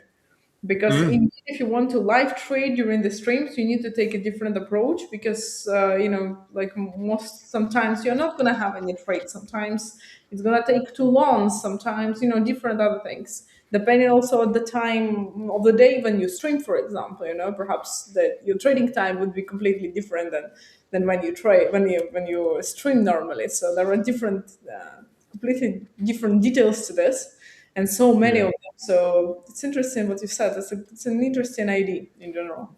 Yeah. The only issue is with live stream trading now is luckily I trade London session. So I can trade on stream. However, my off stream strategy very much revolves around New York trading as well. So I haven't been able to trade nearly as much off stream due to the fact that, well, I'm catching Zeds and dreaming about profits, when the New York session opens. So, or I'm having a late night watching a movie, or chilling and eating some food. So either way, I'm not wanting to be at the market when New York opens. So it's quite an interesting one. Once I get back to the UK, I'm looking forward to hopefully getting back and doing some New York trading as well. I definitely haven't adjusted my strategy for live streaming. As you know, I No, just I know, we all know you haven't, Griff. I don't know the last time I took a trade. It would not be interesting watching me live stream all day. Maybe I can do some back testing. That's how I normally get my fix. Yeah, maybe you can teach people Welsh. Yeah, the fivers come Yeah, down. Welsh 101 with Griff, plus trading if we're lucky. Yeah. Oh man. Yeah, I know Dude, so many strategy people that have hopped strategies, and then you just get like semi good at trading. You never kind of Yeah, progress 100%. from like an 8 out of 10 trader to a 10 out of 10 trader, because right as you reach that kind of maybe 8 out of 10 level, you're switching strategy and you're going back to the drawing board, back to square one, essentially. The only things you're really able to carry through is maybe some psychology principles. But I don't know if you're really getting the opportunity to pick up any decent psychology principles if you're strategy hopping, because you're not having the opportunity to let it kind of run its course. I mean, most strategy hoppers, they're doing so when they hit a tough period, maybe a period of drawdown, so they don't actually get to live through that and gain the experience and have that forced like growth. They just switch strategy when it becomes painful, and then yeah, I feel like that's most people's reason for strategy hopping. Very, it's not very often you maybe see somebody switching strategies for the right reasons. Yeah, fair. I think the biggest thing for strategy hopping is, like you said, when it gets tough. Yeah. When you hit that drawdown, you can't seem to, instead of like minimizing risk and battling it through, instead you're just going to fully, okay, next strategy, this has stopped working now. Instead of thinking, well, actually, hang on a minute, it may just be a market cycle. I'm just going to relax a minute, take my time, reduce risk, and see if I can ride it out. I don't know. Chat, let me know as well. Like, would you like reduce risk if you were going through drawdown, or would you start doubting yourself and questioning the whole entire strategy? And like, be honest with yourself as well, and be honest with us in chat. If you're one of those who thinks if you go through a drawdown, you must move on strategy, then say it, because that it's good to have that self accountability and be able to understand and acknowledge in public, in a public space, and say, I am bad for this, because then once you've done that, you've managed to acknowledge it and put it in front of you. You've taken it out of your soul, like you've taken it out of your personality and put it in front of you and faced it head on and been like, right, it is right there. I am aware of it. I have now made it a physical thing. I can learn around it. Yeah, it's it's a funny dynamic that people have with the relation with their strategies. I think you've got to go through multiple drawdown periods before you can really consider switching. You can't just go through one and then jump That's jump ship. interesting. Yeah. That's Like interesting. I've been like 2025 was my first ever year where I didn't really make any significant profit. I had a break even year in 2025, but the years before were extremely successful. Like even with the break even year that I had in 2025, I've averaged 40% return per year, which is why I'm kind of hesitant to look at any other strategies, because I'm just like, was it 2025 market conditions, or is it something that's changed, semi-permanently, because I don't want to have another break-even year. That's kind of defeats the point of trading. Yeah, So fair. I think you really gotta long it out. You can't just go through one tough period. You've got to go through like months and months of struggling, trying to improve it, working on it, before you're like, yeah, the strategy's the issue. Because most of the time it's the trader that's the Yeah. problem. Yeah. It's I, I like. I haven't really thought about that as well. Like you just mentioned, the whole game is to make money at the end of the day. Like I know we talk about psychology. I know we talk about taking your time and understand why you're trading and shit like that. But at the end of the day, guys, we're here to make money. If you don't make money, you're not profitable. If you're not profitable, there's no point in trading the potential strategy that you're trading. My thing is, if you can't beat the S&P, put it in the S&P. If you can beat the S&P, then it's worth trading. So, and that's an interesting point. Yeah, fair. If you've hit break even, or if you've not made money this year due to the fact that you've had highs, you've had lows, you've had super highs, you've had super lows, equating out to a 12-month return of 0, or 2 or 3%, it's like, well, okay, if that's the case, well, I can put it into a high interest bank account or a cash ISA and earn 4% interest on it, so I may as well put it into that. So yeah, that's really interesting. I've not thought about that in a while. So yeah, fair. Yeah, I know what you mean. Yeah, and I think it does. Yeah, it does. Just this whole conversation, it does just boil down to traders blaming the strategy rather than themselves, which, in a nutshell, is the issue with strategy hopping. Looking for a strategy that works, but you need to find a trading mentality that works, I suppose. I think the majority of this issue is essentially can be solved by backtesting and comparing the results of your actual trading with a backtest and Yeah. comparing trades from backtesting to the live trading and seeing if there is an issue. Because if the backtesting the system is profitable, it has a reason to exist. If by backtesting is profitable, your actual results are not profitable, it means that somewhere we are making different decisions in live trading than in the backtesting. And then it needs to be checked. Am I able even to execute the trades in my live trading as I should be executing them by the backtesting?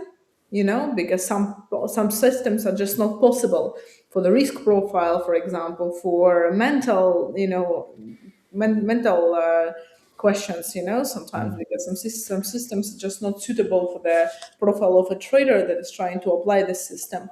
But if the system has a reason to exist, it is profitable on the paper, and it's by the backtest and comparing the backtest and actual results, you see that the issue is in execution. It can then be executed, but we are not executing it correct. Then need to stick with a strategy and improve the mental game and improve the behavior patterns and improve the execution and improve the management of the trading, emotional aspect, and so on. But if it's not profitable by the paper, by the backtesting, for example, it doesn't have a reason to exist. There is no reason to continue to stick with a strategy. On the flip side as well, if it's profitable by backtesting and not able to be applied, then also no reason to stick with the strategy, like, so there are some things like this. Yeah, that's a good, like that's the actual process to finding out whether it's the strategy or the trader. So that's exactly what you'd want to do to figure out where the issue lies. That's that's the process to follow. Yeah. And I can see a lot of people backtesting, start live trading, hitting drawdown, backtesting a new strategy, I think most people have profitable backtesting, I don't really know anybody that's had a strategy with negative backtesting results that couldn't be tweaked or filtered out or amended just by refining the data set, and I think all it really takes is risk management and good trading psychology. The strategy is one of the less important things, arguably. 100%. I truly believe that all strategies work. I think you can genuinely make all strategies work. Some have higher probabilities than others. Some have better results. Some have higher data. Depends on swing trading. You're going to get less data or it's going to take you longer to gather swing trade data than intraday or scalping data, due to the fact that obviously time frame. So yeah, I think all strategies can be profitable strategies. You just need to understand the main two, which are most important: psychology and risk management. So yeah, no, I 100% agree with you there. Things as well, when it comes to back-tested data, it's almost impossible not to become profitable with back-tested data, because you've got hindsight trading. You've got yeah, but I wouldn't have taken that because I would probably go out for lunch with my partner then, or I definitely wouldn't trade because that's when, you can come up with 101 reasons why you may not have taken that trade. Yeah, self-awareness. Yeah, 100%. And being honest to yourself. I think like even if you're going bar by bar, like candle by candle backtesting, it's still possible to lie to yourself to some degree. And I think it's really hard as humans to have like any degree of self-awareness and not to kind of lie to yourself. And like people tend to think that, oh, I don't do that, I don't lie to myself, but you don't realize until you start trading. I think that's where you really have to come to terms with being fully honest with yourself and fully transparent, because in trading you can't lie to yourself. It's just not possible. I mean, it's possible, but then you'll lose. So it's not possible if you want to succeed in trading. Like you said, everyone lies to themselves. Like I lied to myself this morning. I got up and I felt lazy, and I thought, oh, I'm tired, I'm lazy. I don't want to go to the gym today. And it's back day, and I got to do biceps as well with back day, and I'm just going to be aching tomorrow. I probably aren't going to be my best, most optimal self because I could injure. And I was like, Will, you're trying to come up with excuses on how you could potentially injure yourself because you haven't slept enough. It's like, grow up. You've had a full 8 hours. You're just bloody lazy. Go to the gym. But I tried to justify my laziness and come up with some garbage scenario in my head, subconsciously as well, might I say. So the fact that I subconsciously wanted to lie to myself to get myself out of a not even difficult situation, just a situation that requires a little bit of effort for 1 hour. If you can do that, think about what you do to yourself when it comes to trading. It is so easy to lie to yourself when lying is just a decision of, nah, yeah. When the effort and input to lie to yourself to psychologically release that dopamine to make yourself feel good about what you're doing, it becomes so much easier. So you've got to be so much more strict with yourself. Yeah, I'm with you 100%. It's so easy to do that. It's just what's comfortable for the brain. Hi, Richard. Hello. Like Rich, he lies to himself on the daily. He wakes up every single morning and says, I am almost as good looking as Will. And we all know he's lying. Okay, I get it, Griff. I get it. You win. I'm sat on you right now. How you doing, Rich? Not too shabby. Hey, Nige. I saw that Griff was on, and I just couldn't help myself. I had to come and say hello. Well, I'm sorry for that greeting. I mean, we started off waving, right? Yeah, it was like a hello, and then all of a sudden it was just Yeah, got you started beat down. hitting me. Yeah.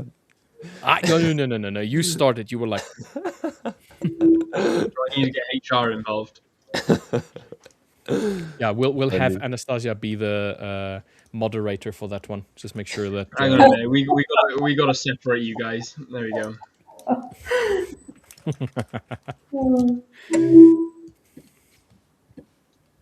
Yeah. So my euro is actually going up. I wish LJ would be here to see this. LJ wanted a short, correct? LJ was basically telling me that euro shouldn't be going up because if oil prices will continue to go up, then euro should be continuing to go down. And I was saying that I'm expecting oil prices to go up, but not necessarily today. I'm expecting it to go up in a longer period of time, over the weeks or months. Months, eventually the situation continues. But euro longs, I'm expecting today. So.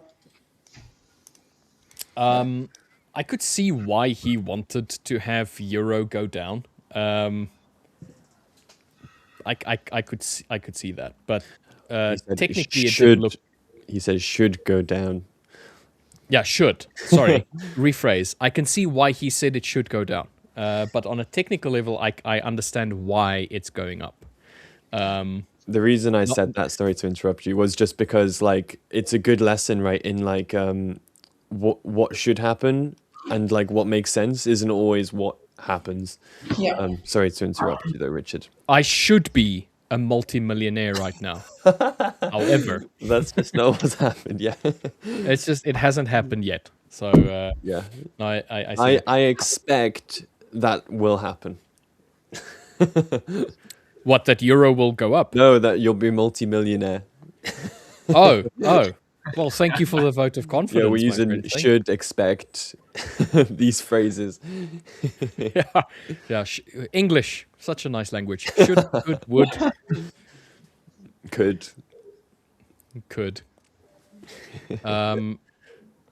How's everybody been doing? Otherwise, I didn't get my opportunity to ask Griff. Griff, are you in a trade? No. Have you been in a trade? I'm afraid not. But I was maybe on AJ in a little while. It's looking pretty nice for me. AJ. Yeah, there's a big fat impulse on AJ. I know that LJ wanted to. Oh no, it wasn't AJ. It was AU, I believe. I think. I could be wrong. I definitely see. Want to one of them. And to where? To where are we pulling back on AJ? I mean, I hope it'll be a relatively small pullback, just because we've got good impulse. I'd like a little pullback, no shift in momentum, and then continue moving up, or just a little inside bar, maybe a couple candles here, and then a continuation. That would be really nice. Those are the two things that I'd be looking at. Basically, I'm just waiting for impulses in the market. You can see not really had any last week over here. At least not any outside of a range. But we're kind of leaving this range now. But still in a dangerous area, which is why it's important there's no shift in momentum. 112.09. This is where you expect to pull back to? If it is to pull back a little bit, it would kind of like make sense, because then we're testing the highs of Tuesday the 3rd. Yes. Pretty much. Yes. Yeah, hopefully it comes and retests that nice and gently, very slow, little baby candles, and that we don't, get anything like this. Yeah, that would be sudden and sad. Sudden and sad. And sad. It should not do that. And I expect it'll go this way. But yeah, it depends on what happens in the next few candles. I'm not expecting anything yet. Waiting for a nice reaction here. Sorry, I'm in a funny mood. No, I'm trying to read between the lines, but I don't need to. They kind of like it's obvious. You're in a good mood today. Did something fancy happen in your life, Griff? I had a really nice tea earlier. I had a nice hot tea. Maybe that's it. I'll do that before the next live stream as well. It depends on what was in that tea, my friend. Was it whiskey? Yeah, tea related. 80% whiskey and 20% hot water on a tea bag. I was about to say, is that a Welsh tea? In this house. No, I'm messing. I know the Irish version of it, obviously. Oh yeah, Irish coffee and then Irish tea. By the way, Irish tea does not contain tea at all. yeah. The hard way. It's just neat whiskey, mate. Just neat. That's funny. Yeah, when they say leave the tea bag in, it means a couple of blocks of ice. What?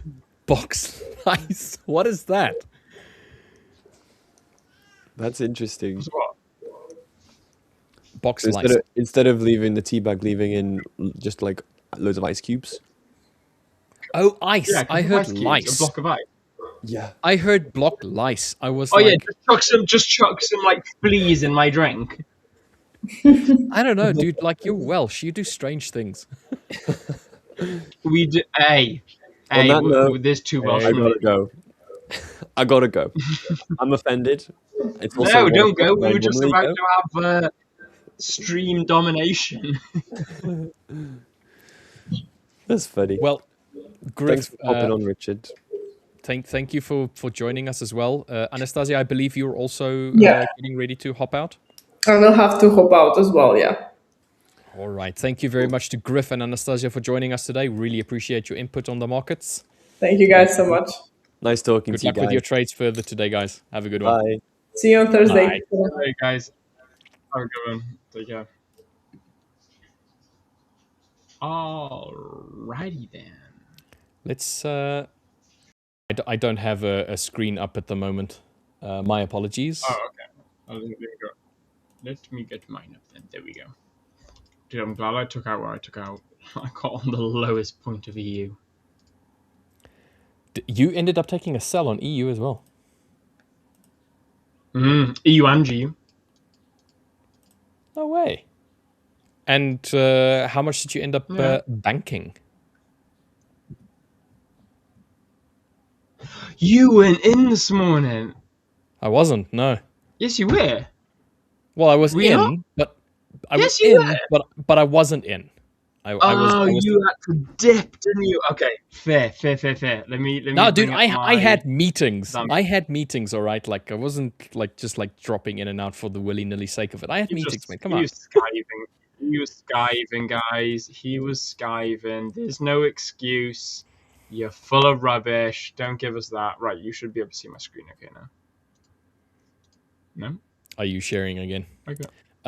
While you you're doing that, Baram is asking for Euro and GBP. We'll have a little look at Euro GBP for you now, my friend, and then we'll also have a look at AUD CHF as well. Just stick around. No need to be heartbroken. Don't be heartbroken. Anastasia will be back soon. She'll be back in 2 days. 2 days, yes. 2 days. So I ended up fat fingering these three orders here. So these three shouldn't have happened, but banked 140, so I'm not sad that they did happen. These three should have happened. So yeah, $1,470 banked. Very nice. Very nice. Cannot believe that this didn't happen yesterday or the day before, or well, not the day before. That was Sunday. Dude, that's good. Dude, that's really good. 1.4%. Yeah, it's all right, man. Yeah, but it's clawing back. It's getting this slowly. If we can try and I was quite surprised given on EU. GU I thought would hit a nice TP, but we came down. I marked out my areas of interest on TradingView, like I mentioned before. So yeah, I ended up taking out after hitting an area of interest, and then price consolidation, and then rejection. So my discretion strategy actually kicked in, and yeah, it was a valid takeout, and I saw like 1,400. I took out of EU like almost straight away when it hit that zone. GU, I wanted to see it move lower, so I left GU for a little bit longer, and then it just completely whipped, pulled back, dropped one last time, started to consolidate. So I thought, you know what, I'm gonna just take it. I took I think it was like $400, and I thought, yeah, that's me done. Dude, good, very good trade, I think, and I like the fact that you did not hop out early, and that you actually left it to do its thing. Yeah, absolutely. So March P&L, I'm up 1% because we had a $400 loss the other day. So yeah, up $1,000, 1% up for March. My first green month, or my first blue profitable month so far. We're still in the first week, or just after. We're in the second week, so we'll see how it goes. Hopefully, this will be the turning point. Let me ask you this, mate. What's different between Will today and Will last week or the week before?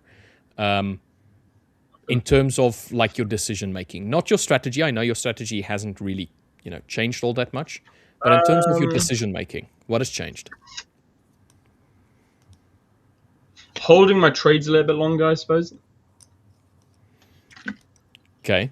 Now, considering the fact that earlier today you had a little bit of a whoopsie, a finger fault, you accidentally entered on a slightly larger than anticipated lot size. You made a decision to do what? To close it out early, correct? And they were still winners. Oh yeah, I closed it straight away. But what made you decide to enter again? Was it the fact that your original idea still played out? Or was it what happened is I entered in on GU. So I'll actually, for your sake, I'll show you exactly what happened. So take this down. So as you can see, this is what was happening. I wanted to get in on this trade. I saw, as you can see, it's highlighted blue, and then I click on EU, highlighted blue. So I was on GU, decided to click EU, and then sell 2 lots. That opened up the trade on GU. I thought, no, so clicked on EU, sell 2 lots. It opened up another sell on GU. I clicked it one last time and clicked 2 lots, and I thought, oh my god, well, you idiot. I need to be selling here. Yeah. Okay. So that was the fat finger. I wasn't ready for GU sell yet. Like, we were at, well, you can see this point down here. We were, where's my drawing tools? We were at this point here. And I didn't want to trade from that area, so I closed out completely. Fair. Then I entered into this trade here, waited a little while, and then this setup here came, and this is where I wanted to enter. So then I re-entered in where I actually wanted to get in, and yeah, very minimal drawdown, a little bit of drawdown here, and then bush straight down into profit. Okay, so your original 2 entries, the finger faulted ones, did you, when you decided, let's rather say, to close them out and wait for better price action, where was your stop loss originally going to be? Was it above the swing of the high of the day? Or okay, so higher day. Okay, so the 2 lots that you had in there, obviously, it wasn't what you wanted to do on GU. However, the direction was still the direction that you wanted. It's just it was a little bit lower of an entry point than you actually wanted. You wanted to get in a little bit higher. Why close both? Yeah. Why not just close one and then reallocate that original two I lots closed up? all three. Were there three I, in? I Okay. No, I see you had again, multiples, not just two. You had three entries accidentally. Okay. I see it now on your terminal. Okay. And there goes Will. It would be interesting to see why Will decided to close out, apart from the fact that it was just lower am I price back? action. Yeah, you're back, mate. The Okay, yeah, awesome. Yeah, yeah, it was just purely the case of I didn't want that trade. I didn't want that entry area. It wasn't in according to my strategy. I did not want that area to be entered into and from. It was, even though it could have completely sunk, if that melted and hit a full TP from there without pulling back and getting my entry criteria, I wouldn't have wanted that trade. I would have closed out early anyway because I wouldn't have had a clue why. That was not an entry criteria for me. It was not an entry strategy. It was not an area that I was comfortable getting in the trade in. So therefore, I wanted to wait for exactly what was my back-tested plan. yeah, and that's kind of like what I wanted, with the questioning to kind of like allude to is how one decision, or let's say one small little fault, like mistake. Let's call it a mistake. One little mistake can lead to a decision point that can eventually become multiple decision points that eventually can become either a really negative outcome or can become a really positive outcome. However, one mistake, the decision is, okay, I made a mistake. Here comes the decision point. Do I hold the trade? Because I do believe that it's going to go in this direction, just not from this point. Or do I close it out because this is not my entry point? So that's your two decision points. And then those two decision points are going to both have their own decision points as well. So you start this bracketing thing of like multiple decision points can have multiple outcomes.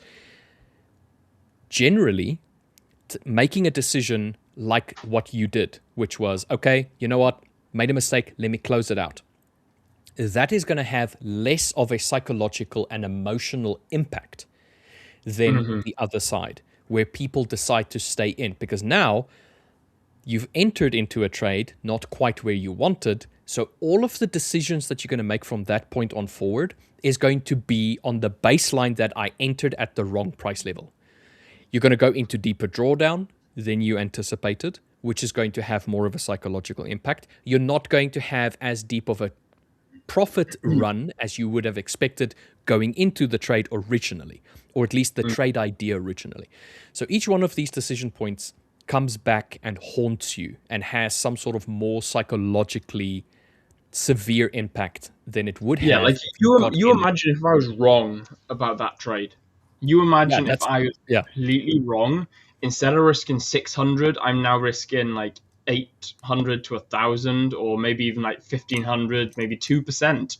If I'm over risking, I'm doubling my risk, and plus more due to the fact that I'm getting in lower. So therefore, if I'm completely wrong, I'm going to get hammered. All because what? I said this could work in my direction, knowing damn well for this to work, I want to see the trade move in the opposite direction to where I'd accidentally entered in on. Yeah. And then another thing that I really liked that you did was that fault that you made, that little whoopsie, that finger fault, that not realizing, oops, I'm actually entering on the wrong asset, did not prevent you from re-entering when it was actually closer to your entry point. So you compartmentalized that event and said, you know what, this is not going to screw up my day. I'll put it aside. Yeah, whatever. That was a fault. So what? Let me carry on and objectively look at my strategy and the market and then enter when it provides me an opportunity. And I like that fact. And I think that is the difference now, today, versus Will of a few days ago or maybe a few weeks ago. Where generally you would get into gold, and then I wouldn't say you try and force gold to comply to your trading strategy, but instead of doing what you did today and saying, you know what, it's not going in my way, let me try again. You've had your loss and you're like, oh, I left it too long. And you kind of like maybe allowed the psychological side of things to have more weight on your shoulders than you did today. So potentially. Good adjustment, I think, on your part today. No, Definitely. 100%, man. It's something that needed to happen. It's like, for example, this is going to be a really bad analogy, but I can't think of a better one. If you really want a cupcake, no, let's not move to a cupcake, because I think even I'd be a bit more like emotionally scarred if I did this to a cupcake. If you buttered a piece of bread and you dropped it and it landed butter side down on the floor, are you going to run out the door crying and say my whole day is ruined, or are you going to pick it up, put it in the bin, and go butter another slice of bread? Yeah. It's allowing a singular moment in the day to dictate how the rest of your day goes. Exactly. Yeah. So if you're just going to go into the loaf of bread, knowing that there's loads of slices of bread left, you're just going to go to the bread, pick out another piece of bread, butter it, eat it. You're going to look at the floor, clean up the butter, clean up the mess, and think, oh, well, you know, whoopsie, I made a mistake, I made a boo-boo, made a mess, clean it up, move on from it. I'm not going to go drop a piece of bread with the butter side down on the floor and go, oh my God, my whole day is ruined, and just starve myself and not eat that bread. You know, I'm going to move on and go get another piece, go get another slice. Love to watch the live stream when you guys stream together. Thank you very much.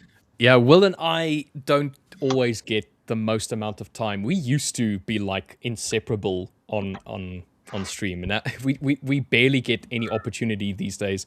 I'm hoping Will can come back to the UK so that he can have less interruptions with his Wi-Fi, and we can finally be joined at the hip again, you know? Yeah, absolutely. Not long, man. I was speaking to my brother, and situation in Wales has escalated further. So there's already flights being looked at and potentially getting ready to be booked. Well, I hope that you have a pleasant flight, mate, as you head back to the UK. So do I, dude. I got to fly over the Middle East. I'm shitting myself. Detour. Don't worry. Bit of a detour. Remy sitting here and saying, William held through the noise and just secured the bag. That is how you trust your analysis. Who else caught that move with him? Yeah. Absolutely, man. Let me know in chat who grabbed that. So, Ufi or Salfi saying, Rich, thanks for your advice yesterday. EURUSD would have made me wrong decisions and enter losses. I followed your advice and traded gold instead. Oh, not gold, silver instead, with a risk of 0.25%. Quarter of what I'd usually do in the Asia session, and made 0.4% within only 2 trades. I am now funded instead of destroying the momentum by losing on forcing a EU trade. Dude, I am very, very happy that you made the decision to not trade EURUSD, especially seeing as it was not building up with your strategy. So, Will, you were not here for this. This was during the later session of the day. I was going to say this is when my Wi-Fi just mangled bombed itself. Out. Yeah. So, basically, Safi was saying that he was 0.4% away from passing his evaluation account to getting into funded. And he really wanted to pass, like, soon. But EU was not moving in a way that aligned with his strategy, to which and this is just typical advice. This is not specific to him, but it's to pretty much anybody. Don't force it, was basically what I said. Don't force the trade itself. If it's not there, don't trade it. What you can do is you can go and look at another asset that does conform to how your strategy needs to be traded, and then just reduce your risk heavily, so that instead of you losing all of this momentum that you have built up to this point to get 2.4% away from being funded, because you're going to feel like crap should you enter, force a trade, lose all of your built up momentum, and then now you're, instead of 0.4% being away, now you are 1% or 2% away, that kind of like thing. And then the psychological impact of that is going to be much heavier than, for argument's sake, you passing the account 0.4%, having forced it. You're going to be happy, whoa, I passed my account, but you losing that momentum is going to really screw with you a little bit more. So yeah, just glad that he actually followed that. Yeah, Look, dude, the decision was on him, so yeah. Yeah, big congratulations to you. Yeah, that's really cool. You've taken that accountability, you brought it on yourself to actually make that decision, and yeah, you're now funded and you passed due to it. So yeah, big congratulations. Well, that's a mature analogy. Talking about dropping bread. Like I said, I never said it was going to be a good analogy. I couldn't think of a better one, so it had to be the bread.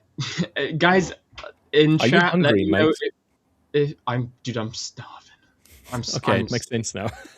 I'm so Makes sense. hungry.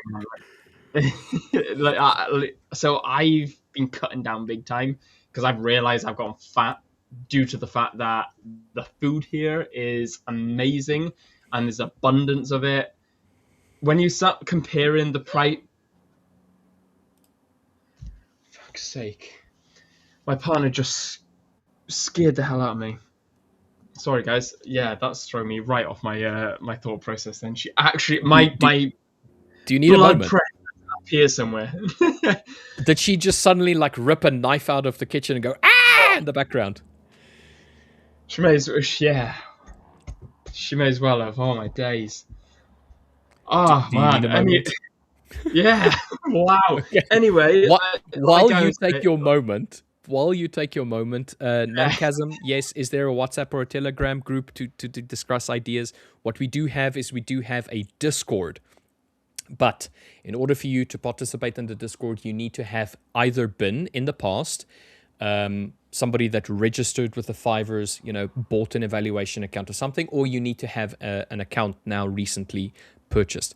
So once you've purchased an evaluation account, you will gain access to the Fivers Discord. Within the hub where you purchase evaluation accounts, you will have a little Discord button top left of your screen.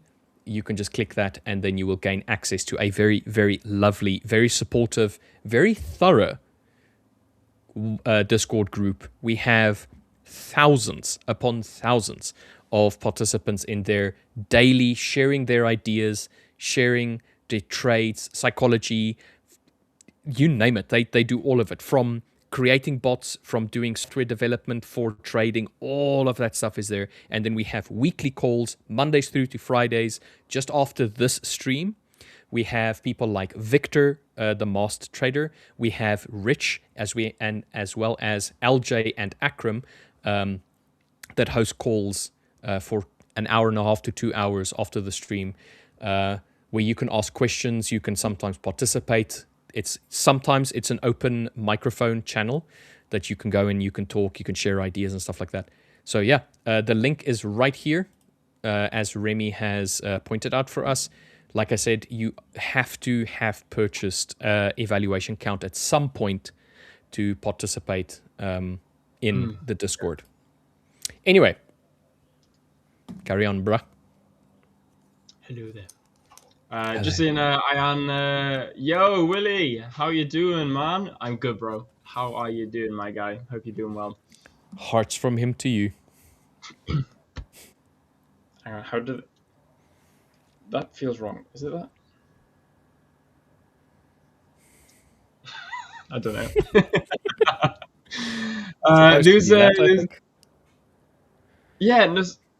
Yeah, so I think, like... So there's that one. I don't know. There's... Yeah, so that... Yeah, I think that's the one. That one. And then there's just the... I've seen that. Yes, I've seen that. Anyway, Adele. Hey, Willie. Why does everyone call me William? What's that about? Friendship, mate. Friendship. We want to be your friend, Hey, and we want to be hey Willie's Willie, friend. do you find any setups on Euro USD or GBP USD today? Yes, bro. Yes, I did. I found some screamers. Let me just bring up my trading view, not my MetaTrader, and I'll walk you through it. There we go. So you guys should see my trading view okay now. As you can see, let me actually move to when I actually took profit, so it'll make more sense. There we go. And EU was the same. It's a bit clearer, but I'm going to do it anyway. This was my trade. So I banked $1,400 today, mate. Really nice little sell. We took out the Asia highs, came up, started consolidating at the London high, at the high of the day, consolidating, put in this low, broke structure, consolidated further, pulled back up into the area, and then started dropping. You know, it started looking a little bit touch and go on Euro, which I'll show you in just a second. But yeah, really nice trade on GBP USD.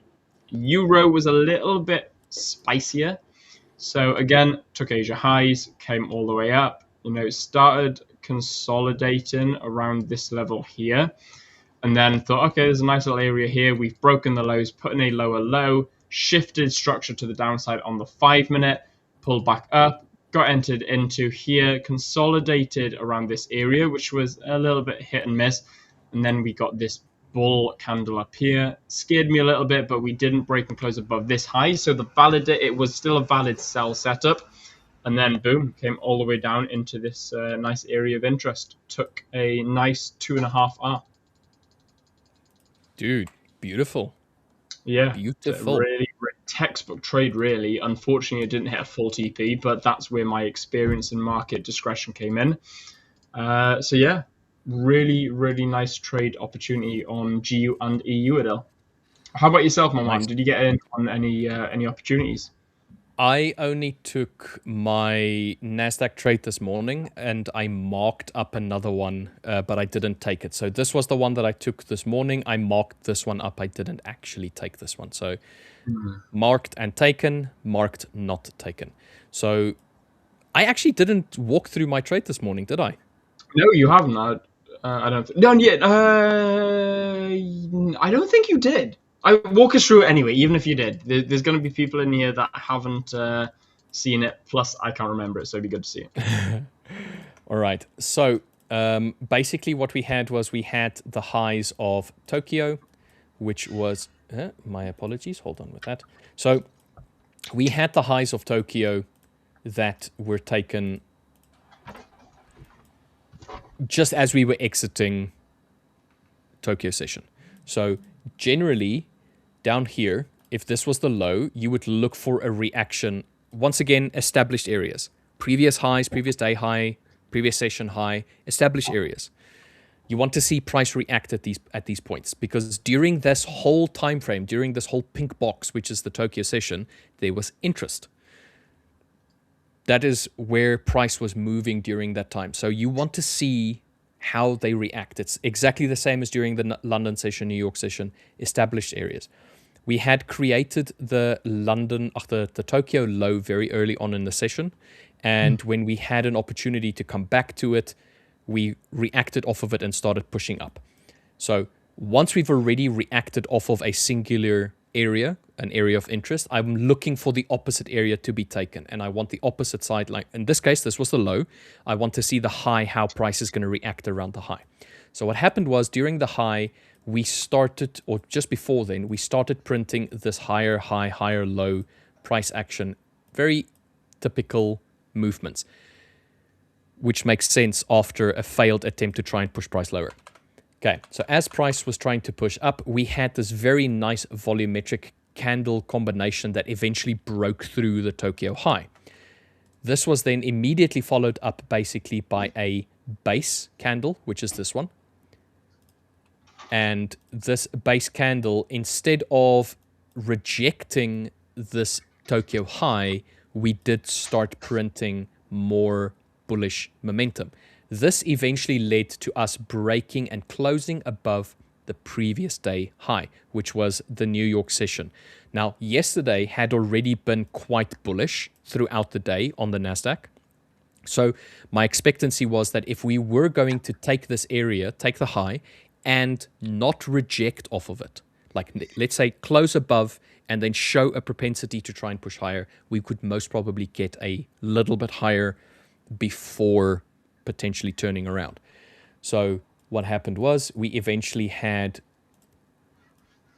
one rally, one base, continuation of the rally, another base, and then a continuation of the rally on this candle over here. And that is the candle that I entered on after all of this movement over here. I would have personally loved to have gotten in on this candle as an example, and then ride it up. Yeah, part of me thought you would have, to be fair. But like I said, I was like prepping. I had gone to the gym and I was visiting a friend just before coming back home to get ready for a meeting. So I would not have had the opportunity to get into this trade, even if I wanted to, because I wasn't here. By the time that I got back, we were basically already on this candle, already busy pushing up to try and break through the high. So then eventually we had this continuation. We broke and closed above the previous day high, but instead of pushing lower with these candles, it slowed down. I would have expected a reaction if it was a selling point, a very high point of resistance. I would have expected price to start pushing lower and start breaking these lows on its way down. And I would have expected it to move momentously on its way down. However, it did not. It had the continuation of the rally. So rally, base, another rally. So on the close of that candle, got in 1 to 2 just before the London Open. The London Open itself drove it into the highs of the day. Took profit even before I got onto, not took profit. Yeah, before we even got onto stream. Like while I was in my meeting, it took profit. So that was the only trade that I had taken today. What I then had was, as price was struggling to push higher, we basically had the highs of the day, which was created very early on in the day. And it immediately basically got rejected on a second attempt to try and push price higher. So we have the low over here, the most recent low swing, before the highs of the day was created. So I wanted to see whether or not we would eventually break this swing low to try and build a sell pressure instead of a continuation of buying pressure, because there was no attempts to try and push price higher whatsoever. All of these attempts just started screaming either consolidation or reversal for sells, because you would have expected this area over here to at least attempt to try and push price higher. It did attempt, but no attempts above the high that was established over here. So eventually what happened was we broke this low, the low swing, and now we have created a new structure. This was a lower low. If this whole portion up over here, any one of these could have been the high. Let's just take that one as an example. This was the high. We had already made a lower high over here.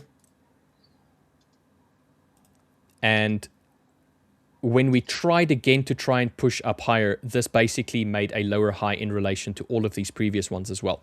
So it basically very quickly started reversing and started showing the propensity to try and push price lower. So I'm going to wait for New York. New York has just opened up now, and we're going to wait to see how New York goes. But if I had actually taken this trade, this is where I would have taken the trade. We had the attempt to try and push price higher, failed. We had broken recent low structure over here, and then in turn tried to make another base. So once again, this is a drop. This is the base. So drop, base, and then the continuation of drop is this candle over here. And then that is where I would have wanted to be in. And this, once again, is exactly the same style 4,000 points on NASDAQ, so $40 on price movement. 1 to 2, same over there, exactly the same. So I would have just, copy-pasted basically the same structure, and it's exactly the same. You have a break or a reaction off of an established zone. So established zone down here, reaction, established zone, reaction. You have created a new zone, established zone. You react off of it. You start pushing lower. You wait for structure to completely change. New lower lows, new lower highs, and then you can just get in. And then the size of your stop loss and stuff like that is really going to depend on what your backtested results basically show you. And that is basically it. That is the trade one that I took earlier, and then the second one that I just marked up. That's it. That was my trading for today. Yeah, nice. So now, NASDAQ. I am going to wait and see how this low down here gets reacted from, because this is the low of the day. We still have the high of the day that is in play. Multiple attempts, so a higher resistance point. Now I want to see whether or not we can actually have the lowest point of the London session as well as the lowest point of the Tokyo session, whether or not this is going to play out as some sort of support zone. So if it does break through, I will start looking at potentially bringing price all the way down to over here, which was the last time yesterday before price broke through, to see whether or not this could be a potential area to test. So let's say hypothetically we don't even break above this point and we start printing lower, we start breaking past these points, this would be the area that I would be looking to aim for. So then I would be looking, let's say hypothetically, a trade from over here, look for a 1 to 2 as an example, more than enough space to try and get down to this area without feeling like, oh, I'm aiming for too much low-hanging fruit and whatnot. Not saying that that's what's going to happen, but I'm just going to wait for the market to kind of like show me what it wants to do. I think that's the smartest way to go about it, is just wait for the markets. Victor! Hello, Victor! Hello. Aren't we just the victors of enjoying Victor's company? We are victors. I understand. How is everyone? I understand that tomorrow we have some very interesting event. What is it again, guys? Because I just heard a rumor. I'm not too sure. Maybe those in the chat can inform us, or maybe you guys can tell them what's up for tomorrow. I can do exactly that, Victor. So tomorrow we have the celebration of the 100,000 subscribers to this YouTube channel. So we're going to give away some accounts for free of charge. Well, I'm lying. It's not free. We need a like and a subscribe on this channel.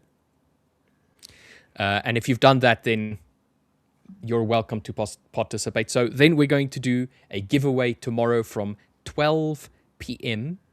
GMT until 2 p.m. GMT. And we would like all of you to go and enter that competition. I'm going to give everybody in chat and the description box a area to, or what am I saying? A link to, not an area, a link to follow in order to go and participate in that competition. So that's going to be tomorrow. So please do join us for that. And then for those astute viewers that have been paying attention to this top section up over here where it currently says subscribe, well, the subscribe has now disappeared, but there's a bunch of messages that pop up on this top section over here. I wonder if anybody has noticed, yes, obviously go and follow us on all of our socials, but I wonder if anybody else has noticed that there was a little, let's call it a teaser that popped up there. I wonder if anybody has noticed that. If you have, then you'll know that there is a new 2-step account variant that is going to be added to our already vast plethora of accounts that you can choose from. Yeah, so just keep a lookout for that tomorrow. It will be announced nice and properly. War equals money. Yep. Sad facts. Sad facts. Yeah. It's the crude reality of reality. Yeah. Yeah. It is. It is unfortunately How the unfortunate world that works. that is how it is. Yeah. Yeah. Well, I would rather Anyway, say this instead of war equaling money. I would say war equals opportunity yeah, to I'd say make money. volatility, and volatility equals opportunity, and opportunity equals potentially money.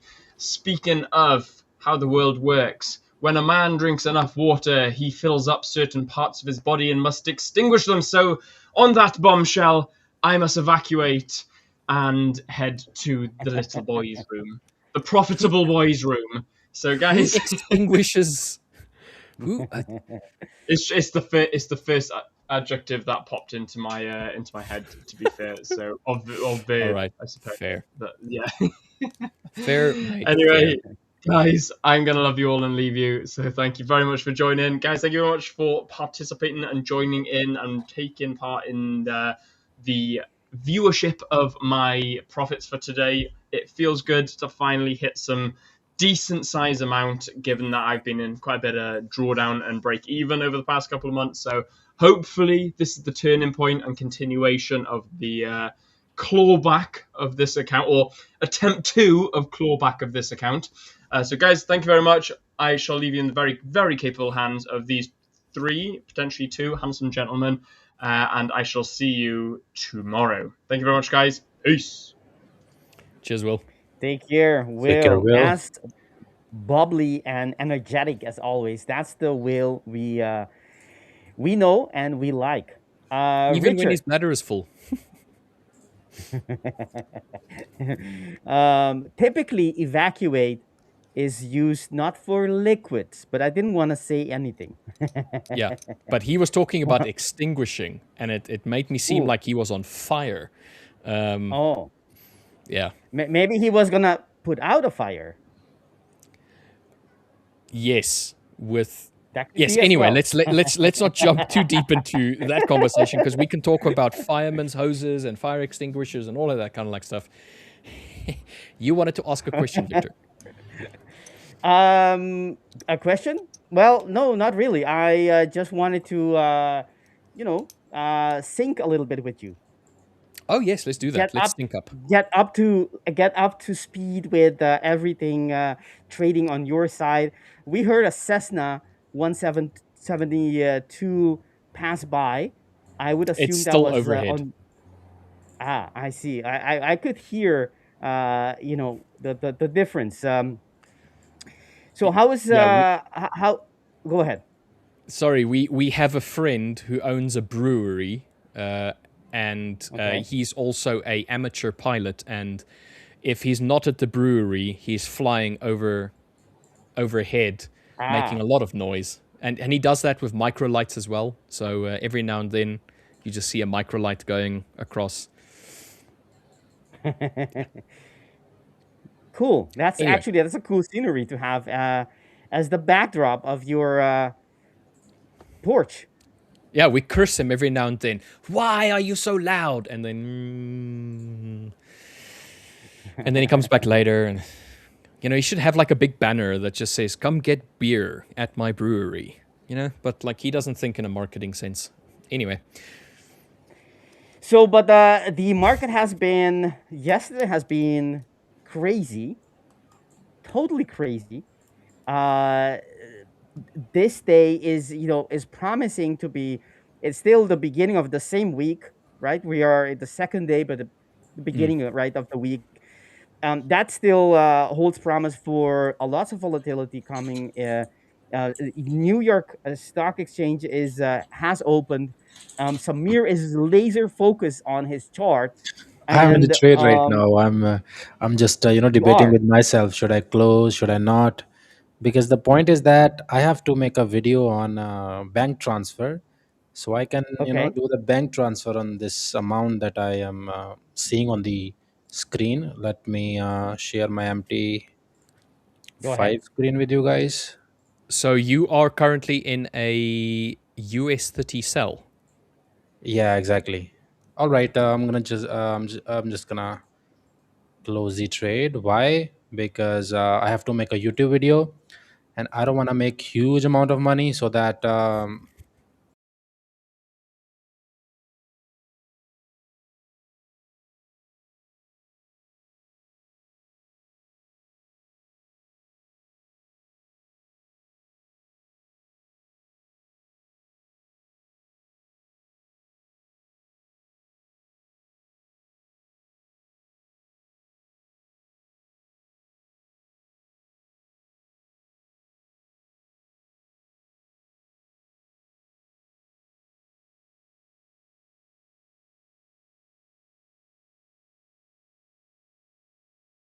yeah, we are okay. Now it's fine. So the point was that I had to make a bank transfer video, and anyways, that's not the point. But the reason I shorted this thing is based on this 5 minute upward channel that we can see here. Was a beautiful consolidation, and once we tries to break, once the session opened, I just shorted it. My other account is, my TP is way too below, but I just secured it right here. I'll be just withdrawing this. So this was the first confirmation for me, and the second confirmation was the 4 hour level, which we can see here. Let me draw some shapes. This can be the 4 hour level, and if I drag it like this, you will see price has reacted from this area very nicely. Let me just do it a little bit here. As you can see, resistance, support, very beautiful, price rejected from this area. So this was a decent level. And if you go on the 15 minute, I saw this as a potential head and shoulder. This structure, this is head to me. Hmm. This is the middle part of the head and shoulder, and this I assumed can be, or maybe can be, that right shoulder. So I just shorted based on this concept, that maybe this can be the head and shoulder. This, there is a level also. 200 EMA was also on the downside on the 1 hour, and overall trend on the 1 hour is also kind of bearish. If you just observe this leg, as I mentioned a couple of times to our viewers, I don't like to see the daily chart to make my bias, or to determine the trend in that particular session. So 1 hour is the max that I can look in order to see my higher highs or higher lows. So yeah, we was making lower lows here, so I just shorted it. I know I closed a little bit early. My 1 to 1 is little bit below, like somewhere close to this area. So I'll be holding this on my other account, and some accounts I'll be extending my TP to this demand area. So that's it, for the analysis part. Very simple. But yesterday I took a loss, I forgot to mention. So as I talk to you guys, I have mentioned a couple of times that I stick with one trade a day. And so yesterday, one trade, lost it, saw 1 to 1, price reversed, and triggered the stop loss. So today, let's see, if I gets my TP or not. My main TP is here, which is a very decent demand area. So let's see. And even though if I try to short, US 30 yesterday, after taking the loss, I would have still triggered my stop loss. So I think one trade a day practice, it is good for a trader like me. And you are not the only one using that rule, one trade a day, and it's for a reason, huh, right? That's one of the things you've mentioned this many times.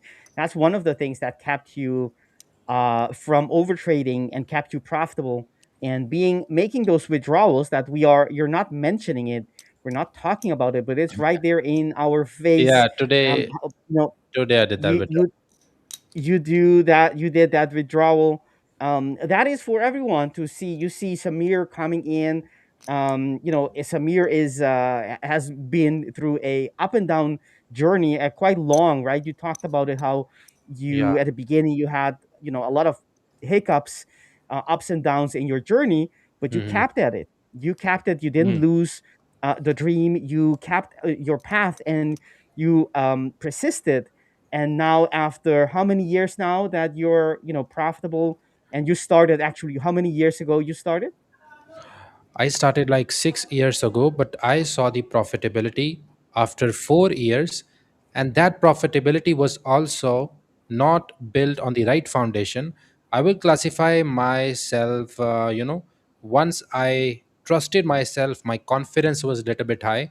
I will say, like after 5 years, I got to that point when I'm comfortable losing, a certain amount in that in a trade that I'm in, when I'm comfortable in my trading plan, when I'm confident in myself, or in my trading strategy. So that point came after 5 years. So that's I will just answer on that. That's for those who are out there thinking I can do this, under 6 months. I can do this in a month because I feel confident of it. Good for yourself, and you should feel confident about yourself. Hmm. But this is realistic path. This is what Samir went through, and this is what many of us have gone through before we get some consistency, profitability. And yes, you can get these payouts that are thousands of dollars. That may be a big sum for a lot of people around the world.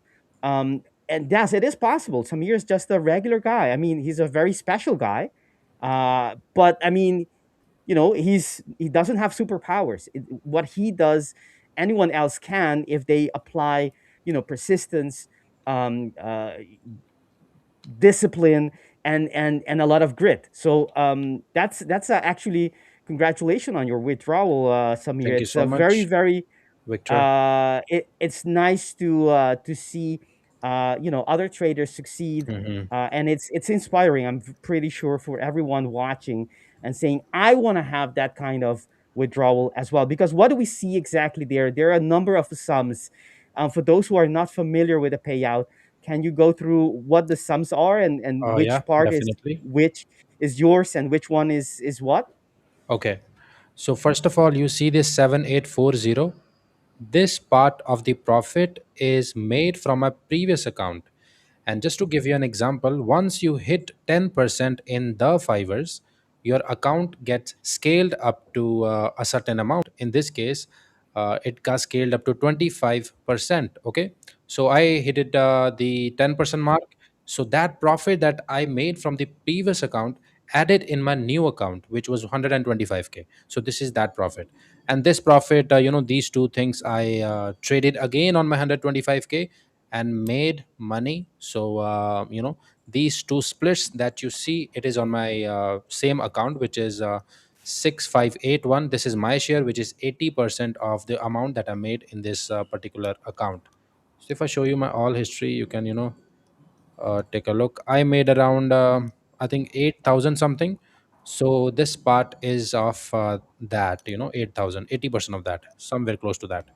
So now we um this is my today's profit that I could have let this trade run. I have the confidence, but I'm not too greedy about it because I have my other account also, so it's okay. I left the money on the table. I know about it, and I even took negative risk to reward in this one, but I did that on purpose. I didn't want it to hit huge amount in this particular trade. But anyways, so this is it. But I just observed I had only one small loss in this account. So Nice. That's uh, big. That's virtually a break even. I mean, looking at well, it's a little bit more than break even of a actually, loss, but I I mean opened this trade compared to, accidentally. I remember. Yeah, I just closed it yeah, immediately. it was a scratch, but because you're Yeah. you're trading a certain size, scratch means it's not $1, but in this case, a relatively small amount compared to the other. That's great, man. Congratulations, Shamir, and Thank you. thank you for sharing that. Yeah, Yeah, that's my really cool, pleasure. Samir. The fact that's pretty cool. The fact that you're showing this to everybody. So yeah, kudos to you, mate. Really. When Thank can you. we join your Samir's course? It's here only. I'm here. So the course is live from today with the all viewers. Nice. For it's everybody it's in an chat, exclusive. It's an it's about exclusive for the viewers for of the Fivers. You Yeah, get the exactly. exclusive course only given here, nowhere else. It's not even for sale. It's only here available I think just Wait, we for should wait, wait, you. start wait. that Victor, kind of hold on a series also. second. You're saying it's not for sale? I think Samir might have something to say about that. Everybody in the Fivers will get a discounted price to Samir's course, which is live right now. Okay, I'll just share my price with you guys. So my price is subscribing to our channel and get an account with us, so that if you learn something, from here, you can apply those same concepts in that account, and maybe you can also get these kind of results. So once you have done that, I'm here, from A to Z. I will teach you everything. Dude, Awesome, that's awesome. I awesome. like that. All right. So make sure you subscribe, guys. Yes, please. Please Yes, indeed. subscribe, like, share, all of those lovely things. Uh, put on the notification bell for when we go live, and then you will get to see all of us. Yeah. And particularly people like Samir showing you his FOMOing results where everybody else wants to have the same kind of results, make us FOMO, fear of missing out. Anyway, joking, guys. I'm joking. It's not FOMO. This is Samir practicing good, solid trading consistently. This is the kind of results that you could have. Now, caveat, it's not going to be everybody that is going to experience this, but it does take time, it takes effort, and it takes commitment in order to achieve this. And this is not overnight success. So, like Samir said, 6 years of trading and 4 Yeah, years of 6 years. being unprofitable. I literally gave trading everything. If you're keeping this thing on side, okay, it is my plan B. I don't think so. It is gonna work out that way. For me, the light was this only. I have to do something in trading, and I transitioned that way. I am able to do this thing. So if you are someone who are not focusing here, so this thing needs your focus, this thing needs your efforts. So if you do that, I think you're gonna get there. It is just a matter of time then. Mm, Agreed. Yeah, totally, no, I agree with you. totally. All right. With that being said, I am going to have to hop out, guys. It's always a pleasure to jump in with you, Victor and Samir. I hope you guys have a profitable day. You did not miss the fact that the daylight savings time has changed for the dollar. So a little bit earlier New York session, so a little bit more playtime. So I Yeah, hope you guys exactly. have a fantastic day. For everybody else in chat, if you haven't already, please drop us a like and subscribe. And then please join us tomorrow for the giveaway. It is for you guys after all. Thank you very much for bringing us to 100K. Obviously, this was only one of the goals that we've had for this year. We would obviously like to have more because we are greedy. No, I'm joking. We're not greedy. But we would like to make sure that we continue growing, and we can only grow with your input. So thank you to everybody else. I'm going to love and leave you. See you all tomorrow for the giveaway day celebration. And we have Sol, who is going to join us for some live trading during this section right now tomorrow. All right, guys. Have a good one. Goodbye. Take care, Rich. Thank you. Take care, Richard. All right. So All we right. have lots of things planned for the viewers of our channel for tomorrow. Don't forget to tune in. And while you're at it, subscribe, like this stream, and come tomorrow to get some a chance to win some free accounts at the Fivers, and have a chance working your way towards profitability if you're not there yet. And watching us, watching Samir, myself, and others that are on our stream every day, or every day from Monday to Thursday. We are, showing you good examples how we think about things at the market. I mean, how we position ourselves in the market, and it's not for you to copy, but it's for you to copy the template, right? The train of thought, the way to approach things. That's what you want to be copying, nothing else. So, Samir, you're watching US 30. You're Yeah, shorting. Why are you shorting?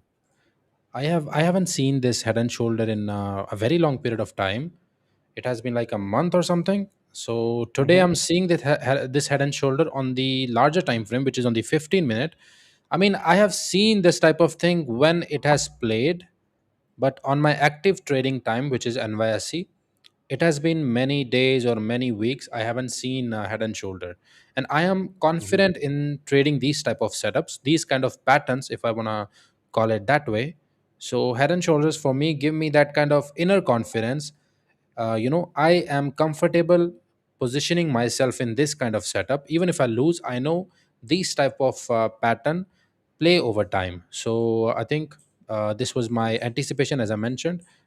Clean head and shoulder on the 15 minute. Once we close below this, I think these are the areas which can be the next areas where price can go. Let me mark for you guys, and Hmm. I'm using this MT4, guys, MT5, I'm sorry. So I'm not used to it, and I have to click like this. I'm not sure if I can add this thing as a favorite, but anyways, you get my point. So these are the areas which I will be targeting once we close below this area. Yeah, we have closed. On what time frame? On this time frame, the It is one on you're the 15 watching? minute only. Yeah, for Yeah. the Okay. trading purposes, or trading NYSE, I don't go above 1 hour to analyze my structures. But just for the Hmm. to draw the levels, I take help of 4 hour and daily time frame, just to draw some Okay. key areas where price may can react from. And my market structure and my bias, or how I want to react in that particular session, is just based on 1 hour and 15 minute, majority of the times. 15 minute is the, yeah, you know major time for me, which I like to see how price is reacting in that area. So let me give you that way. 4 hour daily I use for zones, and I have to see how price is reacting in that zone. If there was no head and shoulder like this, my story was would have been completely different. Like, for an example, there was a resistance. I'm just giving you an example, and there is another resistance right here. If pride would have reacted this way, this pattern that I'm seeing, I would have got in a buy position here instead of shorts. So I like to see how price is behaving in that area, what kind of patterns we are seeing, what kind of information we are seeing in that particular area. And currently I'm seeing head and shoulder which is being broken to the downside. Only if we close below, then only this is valid, and then I'm comfortable being in this shorts. I'm already in the short. My position is same on my other accounts. Position level somewhere close to this area.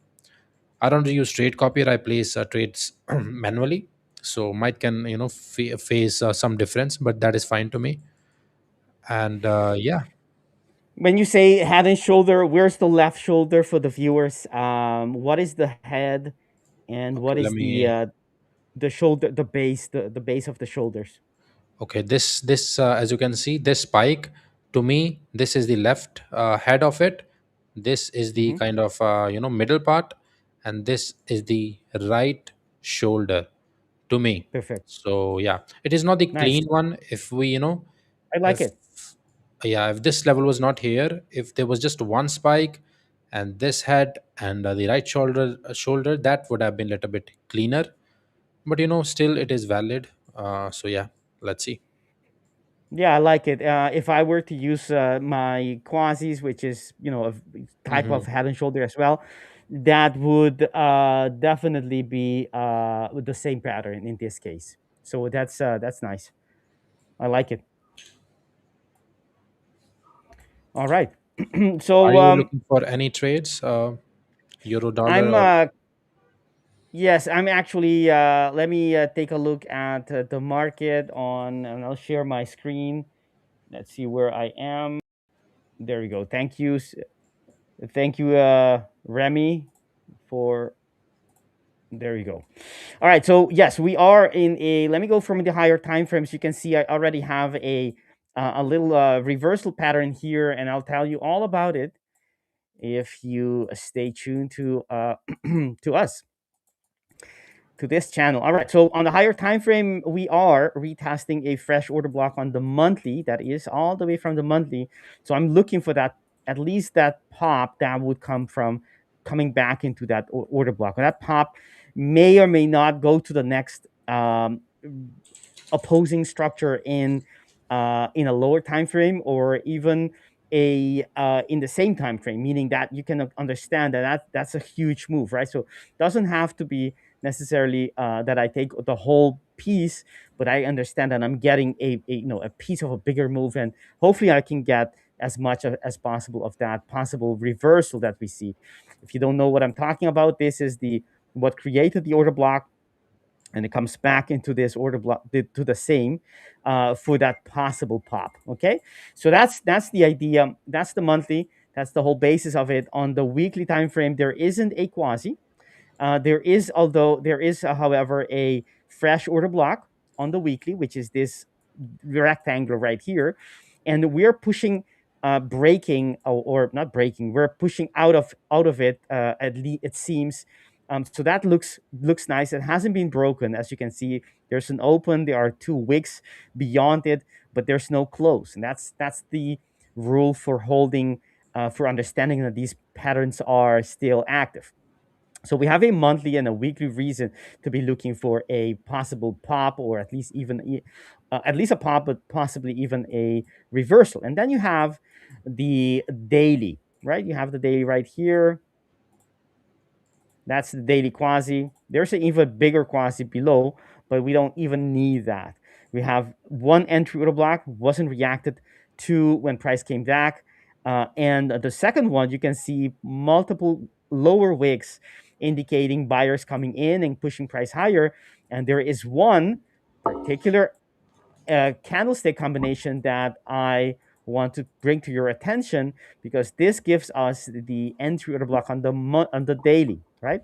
That's the daily. You can see how the market has been unable to close even inside, let alone below it. So that means that this order block is strong, is very, very strong, and it's gonna have. It's already having a reaction. I was gonna say it's going to have, but it's already having a reaction. We don't know how big a reaction it is, but so far it looks quite promising. So we have a daily, weekly, and monthly area to go long here, at least to look for longs. And then what does price do yesterday? We had the opening gap on the weekend, or the weekend gap, and we created, for those who are watching us from some time now, know, by heart, what I call these candlesticks. Well, it's not that I coined the name, but these are the outside bars, right? You have an outside bar indicated that the buyers are coming in.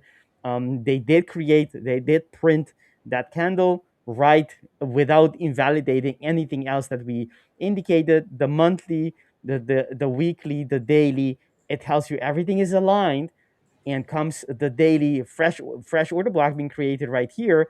So this becomes the area you want to be looking for an entry, right? And you can see that we had a beautiful retest right there on the daily time frame.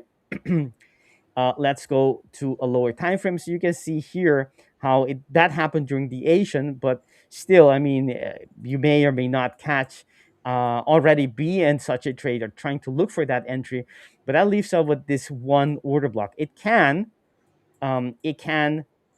break it, right? Doesn't mean it's going to necessarily use it, but that's if right now that's the only structure we have to look for the continuation of that pop that I was talking about, that has daily, weekly, and monthly support, not support, but backing. So that's one structure, and so you can go in the lower time frame, look for the entry there, but also you can imagine that this could, I mean, with after or before a break, it can, I mean, a reaction, I mean, it can break, and eventually perhaps the market goes on to create a different structure, which is also possible.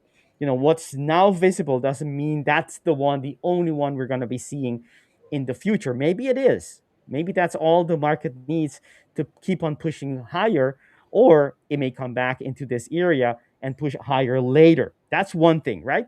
So, we Fabio is asking if we're giving out live signals. No, we're not giving out live signals.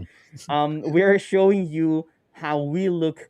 The whole stream, the Fivers, invites people who are profitable, that they are, that understand, that they have skills that is, would be beneficial for others to watch, like yourself or anyone watching our stream.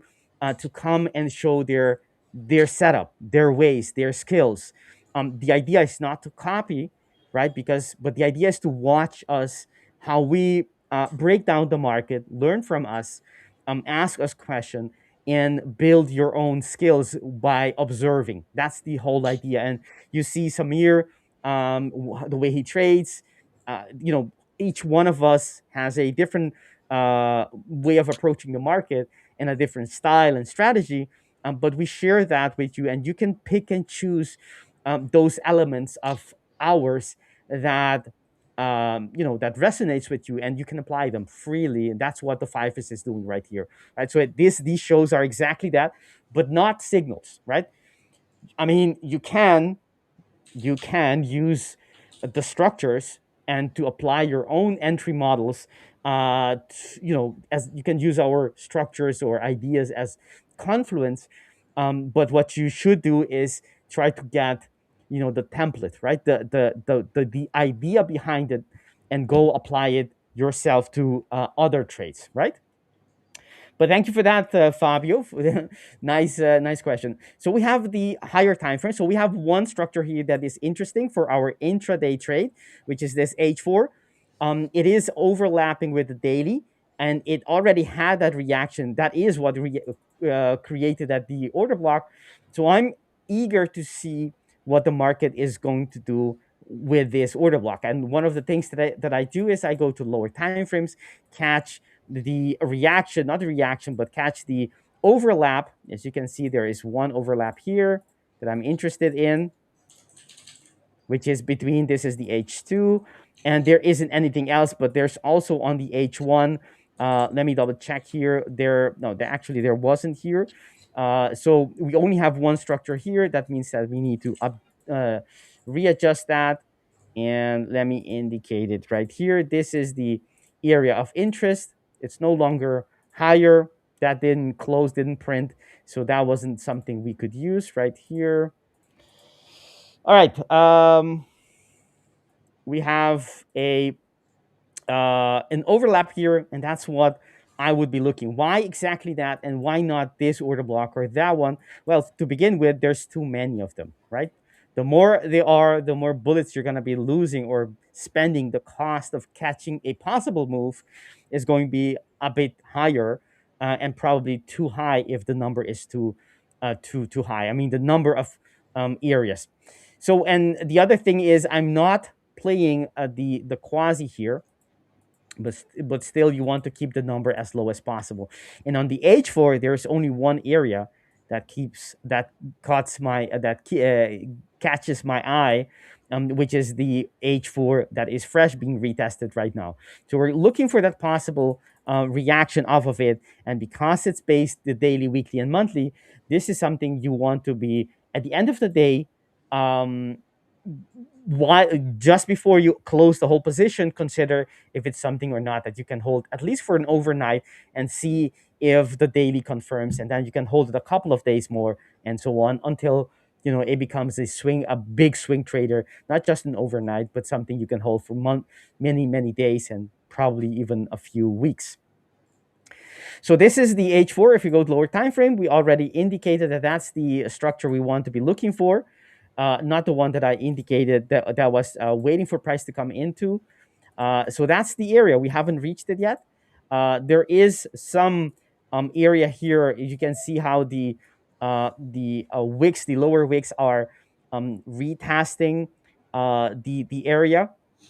The order block on the H4 that indicates reaction. That's good, but it's not enough, right? It needs to get to something where there is a overlap on the H1 and or H2 to indicate that the probabilities are in our favor, and that's not the case yet, as you can see. So we'll have to wait. Maybe we can even put an alert on that rectangle, and it will alert us whenever price gets there. And if and when it gets there, we can take these off. They never printed the quasi. So we have the head here all the way down. Is this a 5-minute? No, it's, well, maybe it is. Let me double check. This is 1, 2, 3, and 4. No. So this is something, there is no quasi here that I can trade. That means that the market needs to actually create a new one for me to take a long from. So that would be something. This is basically what I'm looking for happening. It can happen just like this. It can happen without squeezing the area, or it can even do something like this easily. And as long as it doesn't invalidate this area, I'm happy to take that long, and it has to happen before the end of London, because otherwise I'm not interested either. So that's EU for those who are interested in the market, looking for that quasi on the lower time frames to get a long from.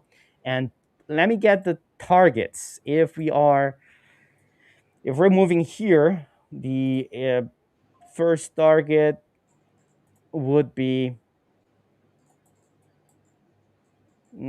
let's double check, would be this, I think. Let me double check that. We're talking about 35. Yes, that seems about right. So that would be the TP1, and depending on how the market moves away from the order block, we can look into upgrading this for a much bigger target. And the bigger target would be, this is, it would be not this one. This is it would be, that would be the bigger target for now, right? So let's mark that as the macro target. That would be the target. If we get a move from there, we're talking about 160 pips, and it could be bigger, but that's enough. And let me double check something else. If you project the size of the bars using the ATR, we have here at 90, 94, and if that means 100 and, what is that, 188 plus 188, that gives us projected area of actually just around there. In that case, I will take the lowest one. So basically, we have TP2 and TP1. If we get an area of this already puts me in profit, and even if the second doesn't get hit, but you can see that, it only needs to be hit once every so often, and you get a big bonus out of it. Yeah, that's it. That's EU for my part. Tomorrow we have a giveaway, guys. If you haven't been listening in, you just came on to our stream. Tomorrow there's a clean chance of winning accounts, totally free. That's why it's called giveaway, right? We're not selling it away; we're giving it away to you. So that's nice. Let's go back to Samir. What are you looking at? I'm sure there's something on perhaps maybe one of the assets you're looking for. As I mentioned, I am in shorts. I'm just waiting, patiently, either to hit my stop loss. Okay, right now it is my MT5, so I have to do it on my MT5 anyways. So on my other account, it is still running. My stop loss is somewhere around this area, and I'm aiming for these areas that you can see here. So, but as for you guys, let's focus on other pairs as well. So somebody has requested gold, GBP USD, CAD JPY. Okay, let's do on gold. Let me analyze what the price is trying to do on gold. Let's go to the daily time frame. Okay, so we are on the daily time frame on gold. So gold likes to take these kind of liquidity moves. As you can see, price created a big liquidity to the downside. Now it has taken support from this area, and this was a resistance. If you want to do it that way, let me get some objects here. So this was a resistance area, and this here was a support area to me. Let me do it again. Victor, do you know how to do this? Add this thing on favorite on MT5, or I have to select the object and go to the menu again and again. Um, what you can do is you can customize the tab. If you go, I don't know if you want to do that here, but if you go to, I think it is in, I'm gonna double check where that is, probably in tools. Okay, tools. You can't see it, so let me check on mine side, and then I'll give you Okay, we can do it the right. later on. But for the gold, you can see if you can figure this thing out and can help me out here. Okay, I can tell you right away. If you right click on any of those, like the one of those icons where you see the zoom in, zoom out, for example. Yes, you right click and then you can customize the that whole bar, and you can put your specific tools right on the bar. So you only have to click them once and you have them. It's sort of like favorite on TradingView. You Okay, can use the buttons, select them, move them to the right, and then customize the bar just the way you like it. I think I have to add here also for that, right? As You I have cannot. to remove or insert or move or add from the left to the right. To the left are not visible, and those to the right are on the bar. So you want it on the bar so you can see it and click it easily without having to go click the menu. I think here I have to do something customize. Yeah, I got it.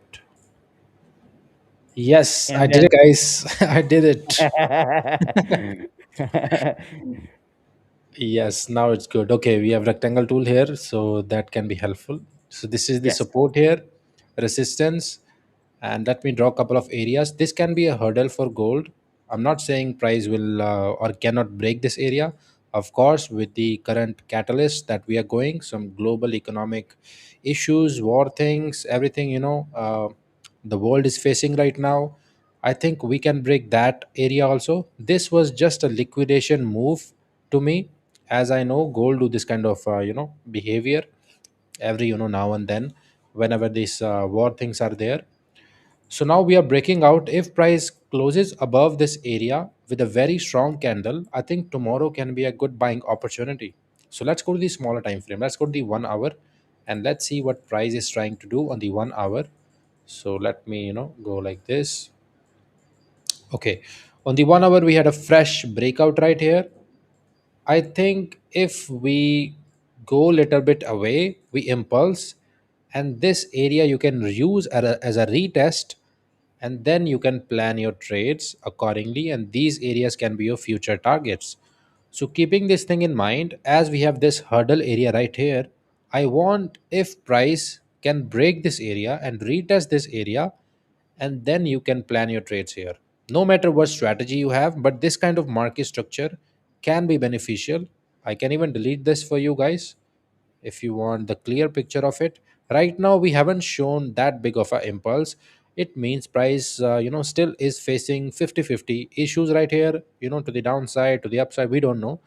But if you want to confirm where the price wants to go, I think an impulse would be fine, and it will give confidence also, like yes, buyers are stepping in. Now maybe it's the time that I also can get involved in some kind of buys. So right now I will not touch gold. If I was you, I will not take any trades in gold. I want an impulse, a decent pullback. Then I can take my trades there based on my EMAs or my patterns that I trade. Very simple, kind of a triangle patterns, these head and shoulders that I've shown you here on US 30. So this is the move that can be, that can give me confidence to get involved in gold. So now I know a lot of you guys was also talking about GBP USD. So this is GBP USD here for you guys.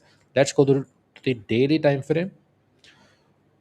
Okay, daily time frame. For that, I have to draw some areas for you guys. So we are having. Okay, we have this area. Let me draw it, drag it to the right side or left side. If this area is decent, yes, we have a pretty decent resistance here. Price fell from here. So this area is definitely a decent area, which price is, acting like a hurdle right here. That's why I told you on gold, Once there is a hurdle level, if you want to buy or sell, just wait for the price to show some kind of pattern in that area. So this is the first area, and this can be the second area. So if I see some selling pattern here, definitely I will take my profits here. But again, if I see some buying pattern here, then I can assume that this level may can get break. I will come to that shortly, and we can tab these areas. And these area, I'm sure, will come on some supply and demand area on the this particular leg that you see here. If you go on the 1 hour, let's try to see what price is doing. Right now, bullish leg is going on, so definitely price is taking support from here. Going to the 15, let's see what can we see.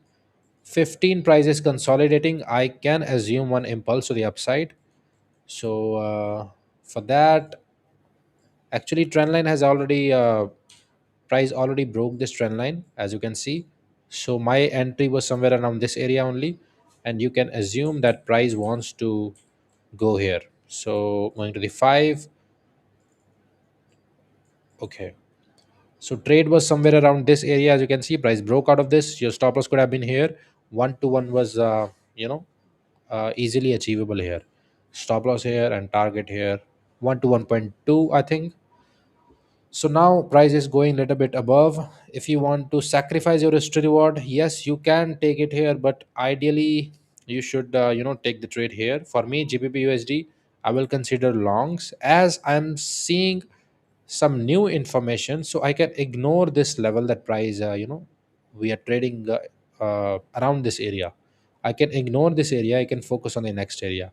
So that's how I do the analysis, and that's how I think GBP USD may can do in today's session. As we are impulse correction, I do think we can get another impulsive leg to the upside. Then I don't know, we can fall to the downside. But just as we can see this particular leg right here, definitely buyers are more interested in this particular leg. So I will keep my bias bullish. So yeah, and GBP JPY also was there if I'm not wrong. Okay, again, gold. I don't want to touch gold. GBP USD decent for buying, and let's take a look at GBP JPY also. By the way, guys, a lot of you guys are curious about spreads also. So I have a live spread here for Euro USD. You see like 0.2 pips, somewhere close to that. For GBP USD and Euro USD, it is similar. 0.2 pips, so somewhere close to that. So yeah, let me. Okay, we was gonna do GBP JPY, right? Yes. Okay. Okay, GBP JPY on the daily time frame. We are on the resistance area. So we don't know if this is a liquidity move or we are actually breaking that area. Again, for that, we need to go on the lower time frame and we need to see what kind of information we have on the lower time frame. And definitely if I drag it like this, we do have a decent area here. Let's go on the 1 hour and let's see if this can be a liquidity move or this can be a breakout. Considering this area, how price is behaving in this particular area, I do think this can be a liquidity move. Why? Because we are not seeing some impulsive nature here. If there was more buyers in this particular market condition, definitely you would have seen some huge impulsive to the upside. So if price closed under this area, definitely this is a liquidity move. And if we shoot up with a huge impulse, definitely you can take advantage of a retest and you can plan your trades accordingly. But right now, I want you to wait on GBP JPY.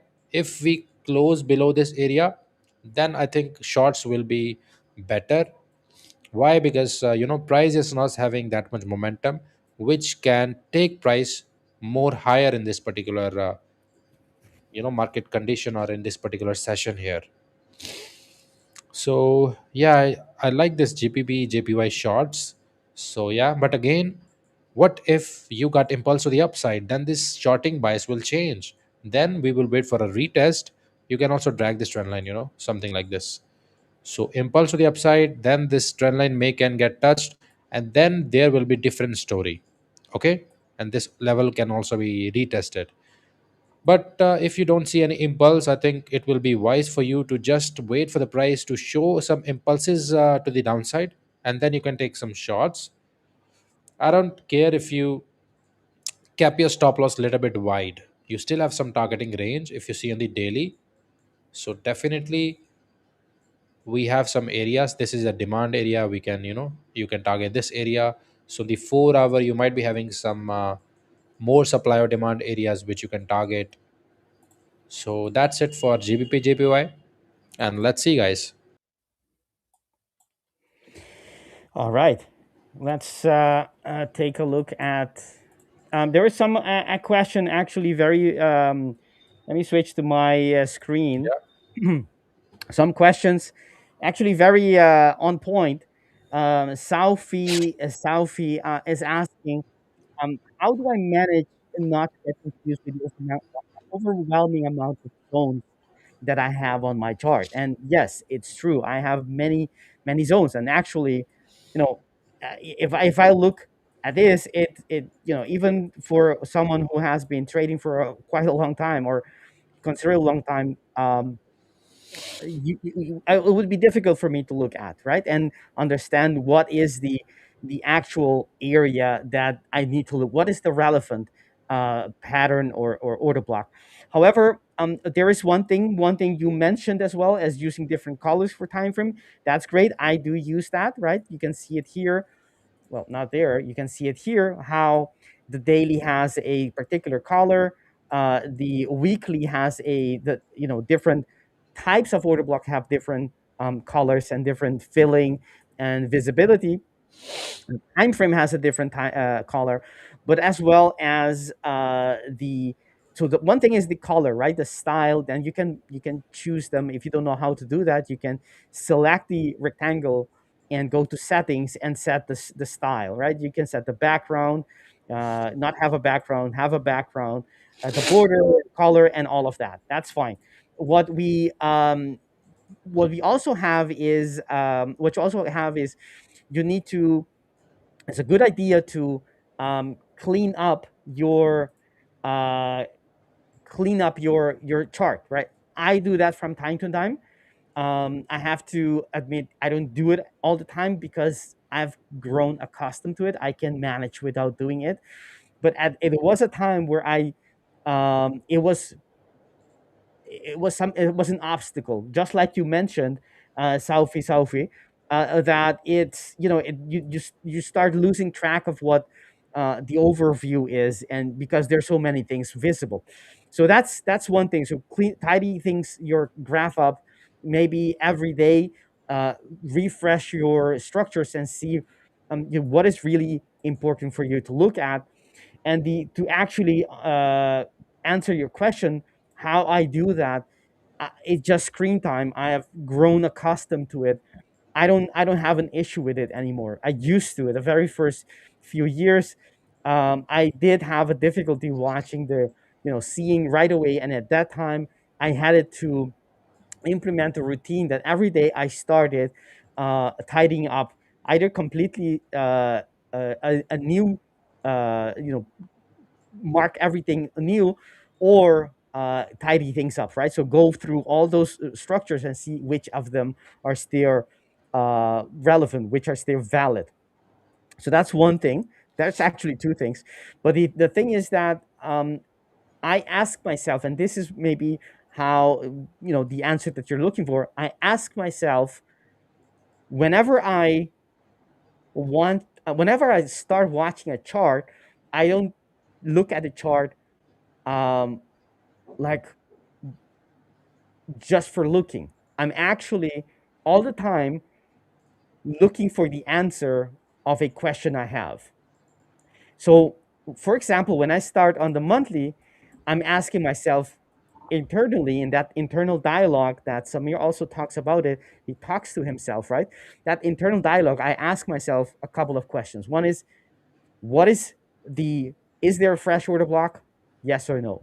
Is there a quasi present? Yes or no? And depending on the answer of those questions, I will be focusing. For example, right now, if I started, let's assume we have um, a fresh chart, right, where there's nothing. There's nothing marked. I start, from the current price, and I ask myself those two questions. Is there a fresh order block? And I have definitions for each of these questions. What is a fresh order block and what is a quasi, etc. Is there a fresh order block? Yes or no? And so there's a pattern. So I start from the current bar and I go back and look for that. Even if I have everything marked, I have to go through that process, making sure that whatever is marked is still valid and is the most relevant structure. If there's a structure down here, I have no issue. I have no issue leaving it there because it's not obstructing my view. It's not, it's still valid, probably, or it still has a reasons to be there. But even if it doesn't obstruct my workflow at all. I will just go back and mark all the structures that are relevant to me, right?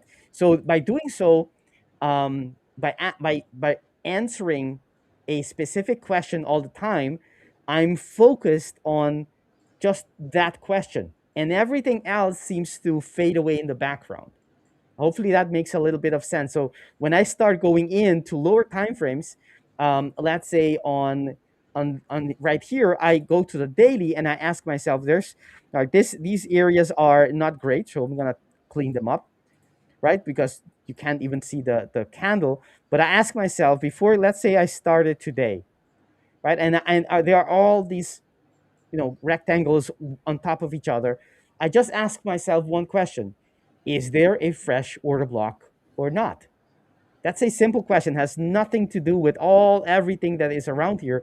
It just have to go back a couple of bars and see if there is an order block or not. And there is.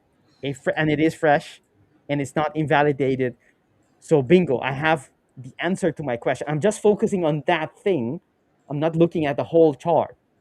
Hopefully that explains to you a little bit. And because I do that all the time with every time frame, every chart that I see, I don't get lost with all the other objects on the chart. But it is a good practice to tidy up as much as possible. Especially if it's something if it's something that is obstructing your getting that overall view. Um, so that's how I do it. Sophie, very very good question, because that's something I did need to address at the beginning of my trading. I no longer have that issue. When it obstructs me now, I just I start tidying up things. But if that's not the case, I go through them, I leave them, and at some time, if I tidy them up, most likely it is because I know I'm streaming and I want you guys to have a clear view. But I don't need to tidy up as much anymore, because of the process, that mental process and internal dialogue, self dialogue that I just mentioned. So right, so just to give you another example, I go to the H4, and even though there's a lot of things in here, I'm only interested in answering, do we have a fresh order block or not? And I go from the current price and I go back all the way down, right? A couple of bars, and I look for fresh order blocks or quasis, and I see one, and that's all I need to know. The rest is irrelevant. You mentioned something as well on MetaTrader, Sophie, and the on MetaTrader, I don't do the analysis, just like Samir. I only execute my trades there, but I don't trade. TradingView, there's nothing like a TradingView for analysis, and I do almost everything of my analysis on TradingView. I only use the MetaTrader for the execution. So I do have a couple of tools on MetaTrader, but you will rarely see me use it on the stream because I have it's gonna be a naked chart, which is okay, but I need the structures in order to uh, to know if something is still easily see it, if something is still valid, to be able to follow my trade plan and so forth. So I don't use MetaTrader for that purpose.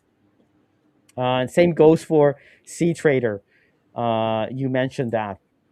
Both of them are, some people do their analysis on them, and that's fine. but I don't. I just grew accustomed to trading view, and that's fine by me. So how's your trade, Samir? How is the US 30?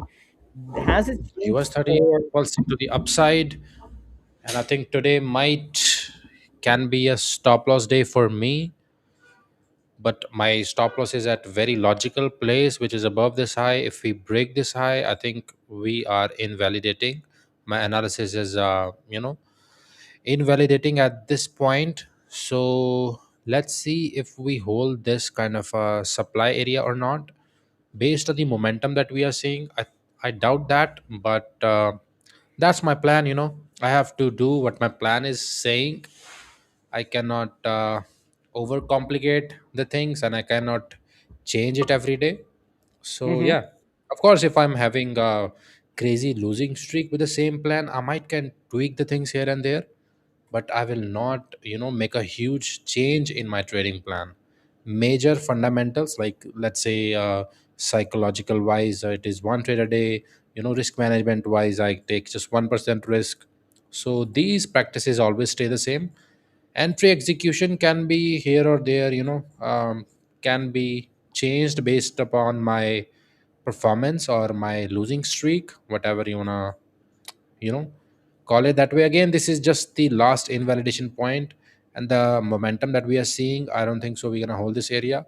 So I will just call this a day. If this is a losing day, whatever, I saw the head and shoulder didn't play it out, we'll try next day. So that's what trading is. Yes, totally. That is for sure the case. You don't, since you're taking one trade a day, uh, Yeah, yeah. and everyone loses. I mean, every strategy loses.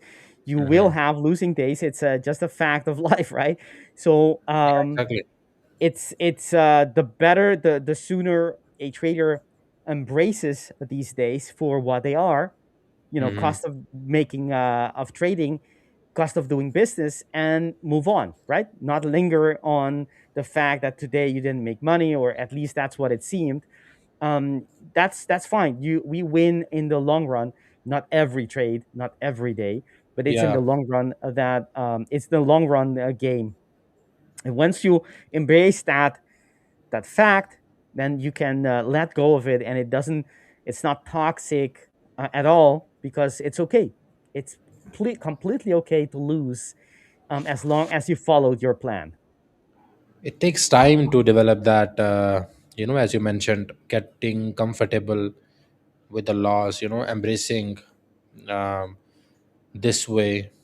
But I think if you came to this thing sooner, I think trading will be little bit easier for you. Like back in the days, I would be panicking. Oh, about to hit a stop loss. What should I do? I'll be punching trades on trades if I hit the stop loss.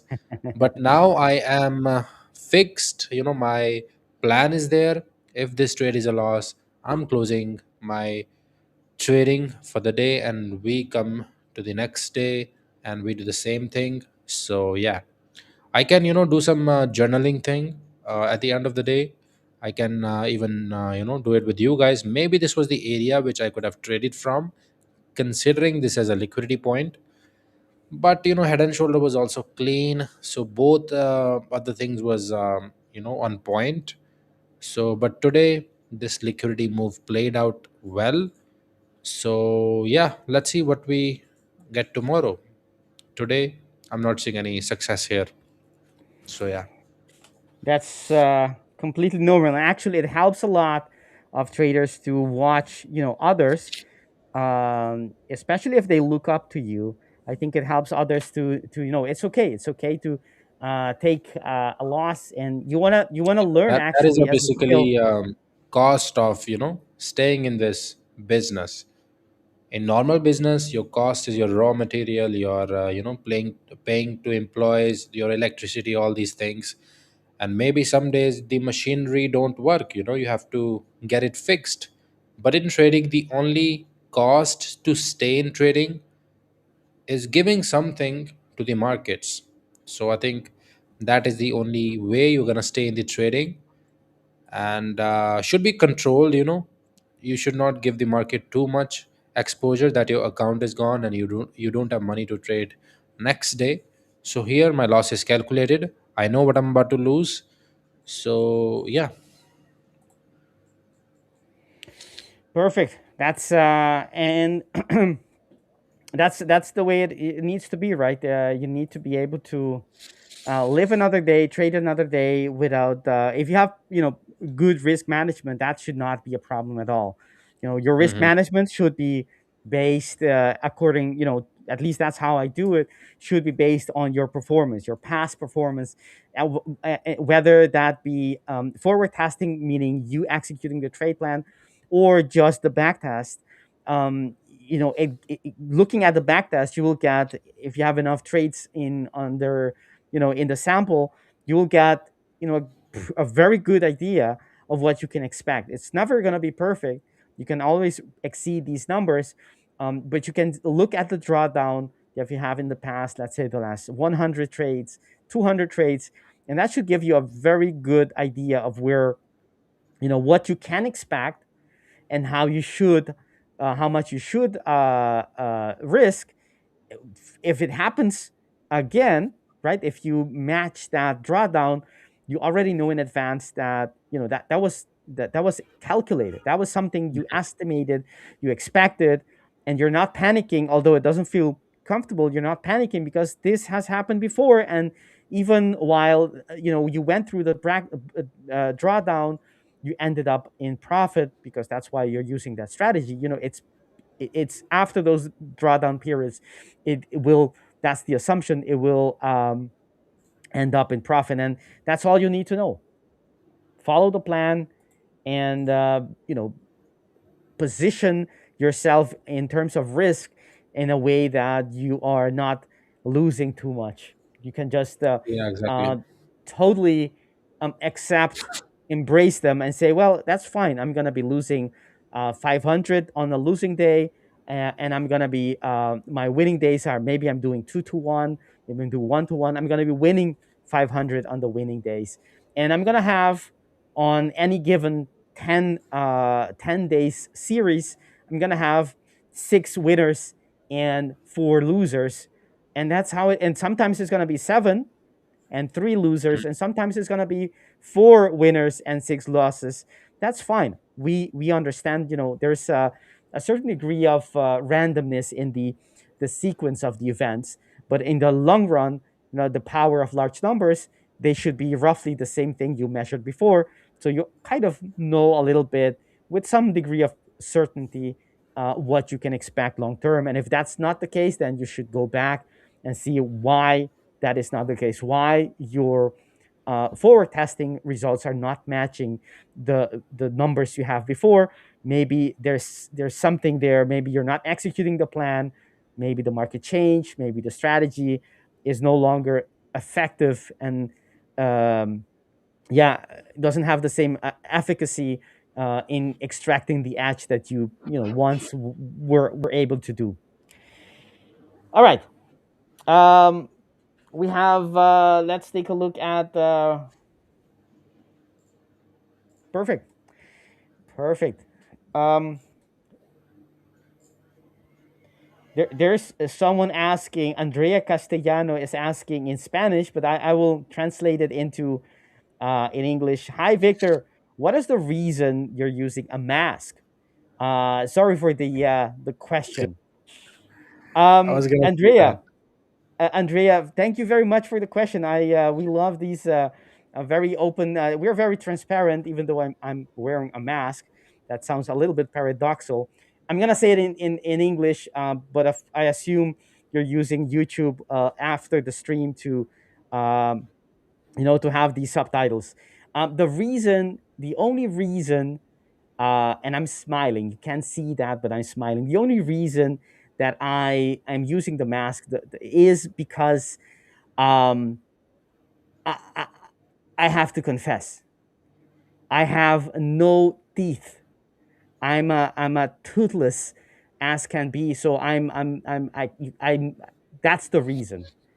And I'm smiling in under the mask, but you can't see that. All right, so let's continue. Samir, let's take a look. We have Let's Wink, take a wink. look at other pairs. I think you did Yes, some analysis on Euro USD. What was your bias? Was you expecting for longs, or you was more keen to look for shorts in this market condition, or in this particular yes. session? Were you I'm gonna show you my chart and then we can go back to yours. Yeah, I'm looking for the market actually on the higher time frame. I'm seeing on as the daily time frame, I'm seeing that the market is reacting very neatly. I mean, look at that wick today. Isn't that a beautiful reaction of a market that is leaving behind a structure? And for the maybe for the last time, maybe it will come back, but it looks to me like for the last time it wants to go there, touch that order block, and then go up. That's the like the cherry on top of the pie. Um, but anyways, so I'm looking for entries. I'm looking for longs. It's very simple. I'm looking for longs, and I need a valid reason to go long. I could just go discretionary and look for demand zones and trying to get in, and I do that on different strategies, scalping and so on. But I'm on the strategy that I exposed to the viewers. I would go to the H4 and only trade the demand zone given by the H4.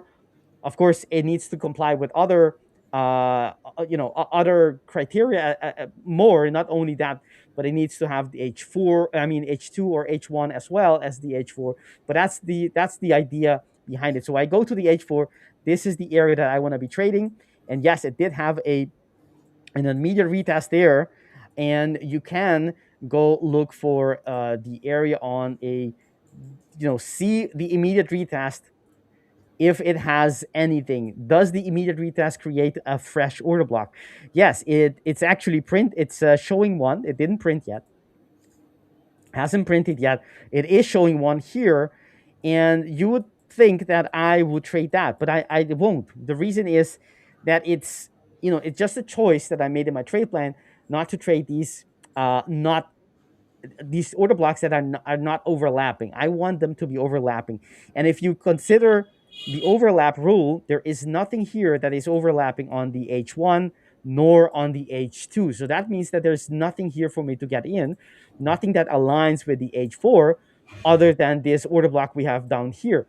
So that will tell me that I need to wait for the market to either come to the area, come to the structure, which is this, for me to get a quasi on the lower time frames, as you can see here, or it needs to create another structure that does overlap. And as you can see, in 8 minutes, it will create an H2 right here. It hasn't created yet, so we have to hold our horses not to jump the gun yet. That's the H2, and I would then only trade the overlap, meaning if price were to come back into that area, that would become an area that I can be trading. And if let's go to the lower time frames, so now we have two areas, this as well as that one.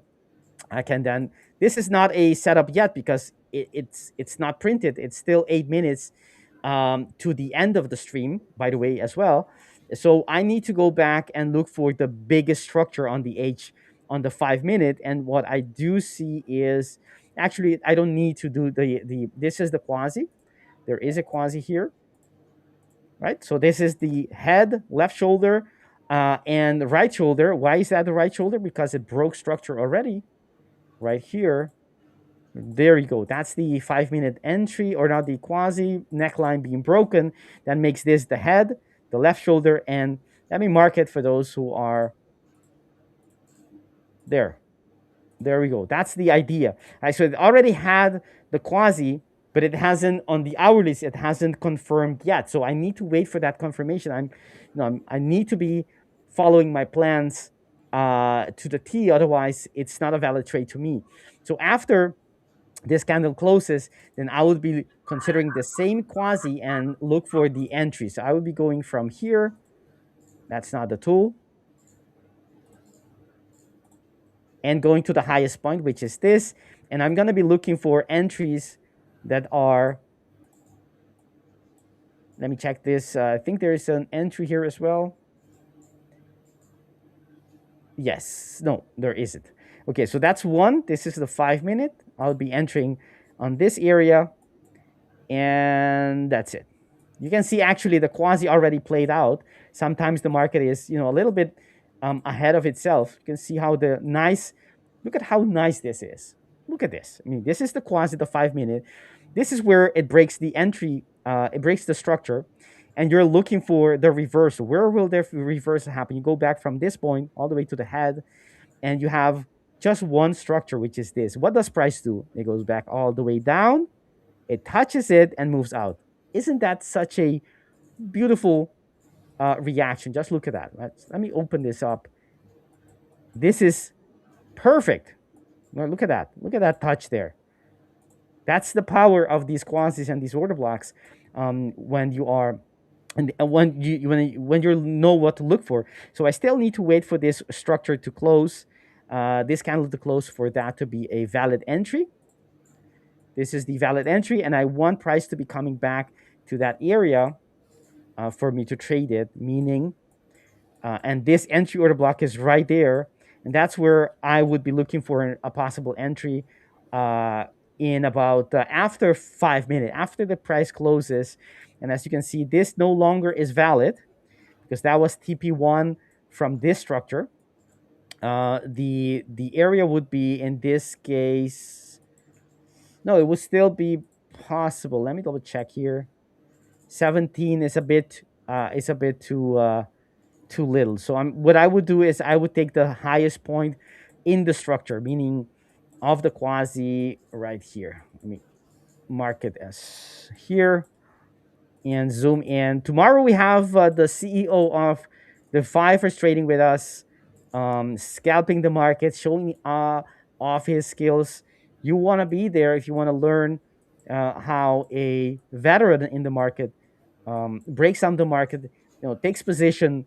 He fixes his position, as he calls it, and it's actually very useful for everyone to look and learn, watch and learn when you watch others there trade with a lot of experience, like Saul, who is the CEO of the Fivers. All right, so the market still has about 3 minutes and a couple of seconds to close, and then I can start looking for this. I can already mark this with an alert right here. Let me mark that. There we go, and then we can then check the market. It may not come back because that was a very, very beautiful quasi that we saw there. That could be all it does before continuing, but I think that's the reversal that I would be looking for. But it needs to follow the plan, or my trade plan. I need to follow my trade plan. That's what I wanted to say. We have on later on today on the Discord community, we have workshops where we will be going through the market, going through your questions, spending some time together, having fun, enjoying doing what we love doing, which is trading. And you're all invited to join us. It is, if you don't know how to get there, on the hub page, left upper corner, there's going to be an icon that you can then click and get your entry into our very beautiful community with lovely people who are, just enjoying trading, and it's so great to be able to do that together. Makes you a better trader when you surround yourself with other traders that are like-minded, wanting to grow. They're putting in their hours and sharing their ideas and experience with you, and you doing the same. It's a nice melt pot of traders getting better, and you're all invited. So Samir, let's check here. We have a couple of actually Sophie has a couple of questions. Let's Yeah. take them on before we go on. I passed evaluation last night. Congratulations. How would you approach this first week of being funded? Good question. Continue as there is no reason to step back, or rather build mental momentum and look for a triple plus setups only. Okay, so let's continue with the next question, or the follow up Part two, I feel like taking a step back and don't risk mental and monetary drawdown by taking setups which worked and are part of my strategy. Two, but carry more risk than my best probable setup. My friend, what you want to be doing is, this is common practice among those who have gone through this. You want to take a step back and congratulate yourself for reaching this phase. The last thing you want to do is to rush in with your funded account, go shoot, everything that moves, thinking, you have what it takes, and from now on, everything is gonna be sailing smooth into payouts. Um, you want to take a little step back. The reason is that typically when we pass these milestones, when we reach them, you will get a little bit of a euphoria, a little bit of excitement, and most of the time, a little bit too much excitement. And it may be a phase, it may be a place in your trading career or journey that you haven't had before. And you might, lose balance in, so to speak, as to your risk appetite and selectiveness in taking only the trades that are the best ones, and instead of doing you a good, trading too quickly after passing these milestones is actually going to hurt you. So the best thing is to take for sure your day off and probably the whole week off. Just focus on maybe paper trade, maybe go through your trades, maybe go over uh, your strategy, maybe do something else, go into nature, you know, have some me time, family time, whatever it is that relaxes you, and then come back when you're back to normal, when you're not so excited anymore. You got accustomed to that news, and you can come back with a fresh mind. That, I think, is the best way to do that. Otherwise, you might get a little bit of an invincible syndrome, or simply be too overconfident, or have overconfidence, too confident, and just risking putting yourself in a bad position, and that just will snowball into something bigger and much difficult to get out of. All right, Yeah, agree with Samir, you. what is we have come to the end of Yeah. our stream. Sophie here, who is a great member of our chat, my friend, thank you for those great interactions and engagement. um, the quasi is exactly like that. It is short for Quasimodo, right? So Quasimodo, you can look it up on internet. There are different ways to trade it, just like any pattern. So you'll not see it exactly the way I explain it. But if you come back, I promise you, I'll be here, ready to explain anything you want to know about it.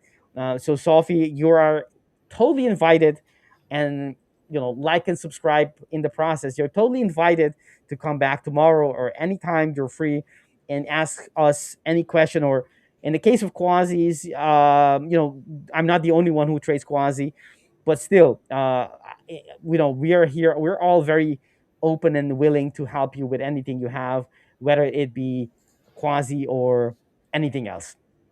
That's it for us. Samir, last goodbyes before we continue. Yeah. So we'll see you tomorrow, guys. And thank you for being here, same time. And as Victor mentioned, Sophie. So stick with us, make sure you are subscribed. So all your questions are going to get answered. And same goes for everyone. And thank you for having me, guys. So I'll see you tomorrow. Thank you, Samir, and thank you, Andrea, for so nice words. Thank you very much. So that's it for our stream for today, everyone. Thank you for watching. Keep your risk management on point as always. Follow your plan, and see you tomorrow again. Bye bye.